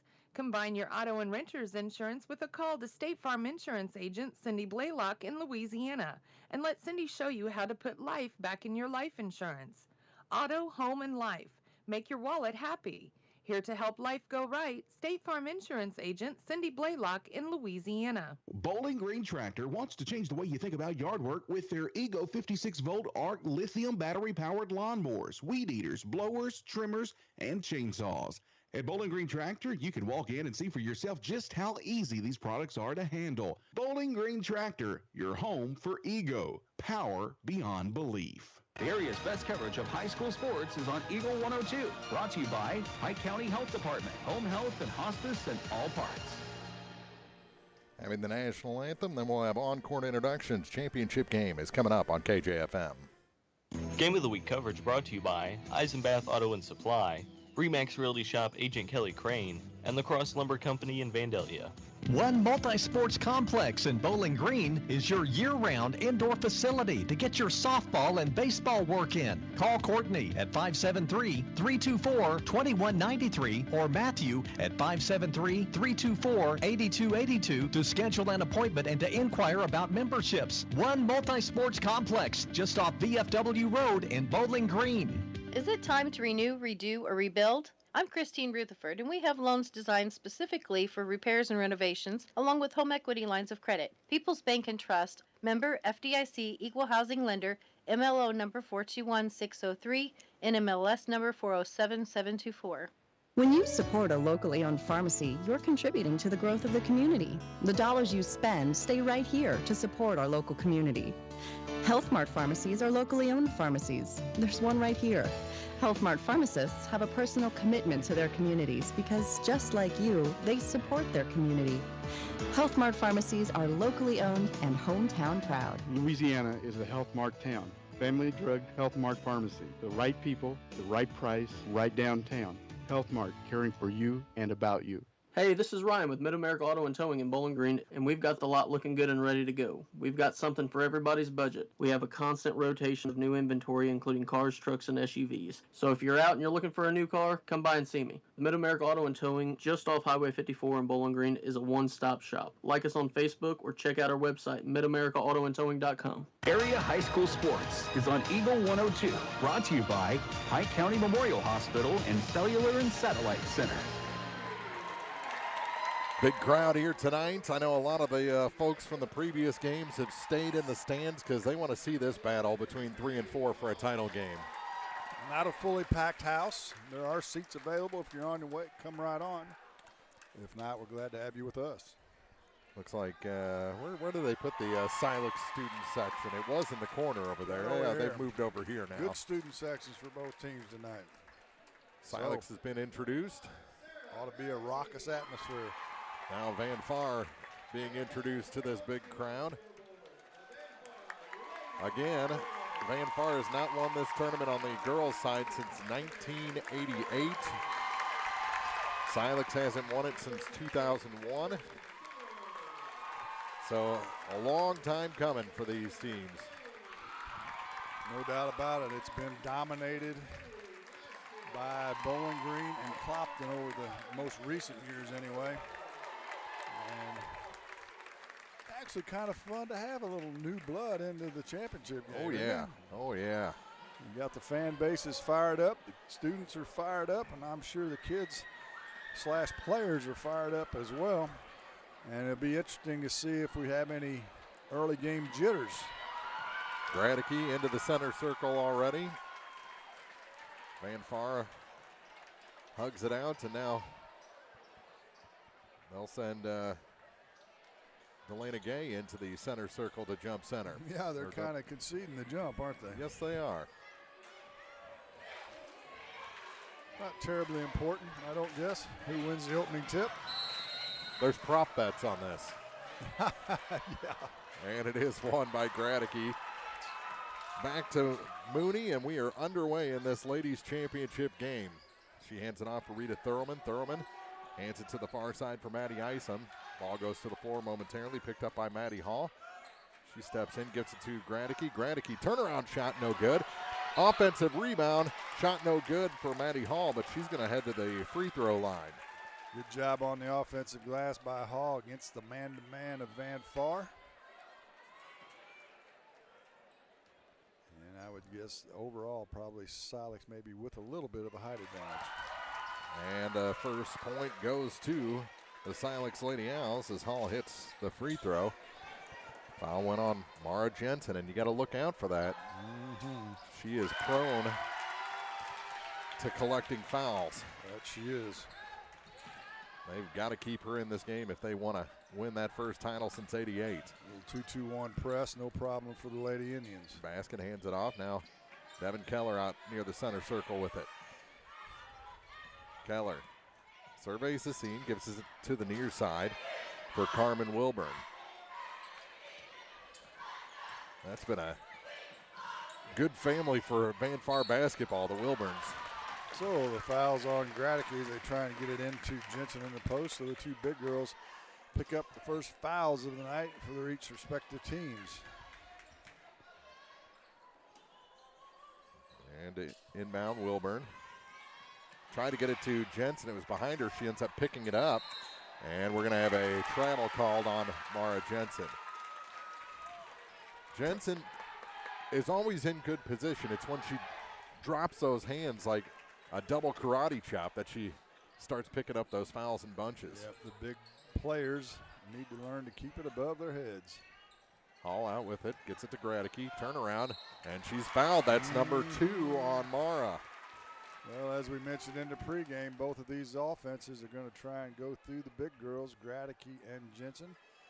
And that's what we've seen on every offensive possession so far. And Jensen picks up her second. Is Heather Minner going to leave her in? No action yet, and the shot is long for Gradicke. So it remains a 2-0 Silex lead. If she does leave her in, that'll give Gradicke a little more space because Jensen won't want to pick up her third, that's for sure. Hits the second, and it's 3-0 Silex. Basket with it in the backcourt, gets it to Devin Keller. Keller to Jensen across the line to the near side for Wilburn. Wilburn hands it off to Haley Basket over to the far side for Devin Keller. Man-to-man defense by Silex. Near side, ooh, almost lost it. Did Gay. Now she goes to her dribble, gives it out to Mara Jensen. She's out high over to the far side for Keller. Trying to find a little space against that man. She floats one through the lane, high off the glass, no good. Put back Jensen is good. First shot from the field goes to Van Far, and they trail by 1. Right where she wants to be, Mara Jensen converts the offensive rebound. Now maybe that early foul on Gradicke gave her a little more space there. That's possible. Now pass to Gradicke at the free throw line. Tried to feed it down low, and it's taken away by Keller. Here comes Devin up the floor. Long pass to Haley Basket. Basket pops a shot, no good. Jensen the rebound. Players falling. That shot off the glass. Jensen good. And Van Far with their first lead of the night. That tells you why she needs to stay in the ball game and why Heather Minner left her in the ball game. Thurman hands it off, gets it back from Gradicke. Now a little lob pass to Gradicke. She goes off the glass and scores. There's that extra room. Jensen with both hands straight up, not taking any chances. Down below us is Basket into the corner. Dribbles off the wing. The pass up top for Wilburn. Now gets it back, gives it to Carmen again. Top of the circle. Now she'll back up. Works against Rita Thurman. Over to the far side for Keller. Keller passes down to Jensen. Jensen can't hit that one, and the rebound picked up by Maddie Hall. Gradicke tried to take the offensive foul, but nothing doing. Look out behind you, and Keller knocks it out of bounds. It's going to stay with Silex with 4:46 to go in the opening quarter, and a 5-4 Lady Owl lead as Mara will check out now. Into the ball game for the first time. A couple of subs for Silex as Carly Ellis comes in along with Tori Mudd. They'll get a lot of playing time tonight as well. McKenna Eng-Hoffman takes that post position. Trying to find some room is Gradicke. Little ball fake there for Mooney. Center of the lane. Shot no good, but Abigail's going to the line. Carmen Wilburn to pick up her first. And Mooney will get 2 shots. These teams actually met earlier in December, back on the 17th, and Silex won 53-43. And that was at Van Far. Yeah. Mooney misses the first of 2 free throws. Second one's good. And it's again a 2-point lead. 6-4 Silex, 4:44 to go. Maddie Hall returns for the Owls, as will Mara Jensen for Van Far. So they're already playing a little offense-defense with Mara Jensen. Right, in the first quarter. Uh-huh. Full court pressure by the Owls, and they foul. Yep. A little too aggressive, and that can happen with a player like Tori Mudd that just has a lot of motor. She's one of the more aggressive players we see. Kettler across the line to the near side for Wilburn. Through Gay to Devin on the far side. Lob pass. Jensen off the glass. Good. Mara Jensen ties it at 6. Yeah, she's got all 6. That is not unusual. Start the game with 6 straight points from Mara Jensen. Here's a shot from Thurman, no good. The rebound grabbed by Devin Keller. Lob pass ahead. Basket off the glass, no. But a foul going to be whistled on Abigail Mooney. So we talked about neither team in this tournament so far wanting to go up and down. Both of them wanting to go up and down right now if they get the opportunity. 4:01 to go in the first quarter, all knotted at 6. Haley Basket gives Van Far their first lead. It's the first of 2 free throws. And already checking back out is Mara Jensen. Second shot good as well. And it's 8-6 Lady Indians. 4 minutes to play here in the first. Mooney across the line for Silex. All the way down into the corner. Dribbles back. Now we'll keep it down low to Carly Ellis. That shot off the bottom of the rim, no good. As Mudd got a nice feed. Just got herself in a little too deep. Here's Basket for 3. That's no good, and the rebound knocked out of bounds. Back to Silex with 3:35 to play. Well, the problem with trying to play offense for defense this early in the game is you're going to miss a lot of offensive opportunities for Mara Jensen. Maddie Isom back in the ball game. Tori Mudd takes a seat. This officiating crew, they were all in the Final Four last year, so they've got some talent out there. That ball out of bounds, and it's going back to Van Far off the miss. All out of the Columbia Officials Association. Actually, it's the Columbia Basketball Officials Association, the CBOA. And I find it kind of refreshing that Matt Chance is able to and willing to pay officials from outside the area to come in. And you just, in a tournament, you just see different officials than what you're used to seeing throughout the season. Not that I don't want the local guys to get to work this tournament, but you see them a lot. Oh, yeah. Because there's so few officials around nowadays. Yeah, it's always good, especially I think it would be good for teams to see different officials. Right, no doubt. Learn what other guys are looking for. There's a 3 from the near side. That's good. Carmen Wilburn with the tray. And it's 11-6 Van Far.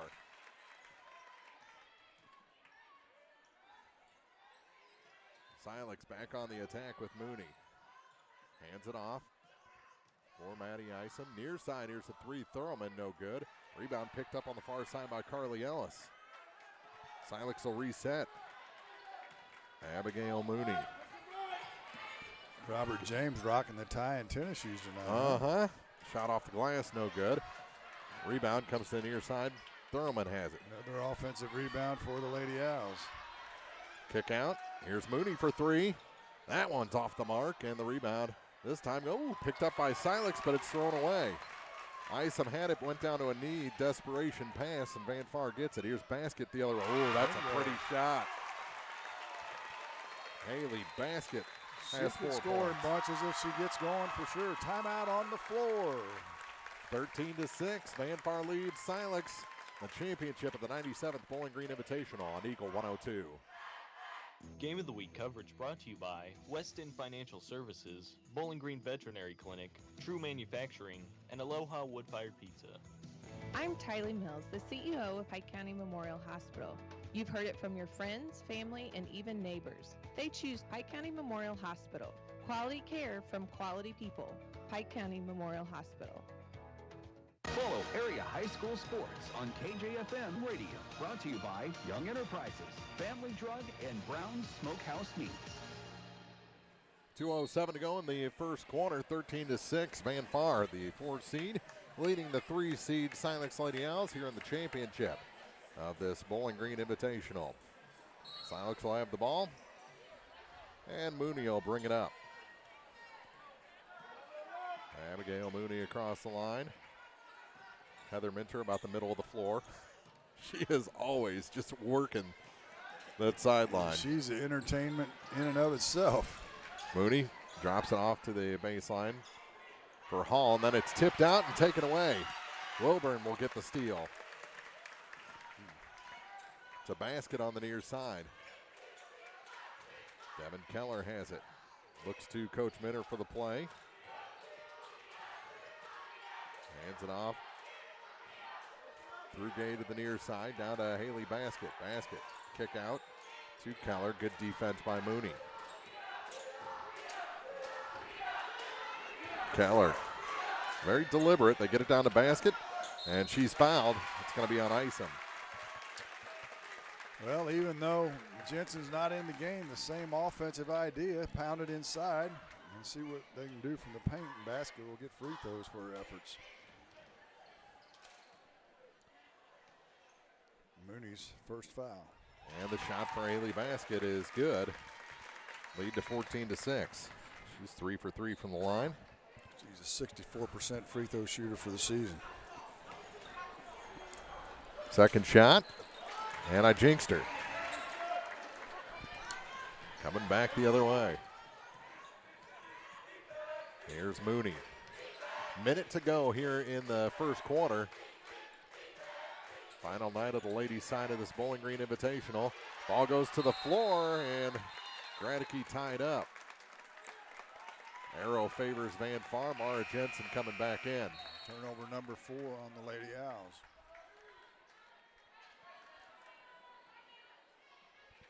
Ang Hoffman checks out.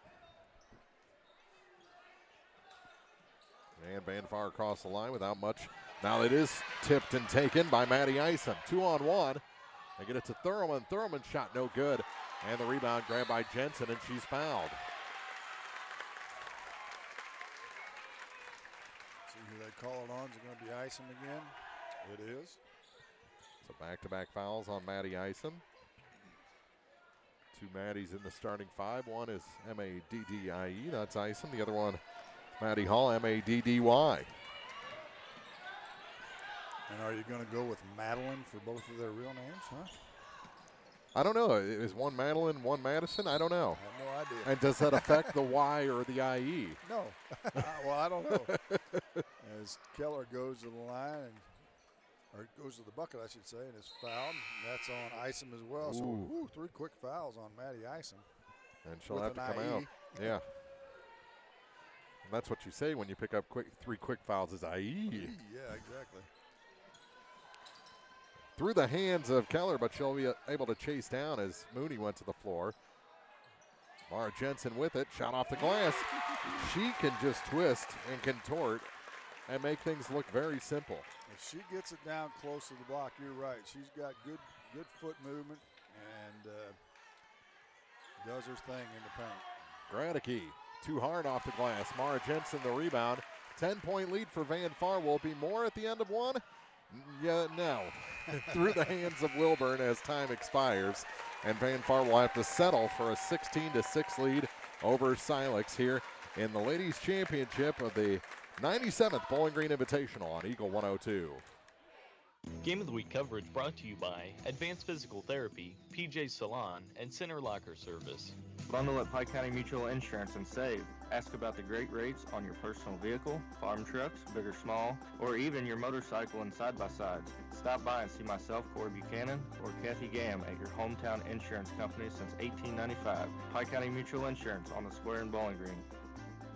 The Mercantile Bank of Louisiana is introducing BK Mobile. With the ability to take a picture of your check and deposit it into your Mercantile Bank account, you'll never have to worry about getting to the bank. Find more information by visiting mercbk.com. The Mercantile Bank, located on the corner of 3rd and Georgia Streets in downtown Louisiana. Member FDIC.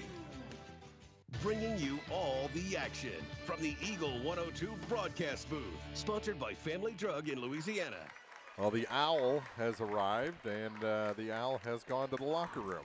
I don't know. Injured already. Yeah, Owl seemed like he was limping a little bit coming off the floor. Start of the second quarter here from Bowling Green High School, and it's the Vanfar Indians. Had a little rush from Silex there at the beginning, but the last 6 minutes or so were all Vanfar. Yeah, no doubt. Amara Jensen actually scored 8 points, 6 of those late in the second half of that quarter, and helped stretch the lead out to 10. Silex led by 3 early, but now they're in a bit of a hole. Down by 10, and here is Thurman. Lob pass for Gradicke. Gradicke off the glass is good. She went over Eng Hoffman there and got an easy 2 points to make it an 8-point game. Wilburn plays catch with Keller in the backcourt. Now they get across the line. Carmen hands it back to Devin. 25 seconds into the second quarter. And now a steal by Silex. Mooney going to try and outrun, and she traveled.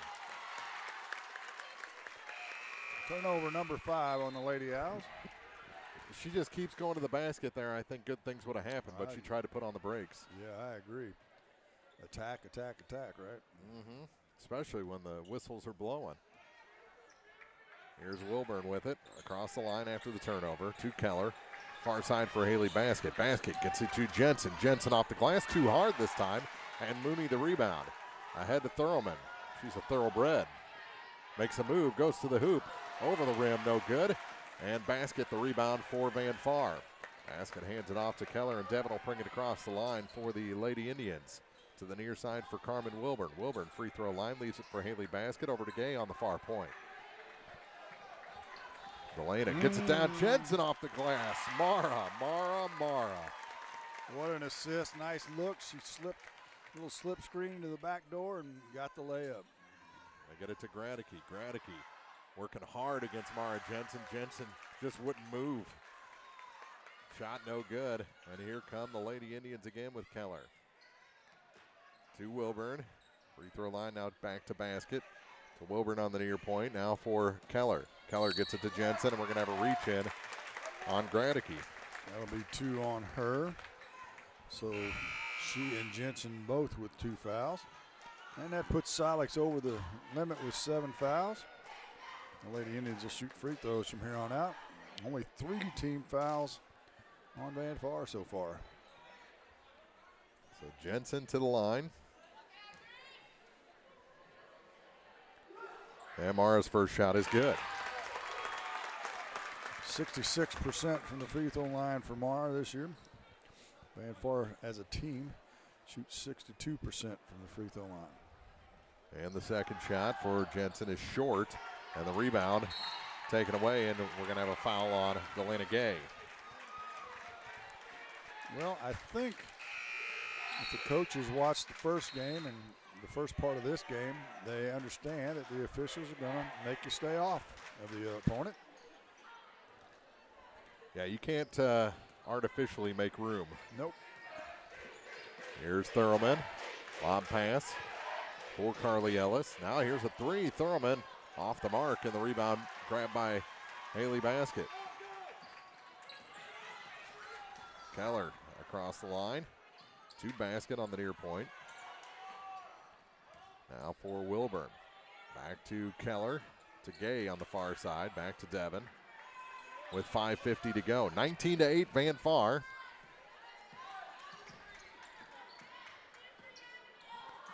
That is the biggest lead of the game. Keller back to Gay, and she's tied up. took her eye off the ball as it was coming to her, see where the defender was, and she got tied up from the backside. Back comes Jensen. Hoffman to the bench. Arrow favored the Lady Indians, and Gay to inbound. Let's get past near side. Free throw line through basket, back to Keller to Delana Gay, to Keller again. Stops, pops, mid-range jumper is no good. Jensen, no good. And on the rebound, it goes out of bounds, and it's going to be Silex ball. That's a good call. That went off of Jensen. Mudd was doing her best to block out Jensen, giving up about a foot in height. So Mara comes out with 5:21 to play, and her Lady Indians leading by 11.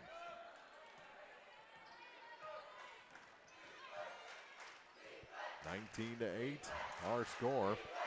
Here's Tori Mudd. Gives to the basket, too hard off the glass. Put-back shot no good, but a foul's going to send Maddie Hall back to the free throw line.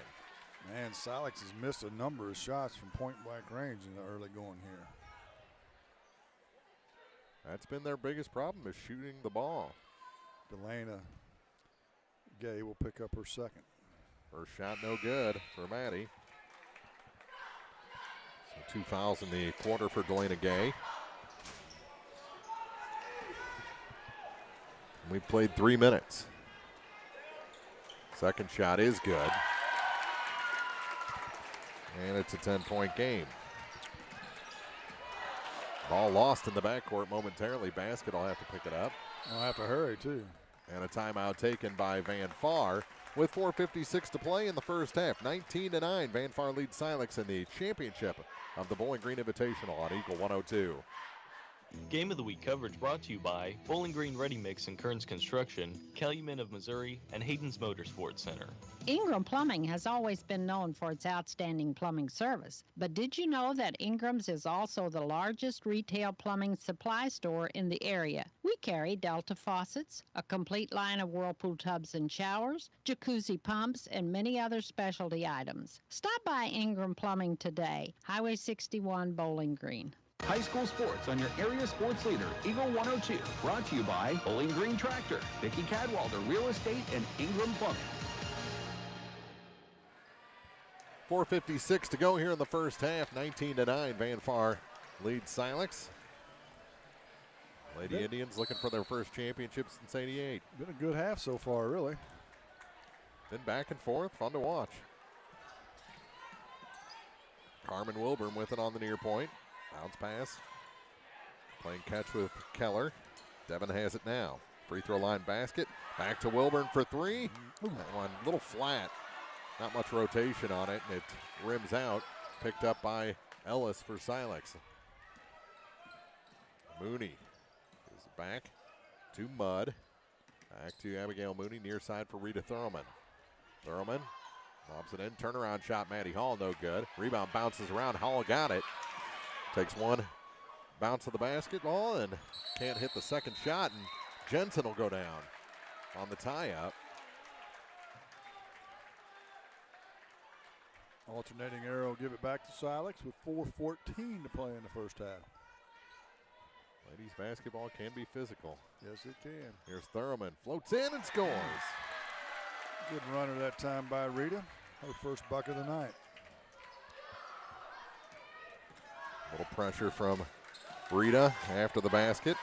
Van Far turns it over. Here's Mudd. Puts on the brakes, kicks it back. Thurman for three is short. Basket the rebound. They just have not found the range yet. Not at all.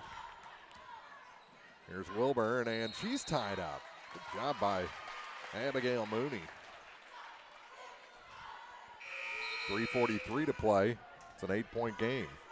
Arrow keeps it with Van Far as Taylor Howard makes her first entrance into the game tonight. Just signed to play softball at Southwest Baptist, I believe. Yes, she did.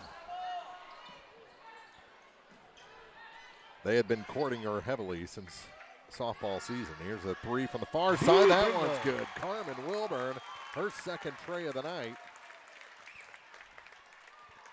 Back to an 11-point lead. Thurman, kick out for Mooney. Abigail to the near side for Ellis. Carly gets it to Maddie Hall. Hall takes a little jumper, no good. Mara Jensen the rebound for the Lady Indians. Here's Devin Keller. 2:57 to play in the first half. Wilburn, another three. Yep. Oh, she's feeling it. Carmen Wilburn, 3 first half threes, and it's a 25-11 Van Far lead in this championship game. And now a little slap out, and a nice job boxing out by Ellis to keep Keller from a fast break. Yeah, she'd have shot a layup. Actually, it was a basket, but she'd have shot a layup. And a timeout taken by Coach Robert James and the Silex Lady Owls. They trail Van Far 25-11, 2:33 to go in the first half on Eagle 102.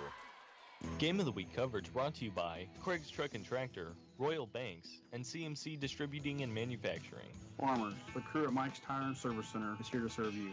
They know the hours you put in, which makes it difficult to get that equipment in for service. Therefore, they offer on-the-farm tire repair. Hi folks, my name is Cody Kirkendall, Mike's Tire and Service Center, located on Business Highway 61 in Bowling Green. The most complete coverage of high school sports on Eagle 102. Brought to you by Mid-America Auto and Towing, the Mercantile Bank, and Pike County Mutual Insurance. 2:33 to play here in the first half. Mark Ronick, Jim Ross back in the broadcast booth. This 97th Bowling Green Invitational.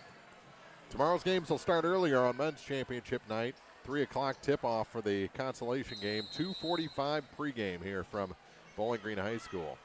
Bowling Green and Clopton will start off the night in that Consolation game. What a nice little rock'em sock'em game to get it started, huh? Uh-huh. Howard out high with it. Goes to the far side, trying to find a little room, and hits the bottom of the rim. And Mara Jensen grabs the loose ball. Made a nice move, just didn't come out far enough on the far side. Right. Jensen into traffic. She's, double dribble called on Mara Jensen. 2:08 to play in the first half. Turnover number 5 on the Lady Indians. And Mara comes out. They've continued to build the lead without her in there. Heather Minter's done a good job getting her in and out. And she still just has those 2 fouls. Cutting through Mooney, and she rattles one down. Abigail Mooney, her first shot from the field. She's got 3 points. Bounce pass. Here's Haley Basket on the far side. Keep an eye on Carmen Wilburn. She's got the hot hand from beyond the arc. She's got it right now. Pass was too low. And she'll try it now. That's no good. Eng Hoffman the rebound, and she's fouled. Or tie-up called. Arrow will give it back to Silex with 1:32 to play. And far up by 12 still. And into the ball game for the first time is Kayla Heaton. One of the freshmen. 1:30 to play before the break. Here's Mooney trying to go around the defense. Had the ball knocked away momentarily. Gets it to Thurlman. Not much movement. She takes it to the free throw line. Gives it back to Abigail Mooney. To Thurlman again. Down to 1:10 to play. And a foul. Going to be called on Keller, I believe. I believe so. She kind of gave herself up. If it wasn't on her, she sure acted like it was. Uh-huh. But it was. Her first. Minute 7 to play. Both teams in the bonus from here on out. Bounce pass gets it in. Shot off the glass is no good. Tip out rebounds going back to Van Far. Man, another one of those shots right underneath the basket that Silex can't convert. That has been troubling them all tournament long. Man, they've had a bunch here in this first half. Into the game now is Taya Williams, as Thurlman will take a seat.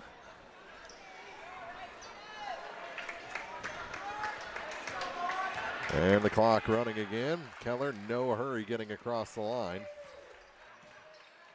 Bounce pass to the far side for Wilburn. Back to Devin Keller. And playing catch. Kick it out. Wilburn. To Keller again, down to 47 seconds. Here's the basket with a shot. It's good. seems like everyone on this Van Far team can shoot a mid-range jumper. Yeah, that's a lost art.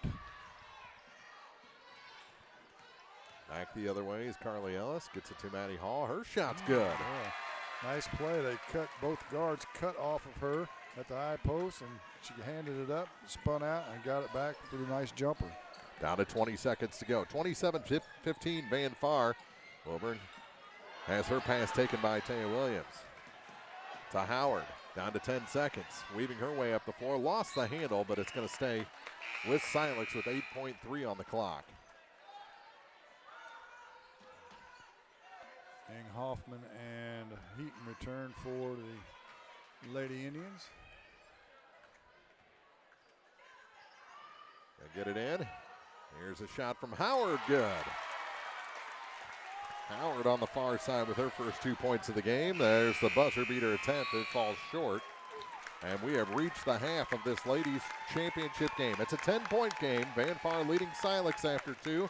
Back with the halftime report from the Bowling Green Invitational after this on KJFM. The Eagle 102 halftime report is coming up. Brought to you by Cellular and Satellite Center in Bowling Green. Cellular and Satellite Center is the only stop you need to make when it comes to satellite providers, offering DirecTV and Dish Network along with antenna installs. Now, a special message from Matthew Niemeyer himself. If you call an 800 number and they say we will be the local installer, they are wrong. Contact Matthew at Cellular and Satellite Center in Bowling Green, your local authorized dealer. It's a great time to buy or sell a home. I'm Vicki Cadwalder, and I take pride in offering skills that make the process go smoothly from beginning to end. Even after closing, I enjoy staying in touch and being there to help you if you have any other needs or questions. Call me and we'll create a personalized plan just for you. Vicki Cadwalder Real Estate, loving our small town life. Community State Bank of Missouri in Bowling Green and Troy, where the #1 priority is the customer and adding new services to help simplify your life and building a strong, high-performance financial services organization. Community State Bank in Bowling Green and Troy, your community bank since 1887, member FDIC. Hear all the action from the Eagle 102 broadcast booth, sponsored by Family Drug in Louisiana. It's now time for the Eagle 102 halftime report on KJFM, sponsored by Cellular and Satellite Center in Bowling Green.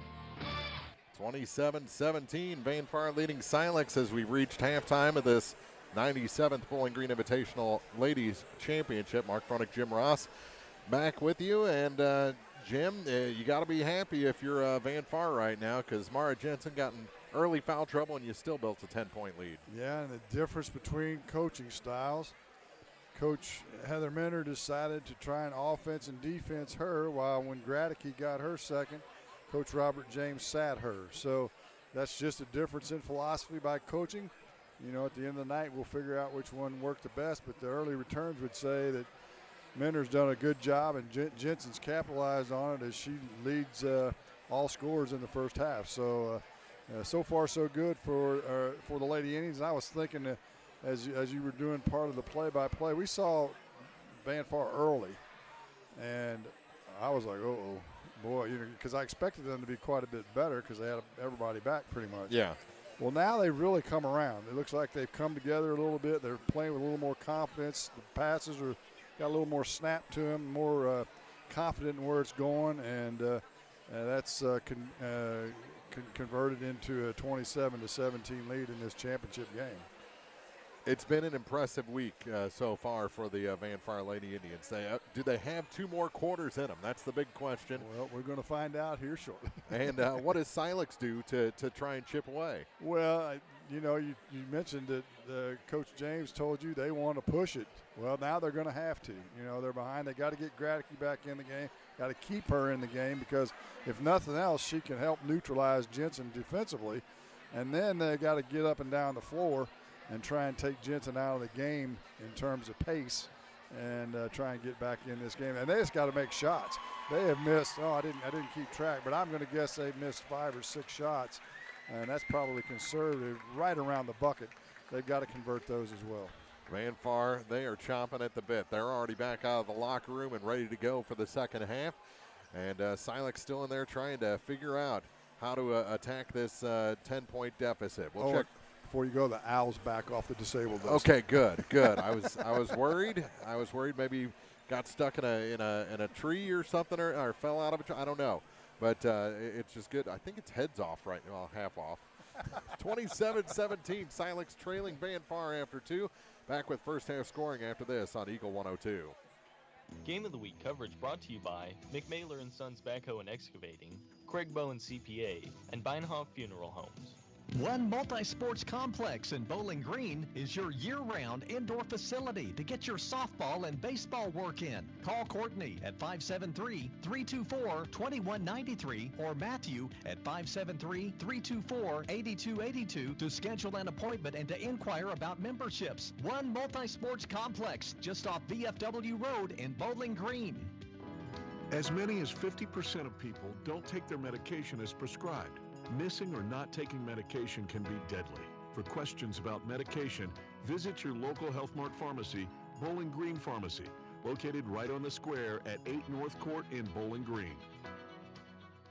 From the classic cheesesteak and rich crab cakes to the Philadelphian favorite Water Ice, a taste of Philly in Bowling Green is a fan favorite. A meal ready for you before or after the game, and game day jerseys are welcome. Open 7 days a week. A taste of Philly. Business Highway 54 West in Bowling Green. The best coverage of high school sports on KJFM, brought to you by Community State Bank of Missouri, County Market in Louisiana, and Bowling Green Pharmacy. Well, it's a female owl. Oh, it is? Yeah, you can tell from the feather. No, actually, I just saw her take off her head. So. Oh. 27-17, Van Far leads after 2 quarters. I'm glad you clarified that because I didn't want to have to get into how you know that. Let's check the first half numbers. Let's look at the Lady Owls first. They nobody in double figures for them. They've got 5 players in the scoring column. However, Sarah Gradicke with 5 along with Maddie Hall, I should say. She had 5 as well.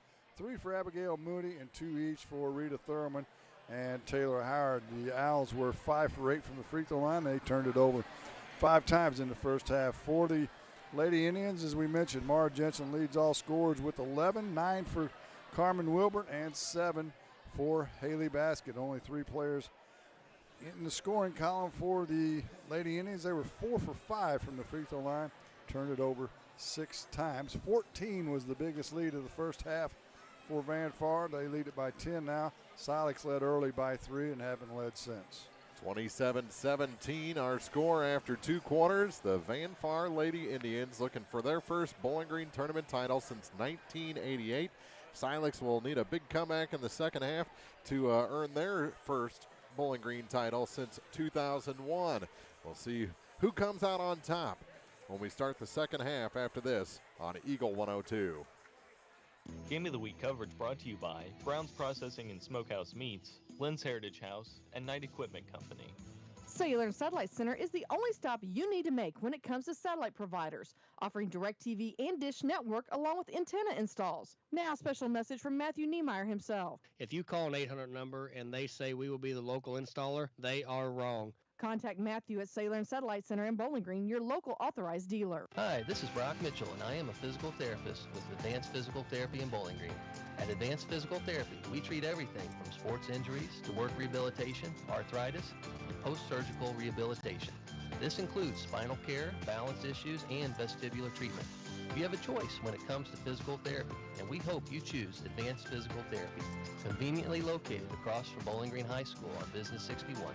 Call us today to schedule your next physical therapy appointment at 573-324-6079. Great hair doesn't happen by chance. It happens by an appointment with PJ Salon. Make your appointment today and look your absolute best. PJ Salon in the Raintree Mall in Louisiana is your full-service salon, offering manicures, pedicures, tanning, and much more. Gift certificates for your someone special are always available, and walk-ins are welcome at PJ Salon.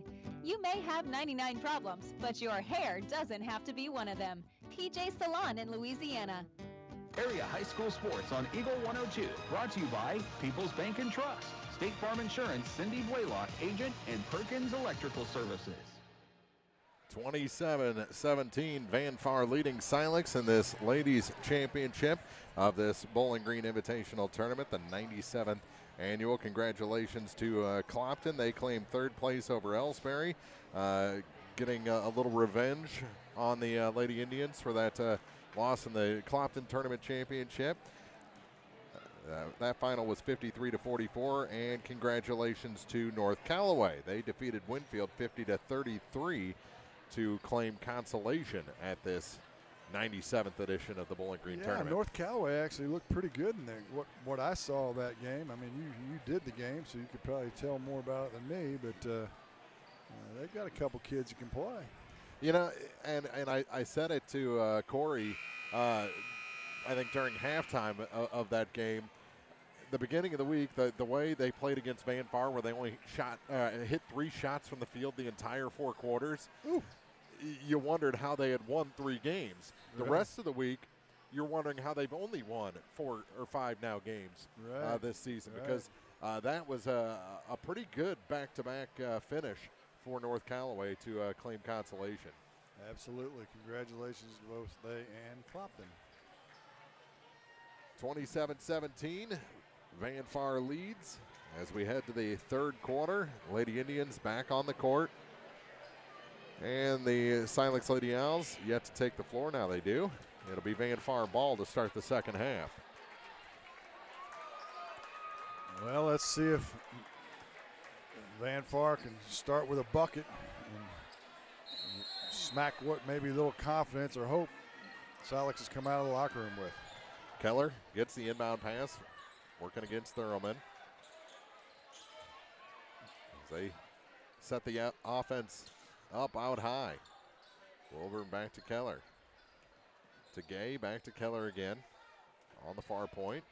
She'll travel to her right, lost control of the ball, and she traveled. Turnover number 7 of the game. Obviously the first of the 2nd half. Ball just took off on her. Yeah, I think she wanted to throw it to Jensen, but she turned her head a little bit and then went, oops, I got to try and get this back, but it was too late. Mooney gets it to Gradicke, back to Mooney. Top for Thurlman. Thurlman, free throw line extended, gives it to Gradicke. She'll take the shot from the free throw line and score. She's got 7, and they get the lead under double figures for the first time in a while. Ball tipped around. Keller through traffic, has some room now. Gets it to Jensen. Jensen up over Gradicke for 2. She's got 13. Nice move by Jensen that time.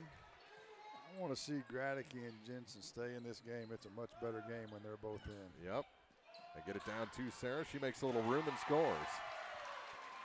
Little change in philosophy by Heather Menery. She's got basket guarding Gradicke instead of Jensen right now. Back the other way, Keller tried to shoot over the defense, and on the rebound, Mara is fouled.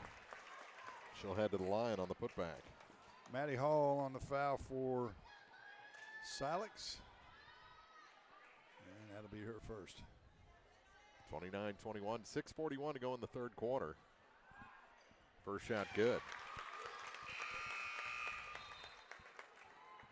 66% from the line for Jensen this year. As into the game is Carly Ellis. Taylor Howard to take a seat. Second shot good as well. Shooter's luck on that one. That's shooter's touch. Oh, is that what that is? Okay. Yeah, you betcha.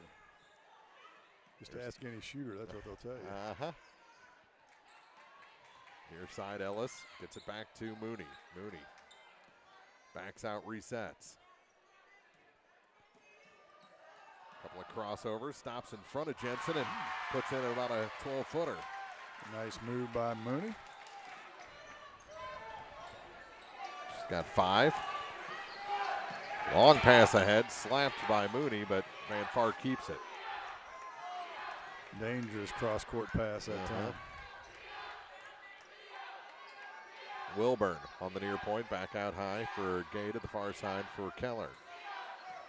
Keller gonna drive, got a little pick there down low. Jensen gets the rebound and the putback is good. Jensen lucky that time. She brought it back down to her waist and nobody grabbed it. And now out of bounds, too far for Gradicke. Turnover gives it back to Van Far, leading by 10.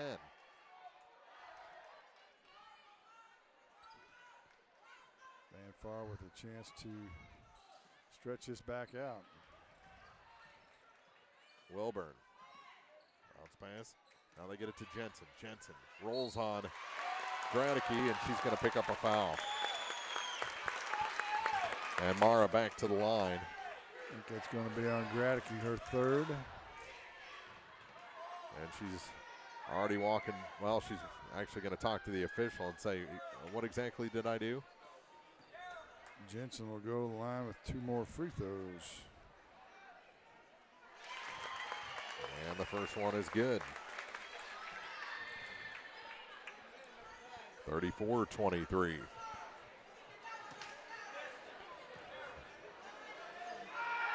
Second shot, good as well. And the lead back to 12 for the Lady Indians. At 35-23. On pass, here's Maddie Hall. Drops it to Gradicke. Gradicke works against Jensen. Scores and is fouled. Mara going to pick up number 3. As they switched back to Jensen guarding Gradicke. She'll get an and one opportunity with 5:09 to play here in the third.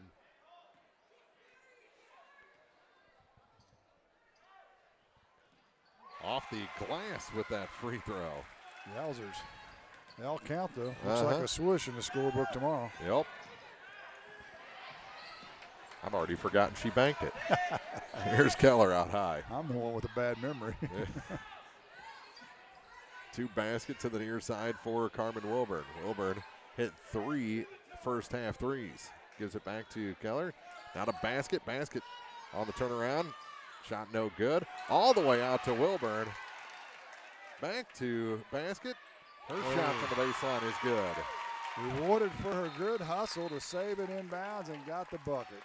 And a timeout taken by the Lady Indians. They lead Silex 37-26. 4:35 to go in the third on Eagle 102. Game of the Week coverage brought to you by McCoy Blossom Funeral Home, Northeast Missouri Title Company, and the Ivins Insurance Agency. Bowling Green Ready Mix and Kearns Construction, your high-quality 1-2 punch to knock out tough building projects. Bowling Green Ready Mix for all your concrete and concrete supplies, and the only plant locally owned and operated. And Kearns Construction for new homes, remodeling jobs, repair work, and even snow removal. Just call 573-324-3433 and let the friendly and knowledgeable staff at Bowling Green Ready Mix and Kearns Construction Company go to work for you. Follow area high school sports throughout the season on Eagle 102, brought to you by Mike's Tire and Service Center, Veolia Landscape Supply, and a taste of Philly. 37-26. Van Far leading Silence. Was over in Vandalia for a dental cleaning earlier this week. They were very excited. It was the talk of the town, this upcoming championship game. And that's what's great about high school sports. It brings the town together, especially when you're winning. Here comes Silex across the line. Throw him into the far side for Mooney. Little jump pass there for Gradicke. She hits the bottom of the backboard. And Mara Jensen the rebound for the Lady Indians. 4:17 to play in the third quarter here from this Bowling Green Tournament Championship. Keller gives it back to Basket to the far side for Wilburn. Now for Keller, thought about the 3. Thurman came out to guard. Now the ball's thrown away. Mara can get a high pass. Not that high, Not though. that high. Yeah, that was Michael Thompson high. Down at the midway point of this third quarter. Mooney sets the offense, goes to the far side with it. There's that jump pass again to Gradicke. Shot wasn't there, gives it to Hall. Hall tries to go over the defense and does. Scores over Haley Basket. She's got 7. Lead back under double digits. Near side for Basket to Jensen. She'll put on the brakes and hand it off to Devin Keller. Need to get the ball inside to her. To Wilburn. Wilburn goes around everybody, caught off from the baseline by Mooney. Gives it back to Keller now. Thurman out to defend, gives it to Basket. Basket works against Carly Ellis. Finds her way to the basket. Shot no good. Put back Mara Jensen is good. On the offensive glass. She owns the offensive glass. Having a big third quarter. Quickly the other way, lost out of bounds. They're going to say it was knocked out by Van Far, so it stays with Silex with 2:57 to play. 10 in the quarter for Jensen, 21 already for the game. We're only in the third. It starts making you think MVP, doesn't it? Yes, it does. Shot no good. Rebound goes to Gradicke. Gradicke to the near side for Ellis, and she kicks it away from herself, out of bounds. Dribbled it right off her foot. That gives it back to Van Far with 2:46 to go in the third quarter. Up by 11 on Silex. Here's Keller. Into a double team, keeps her dribble. Fixes her hair, gives it to the near side for Wilburn. Oh, to Jensen. There's that body control again for Mara Jensen. Lob over the top, no help from the backside, and she shoots a wide open layup. And it's a 41-28 Van Far lead. Thurlman finds her way to the baseline, can't hit the shot, it goes out of bounds. Going to stay with Silex with 2:13 to go. 41-28, Van Far on top. Gradicke to inbound, trying to find somewhere to go. Goes to Mooney, gets it back, and we're going to have a foul. That's number 4 on Jensen. And Heather Minter can't get her off the floor quick enough. No doubt. Just another one of those touch fouls, though, trying to reach over the top. Harder to do against Sarah Gradicke. And now the ball knocked out of bounds by Eng Hoffman with 2:08 to play in the third. So Silex expect them to work it inside even more than they have. Here's Maddie Hall. Ball fake, goes to the basket. No, but a foul going to be called on Haley Basket. Her first. It is her first. Maddie Hall will go back to the line, shoot a couple of free throws. 10 minutes left in regulation. 2 to go here in the third. Silex needs to start chipping away with Mara Jensen on the bench. First free throw, straight through for Maddie Hall. She will get a second as Maddie Isom comes back in. She got 3 fouls early and been on the bench ever since. Ellis checks out. Second shot, good as well. Back to an 11-point lead. 5 of 6 from the free throw line. That's a pretty good night. Now a block, and here comes Silex again. Thurlman trying to go coast to coast, puts on the brakes. Kicks it back out to Mooney. Mooney going to take it all the way back to the center circle and start things. Coach James says, come on, let's go. To Gradicke. Into a double team, misses everything. Right into the hands of Isom. To Thurlman. No, and Eng Hoffman the rebound for Van Far. Silex with Maddie Hall and can kind of do the Twin Towers things if they wanted. A little high-low action. Haven't gone to that yet. Keller gets it to Gay to the near side for Wilburn. Back up top for Devin Keller. Down to 1:07 to go here in the third quarter. Ladies Championship, and it's taken away, and we're going to have a foul on Gay. Delena's third. I think they were trying to burn a little clock, and that's the problem with that. You end up turning it over if you don't have really skilled ball handlers. And they do have one really skilled ball handler in Keller. But you need more than that if you're going to hold the ball. Here's Thurlman. Finds her way to the corner, kicks it back to Maddie Isom. Far side, ball fake, free throw line. Here's Maddie Hall. Her shot's no good. Put back, no good. Ball on the floor and tied up. It's going to stay with Silex with 43.2 seconds to go, trailing by 11. 41-30 Van Far. Only 14 fouls on Van Far, 2 on Silex, and Robert James wants to talk about it. 41-30, Van Far leads. Third quarter from the Bowling Green Tournament Championship on Eagle 102. Game of the Week coverage brought to you by Penrod Real Estate, People's Savings Bank in Bowling Green, and Ann Lane Boutique. If it's time to ride or time to work, it's time to visit Hayden's Motorsports Center in Frankfort. Time to ride with Honda and Polaris ATVs, side-by-sides, and motorcycles. Time to work with Steel and Husqvarna chainsaws, weed eaters, leaf blowers, and more.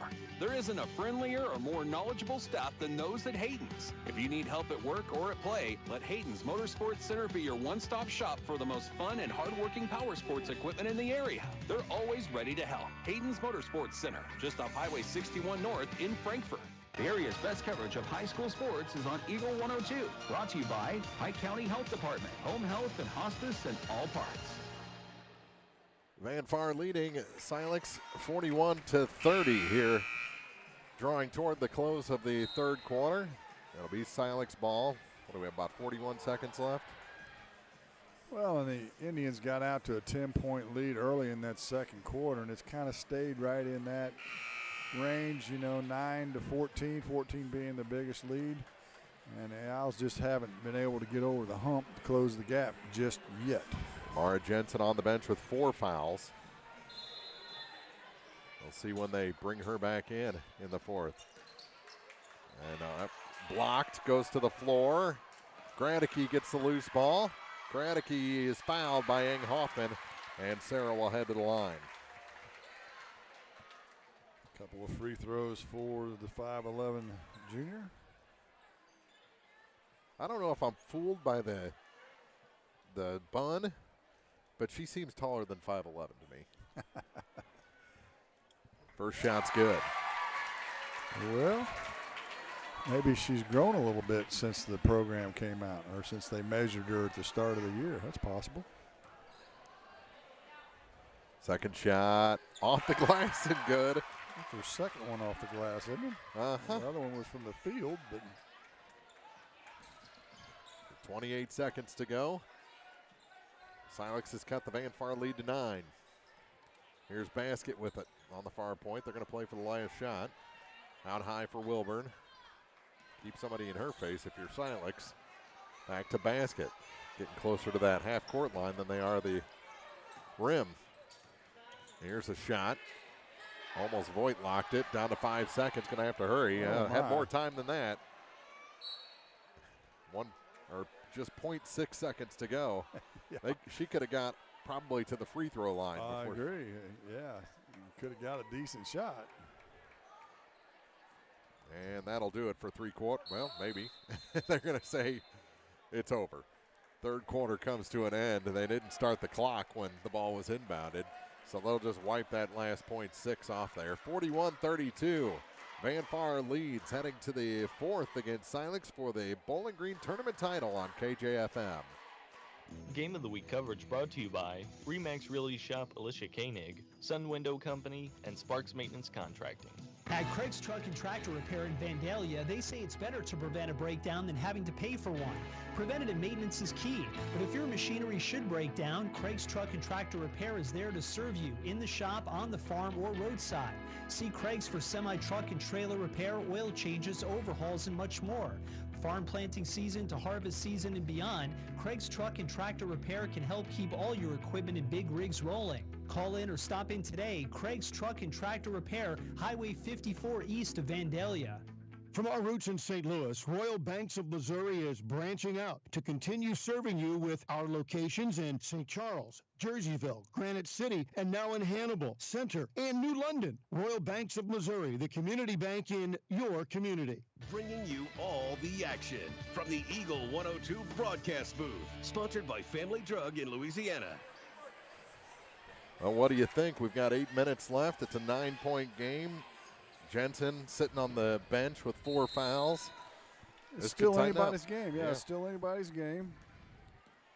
Here's Keller with it as Van Far has the opening possession of the fourth. Silex just can't afford to have any lost possessions. They got to take care of the ball and get shots every time down.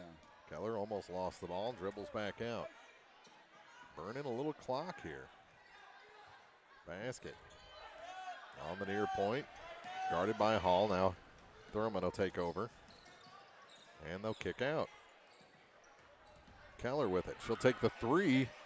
That's off the mark. And Gradicke the rebound over Eng Hoffman. Van Far fans wanted a foul. Here's Thurman. Rita kind of lost her balance, and now it goes out of bounds. And going to stay with Silex. They're going to say last touch by Haley Basket. She and Isom went up together for it, and we have to go to the video to know for sure. But you can't do that in high school. Yeah, I'll believe the official. No one was really complaining. Here's Gradicke. Gave up her dribble. Now gets the ball to Maddie Hall. Ball fake. Come to the near side. Takes the jumper. That's good. She's got a nice judge. She's probably the best all-around shooter on the team. She's come around tonight for sure. She's got 11. And the Van Far lead cut to 41-34. Now Hall going to pick up her second personal. Still a lot of fouls to give. Yeah, with the exception of Jensen with 4. Gay has 3. 3 for Gradicke, 3 for Isom for the Lady Owls. So here's Keller. Gets a pick from Eng Hoffman. And trying to go through the lane. We're going to have another foul. That's going to be on Hall again. It is. So now she'll join the group of 3. 4th team foul. And she'll, now Thurman comes out. Ellis back in. Hall out. And who else came in? Taylor Howard. Okay. Kaylee Heaton in for Van Far. Wilburn inbounds. Ball loose and taken away by Gradicke. 6:38 to go. Get 3 points on this possession. It gets exciting. And Gradicke is fouled by Eng Hoffman. McKenna picks up her second. No double bonus yet. Or no bonus yet. Got to do that before you get to the double. Exactly. Jensen back in, though. 6:31 to play. They get it down. Shot off the glass. Good. Gradicke. She could have picked up her 5th right there, too. Yep. Close as this game's being officiated. Wilburn gets it across the line. Down to 6:15 to go. We got a 5-point game. Owls back in it for sure.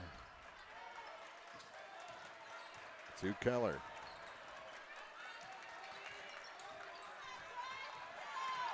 Was it last game Stacia Talbert fouled out pretty early? Yeah. And Clopton was able to hang on. You know, sometimes when you hold the ball, you lose your mojo. Now they get it into Jensen, and she'll clear that. Her first points of the 4th quarter. She's got 25. 43-36, Van Far leads. I'd keep going right at her. Kick back, here's Gradicke, her shot's no good. And on the rebound, we're going to have a foul on Devin Keller. And I think Isom will go to the line. That should be a shooting foul, it is.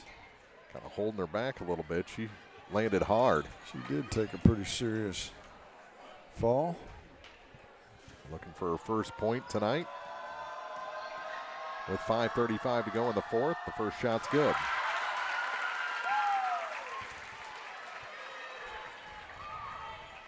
(43-37).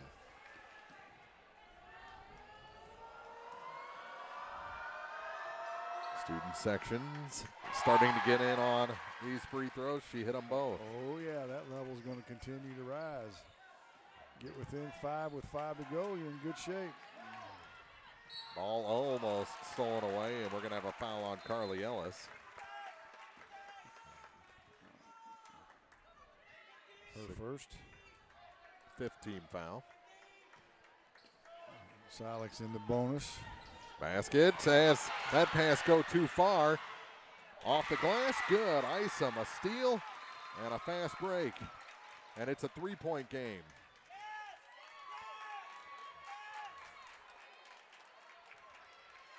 And Silex going to put on a little full court pressure here. 43-40.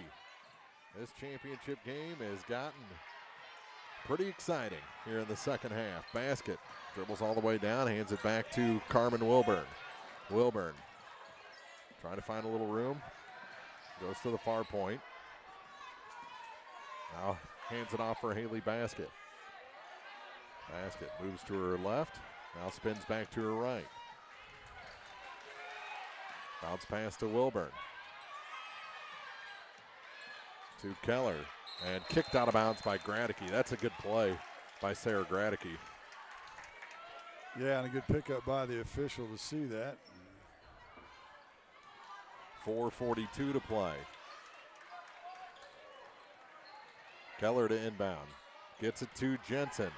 Jensen, shot. Good. Oh, my. That's tough right in there. A double team, too, with the left hand. 45-40. Back to a 5-point advantage. Here's Gradicke. Goes against Jensen to the basket. No. Tried to sell some contact, and we're going to have a foul against the Owls. Is that the fourth on Gradicke? Let's see. Who was that in there? It is Gradicke, isn't it? Yes, sir. So she's got 4. Jensen's got 4. We've got 4:24 to play. Like you said, this game's a lot more fun with them both in there.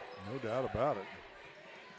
But both coaches want those players out of there on the other side. Yeah, and I would expect them to both go at each other and see who they can get out first. Midway point of the fourth quarter, here's Keller with it. For Van Far, nice move, finds a little space, but not enough to make a run. Pulls back. Gets a pick from Wilburn. Still no space, goes to Gay on the far side, gets it back from her, down to 3:47 to play. 5-point Van Far lead. Now to Wilburn on the far side, gets it back to Keller. They just want to run clock, don't they? Well, for the moment, they do. Trying to get a layup or get it inside is what they're trying to do. Just hasn't happened yet. Tip out and taken, and we're going to have a foul on Wilburn.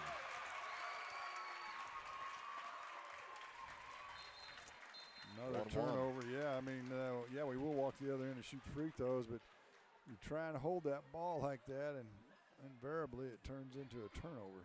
It's the second time that's happened. And to the line, Maddie Isom. Keller kind of gassed and came over, and Heather Minder goes, "Oh, you're not coming out here. Here's a water jug. Get some water. You're not going anywhere." Let's see if Isom can make the free throw. Can't. But the rebound, Ellis, and now it goes to the floor. Goes out of bounds, and they're going to say last touch by Basket on the floor. Rita Thurlman back in for Silex.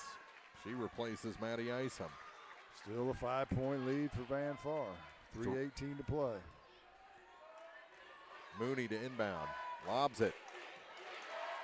Gradicke, no, but a foul, and who's it gone? That's it. Jensen's done. Woo-hoo. Well, that's kind of big.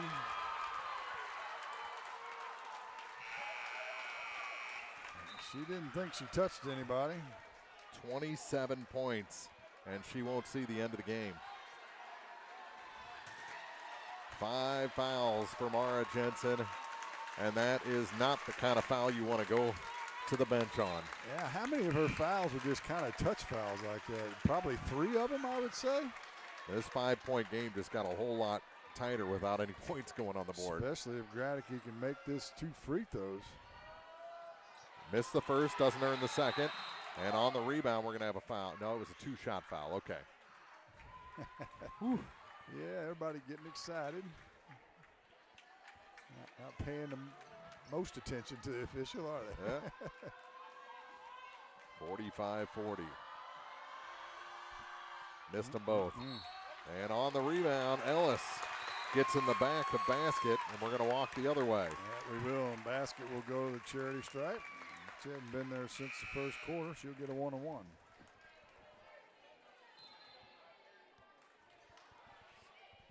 She's got 9 points in this ball game. Maddie Hall returns for the Owls. 45-40 with 3:13 to go. First shot, long, And on the rebounding, Hoffman going to pick up her third personal. We're going to walk back the other way. Woo-wee. It's pretty tight, isn't it? It'll be a 2-shot foul. Double bonus.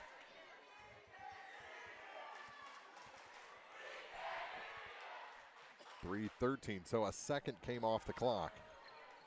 Gone up and down the floor a couple of times.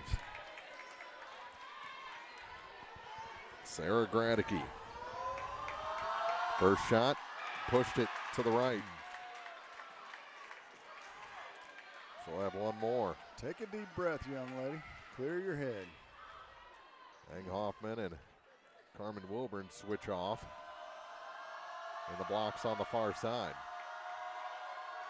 Second shot is no good. Basket, the rebound, still a 5-point lead for Van Far. Keller weaves her way across the time stripe to Carmen Wilburn. Wilburn trying to find some room here. Rita Thurlman gets a reach-in foul. We're going to shoot more free throws. Get the distinct feeling this is going to come down to free throw shooting. Right now, Van Far holds the edge in that arena, it looks like. Both teams are actually very good. In the third quarter, Silex was 10 for 13. Van Far was 8 for 9. And the first one good for Carmen Wilburn. She's got 10 points. 46-40. Second shot.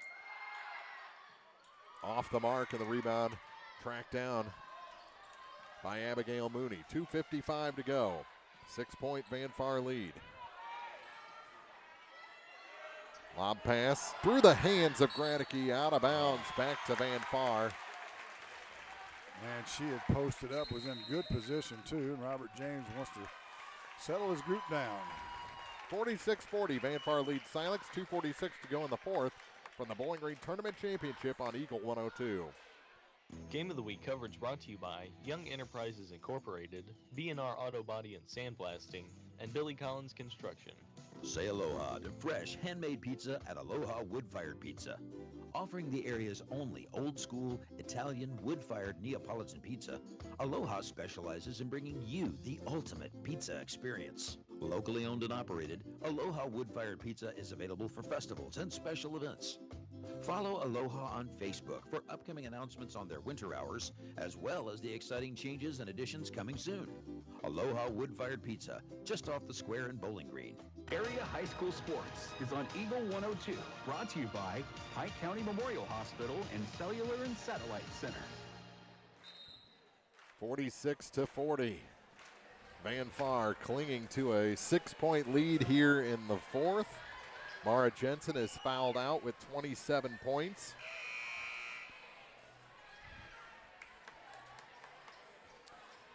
Well, the Lady Owls need to turn up the screws on defense now. That would appear to be what Robert James is going to try and do, is all 10 players in the backcourt. Basket to inbound. Gets it to Wilburn. Thurman gets almost got the steal. Basket picks up the loose ball. Here's Keller across the line. Still being bothered by Isom over there. And has it on the far point. All the way to the near side. And we're going to have a foul on Maddie Isom. That's number 4 on her. So she's got 4. Gradicke's got 4. And 2 shots coming for Devin Keller. Keller, if you can believe this, has not scored. But statistically, she's the best free throw shooter on the team. And the best ball handler. And she hits. That takes it to a 3-possession game.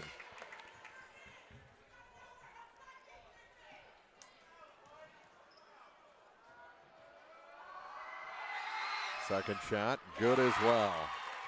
Making an 8-point Van Far lead. Don't want to foul her. Nope. Across the line. Here's Thurlman. Kick it back to inside now, and we're going to have an offensive foul, and that's it for Gradicke. There it is. 16 points for Sarah Gradicke, and her night comes to an end. Her tournament comes to an end on an offensive foul. Tried to force her way inside, and Ing Hoffman stood her ground and took the offensive foul.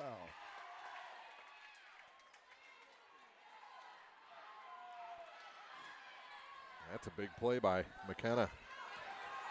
Across the line, Wilburn out of bounds.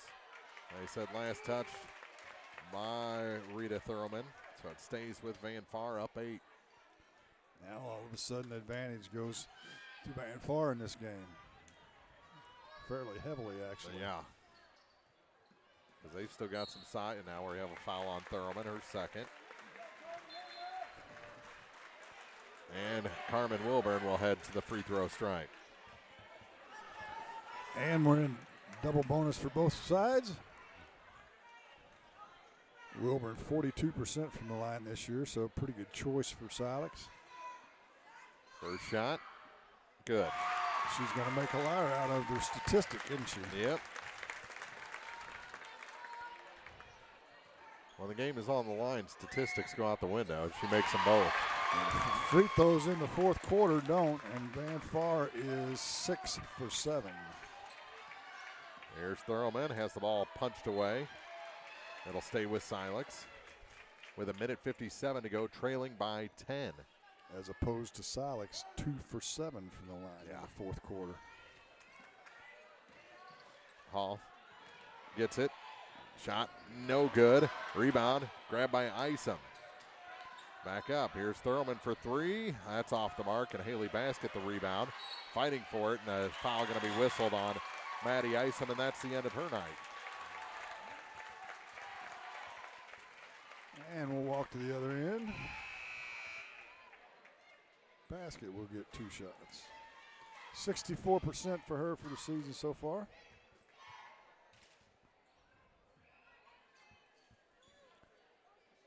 Nine points tonight. And the first one is good. Give her an even 10. Second shot is no good. And the rebound picked up by Abigail Mooney. Mooney to the far side, loses control. And it's tied up. Arrow favors Silex. But a good job by Gay to tie that up. Now, if you're Van Far, you don't foul. Make Silex score while the clock is running. Yeah, you're up 11 with 1:35 to go. You want that thing to keep on going. Here's Thurman, sneaks it over the rim and scores. Rita Thurman with 4 points tonight. That was a pretty good pick there from McKenna Ing Hoffman. They get it to the near side, and we're going to have a foul on Tori Mudd. Her second, and Basket back to the line for 2.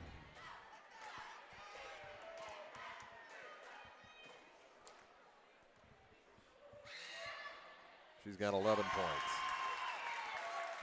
points. 52-42.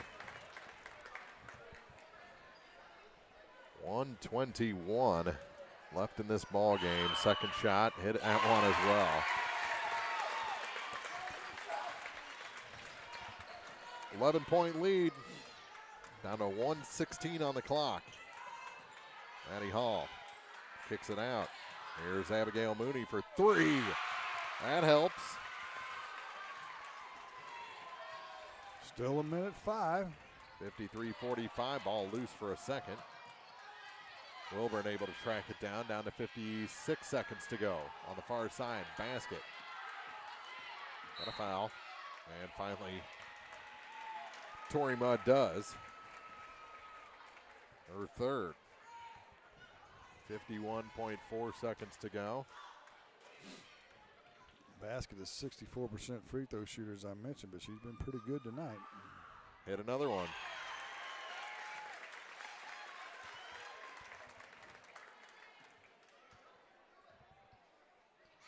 Second shot short. Not a bad miss there. Nope, 7 for 10 from the line for her tonight. Silex got to hurry. Yeah, they do. Here's Hall. Kick out, no. Near side, here's the 3. That one's well off the mark and out of bounds. I think the first bounce was out of bounds. He waited for the second one. 36 seconds. I don't think there's any need to foul now. No. Pressure the ball, and if you can't steal it in the backcourt, call off the dog. Well, they're going to turn it over for you. Ang Hoffman had that one. The pass was behind her, and she spun it out of bounds. 29.9 seconds to go. Van Farm might just pull this off. Knocked away from Thurlman. Out of bounds. I'm saying it's a safe bet.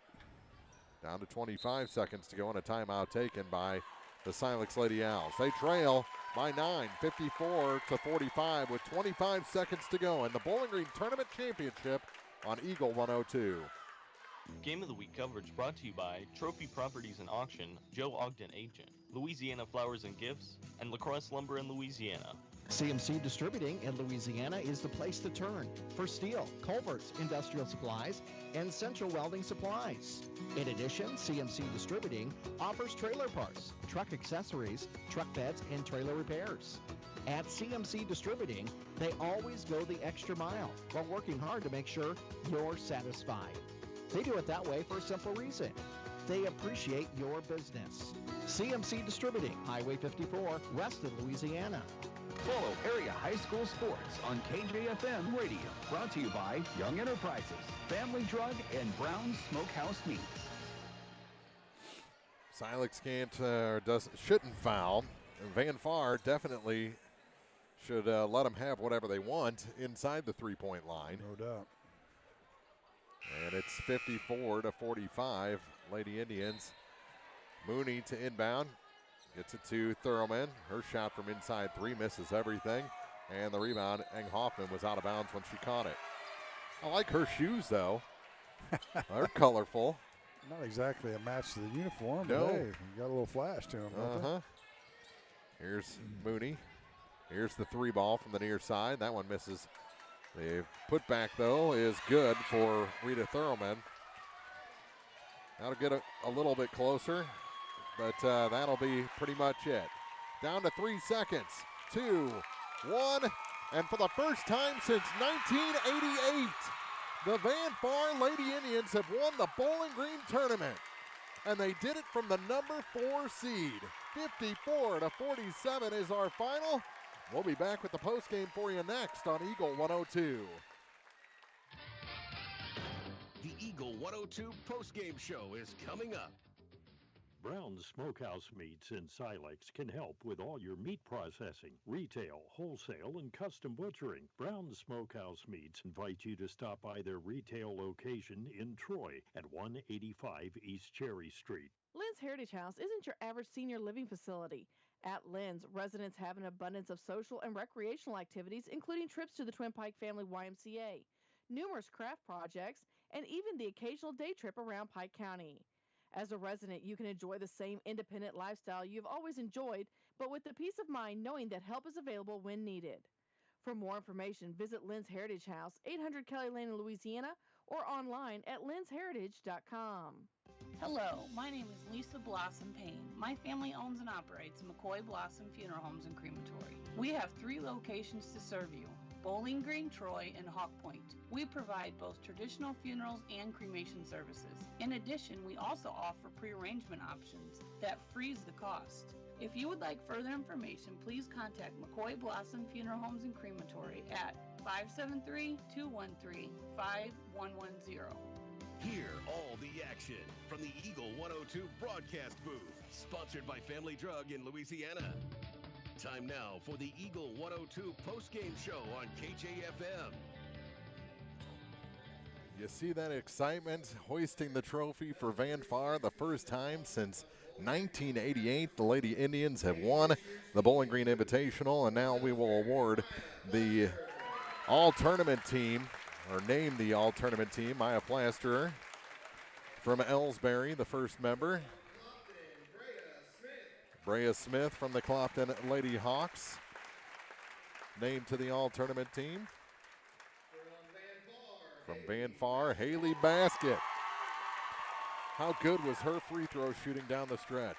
Good, good. She missed Sarah Gradicke. 7 for 10. 7 for 10.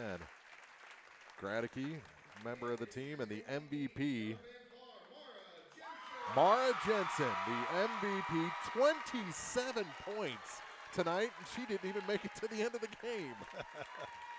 Well, and she probably played about 2.5 quarters maybe total, because she was in foul trouble all night, but Heather Minter did a really good job. Offense for defense substitutions when she got 3 fouls early, because they had to have her in the game. And that looks like a team that could win a state championship right there. That would be a pretty good bunch. Gradicke, Plasterer, Maya Plasterer, Brea Smith, Haley Basket, and Mara Jensen. That is tough to defend right there. Yeah, it sure would be. That's your all-tournament team, the MVP, Mara Jensen. 54-47 is our final. We'll talk more about this Van Far Lady Indians Tournament Championship after this on Eagle 102. Game of the Week coverage brought to you by Night Owls Cafe, Gypsy Soul Salon and Boutique, and CarQuest. If you expect the best in customer service and want quality insurance coverage on the things you love, the Evans Insurance Agency is a must call. Call 816-772-5182 and talk to Scott to tap into his many, many moons of experience, or Shaylee for her friendly attitude. And if all else fails, ask to talk to Will Evans. She's the real boss anyway. The Evans family is here for your home, auto, and business needs. Tell my mom and dad put into it. Buying a home can be scary, but not with RE/MAX Realty. Whether you're looking to sell or to buy a home, commercial property, investment property, or land in Pike County and the surrounding area, the RE/MAX Realty Shop is here to help. When you or someone you know wants a passionate advocate to share the home buying experience with, call me. We will both be glad you did. I'm Elisha Koenig, RE/MAX agent.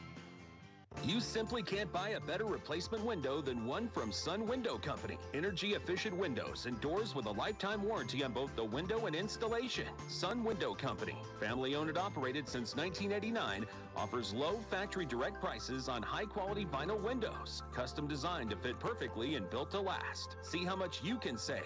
Call Sun Windows, 573-549-2080 for details and a free estimate. Sun Window Company, Highway 161 in Middletown. High school sports on your area sports leader, Eagle 102. Brought to you by Bowling Green Tractor, Vicki Cadwalder Real Estate, and Ingram Plumbing. 54-47, Van Far over Silex for the championship of the 97th Bowling Green Invitational. Let's get those final scoring numbers. I think we're going to try and get Coach and the MVP up here in a little bit. For Silex, Sarah Gradicke, who led them, was 16. Maddie Hall with 11, 8 for Abigail Mooney, 6 for Rita Thurman, 4 for Maddie Isom, and 2 for Taylor Howard. The Lady Owls were 12 for 20 from the line and turned it over 8 times, so they took care of the basketball pretty nicely. For Van Far, the MVP, as we said, Mara Jensen, she finished with 27, 13 for Haley Basket, 11 for Carmen Wilburn, and only 2 for Devin Keller. 16 for 22. Van Far from the free throw line, and 12 turnovers. They raised their record to 8-10 on the season, and Silex drops to 10-7. 54-47 our final, and we have the MVP joining us here. Let's see if we can steal a headset from you, Jim. Yeah, let's just go over the top with it and talk to our MVP, Mara Jensen. Mara, 27 points tonight, and you had to do it in limited action. A few, they were tough on you, the guys in stripes tonight. So how good does this feel? The first time since 1988. It feels great. I mean, when I fouled out, I was looking a little down, but I stayed up, cheered for the team, and we got the W. And the girls kind of had your back, because shortly after you fouled out, they got Sarah to foul out on the other side. That kind of evened things up a little bit. And then Haley just went to work from the free throw line. She was nails, wasn't she? She was. We definitely needed her. This team this week, I said it at halftime of the first game of the week, that if people don't watch it, Van Far is going to win this tournament. What is changing for this team that you're able to put together nights like this? A lot. I think a lot of teams overlooked us, and getting this win definitely put us in our place. It was a fun one to watch. Congratulations. Thank you. A 54-47 final. And let's talk to your coach, Heather Minter. She gets the headset on here. Coach, that took some coaching, and you were up and down that sideline tonight. You played offense, defense with Mara in the first quarter, kept her a productive part of the lineup for 4 quarters. How did that come up, and how do you stick to a game plan like that when they start coming back?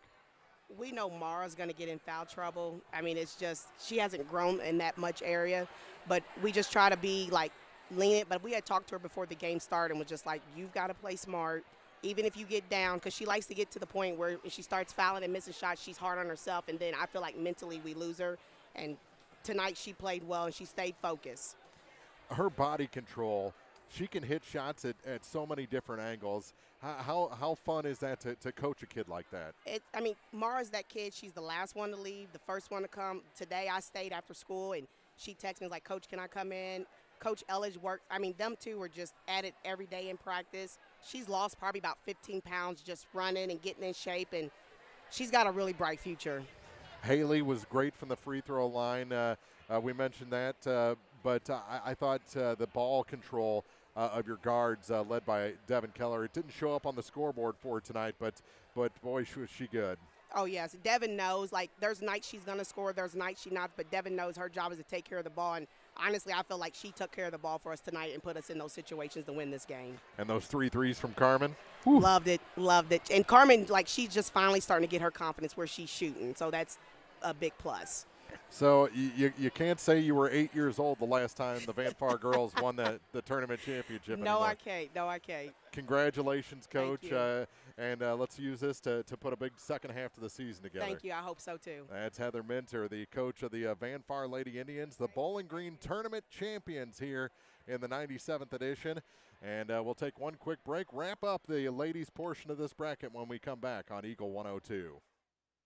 Game of the Week coverage brought to you by Eisenbath Auto and Supply, Remax Realty Shop agent Kelly Crane, and the Cross Lumber Company in Vandalia. Founded in 2000, Sparks Maintenance Contracting out of Bowling Green has since been performing industrial maintenance nationwide and plans to continue growing. Sparks Maintenance Contracting attention to detail and compassion are only some of the many things that separate them from other competitors. Teamwork is the key to success in business and in sports. Best wishes to all the area teams from Sparks Maintenance Contracting, proudly serving America. Louisiana Flowers and Gifts reminds you Valentine's Day is the perfect time to show those around you how much they mean, and nothing says I love you better than flowers. Stop by and place your Valentine's Day orders Monday through Friday 9 to 5 and Saturday 9 to noon. Louisiana Flowers and Gifts, your Valentine's Day headquarters on Georgia Street in Louisiana. Here to answer all your automotive questions, Eisenbath Auto and Supply in Silex, with parts, tools, and equipment to keep you and your farm or business operating smoothly with quality that stands the test of time. All this plus Napa know-how. Eisenbath Auto and Supply, Highway E in Silex. The most complete coverage of high school sports on Eagle 102. Brought to you by Mid-America Auto and Towing, the Mercantile Bank, and Pike County Mutual Insurance. Our final in this one, Van Far 54, Silex 47. What a great tournament this was for the ladies, and I think everyone took a big step forward, our teams from around the area this week. Yeah, it was extremely competitive, maybe not the top level of skill, but who cares, right? Yeah. It's competitive and fun, and it was fun to watch. It was fun to bring to you, and I got it, as much as I hate to admit this, who was the world-renowned soothsayer, Nostradamus? Uh-huh. Yeah, you called this on Monday night, actually. Yeah, I had to remind everyone that I did that when I was talking to I'm Mara. Sure you did. I'm sure you did. You know, being the modest gentleman that you are. Let's run over the scores for tonight, and then we'll tell you about tomorrow night. North Callaway takes home the Consolation Trophy with a win of 50-33 over Winfield. Clopton battled back and broke the streak of Elsberry and defeated Elsberry in the third-place game 53-44. And as you just heard, Van Far for the first time and since Methuselah was a baby, they win the championship 54-47. Tomorrow night, we'll start earlier, Mark. You'll get here and tip us off at about 2:45 with the pregame and a 3 o'clock start. Bowling Green and Clopton, a nice little Pike County EMO conference battle for the Consolation Trophy. Then North Callaway and Louisiana will square off at 4:30. That'll be an interesting game as well. And then the championship game, Elsberry and Winfield, they're pretty good rivals going back to the days Winfield was in the EMO conference. They played first game of the year. They've done that for quite some time, and Winfield won that. So Elsberry looking for a little revenge. Well, they're football buddies now too, and they are football buddies. We've talked about the dynamics of Elsberry and Clopton folding the football. Now Elsberry's at Winfield, and now they're buddies. Maybe we'll find out tomorrow night. I bet it adds a little bit more competitiveness to that matchup. I would guess you're right. It should be fun. Well, what a great night for ladies championship night, and congratulations again to Coach Minter and the Van Far Lady Indians. 54-47 winners over Silex, who finishes second in this 97th Bowling Green Invitational. For Marianne, Corey Buchanan, Jim Ross, Brennan back at the station, and everyone, it's been fun bringing you this week of ladies basketball. One more night, men's championship night tomorrow night, and we'll see you then right here on Eagle 102. You've been listening to Area High School Sports on Eagle 102. Join us each week as we bring you the best of Area High School Sports on air at 102.1, online at kjfmradio.com, and on the KJFM radio app. You can find a full recap of scores online and daily during Eagle 102 Sports, all from your area sports leader, KJFM Radio. With studios in Louisiana.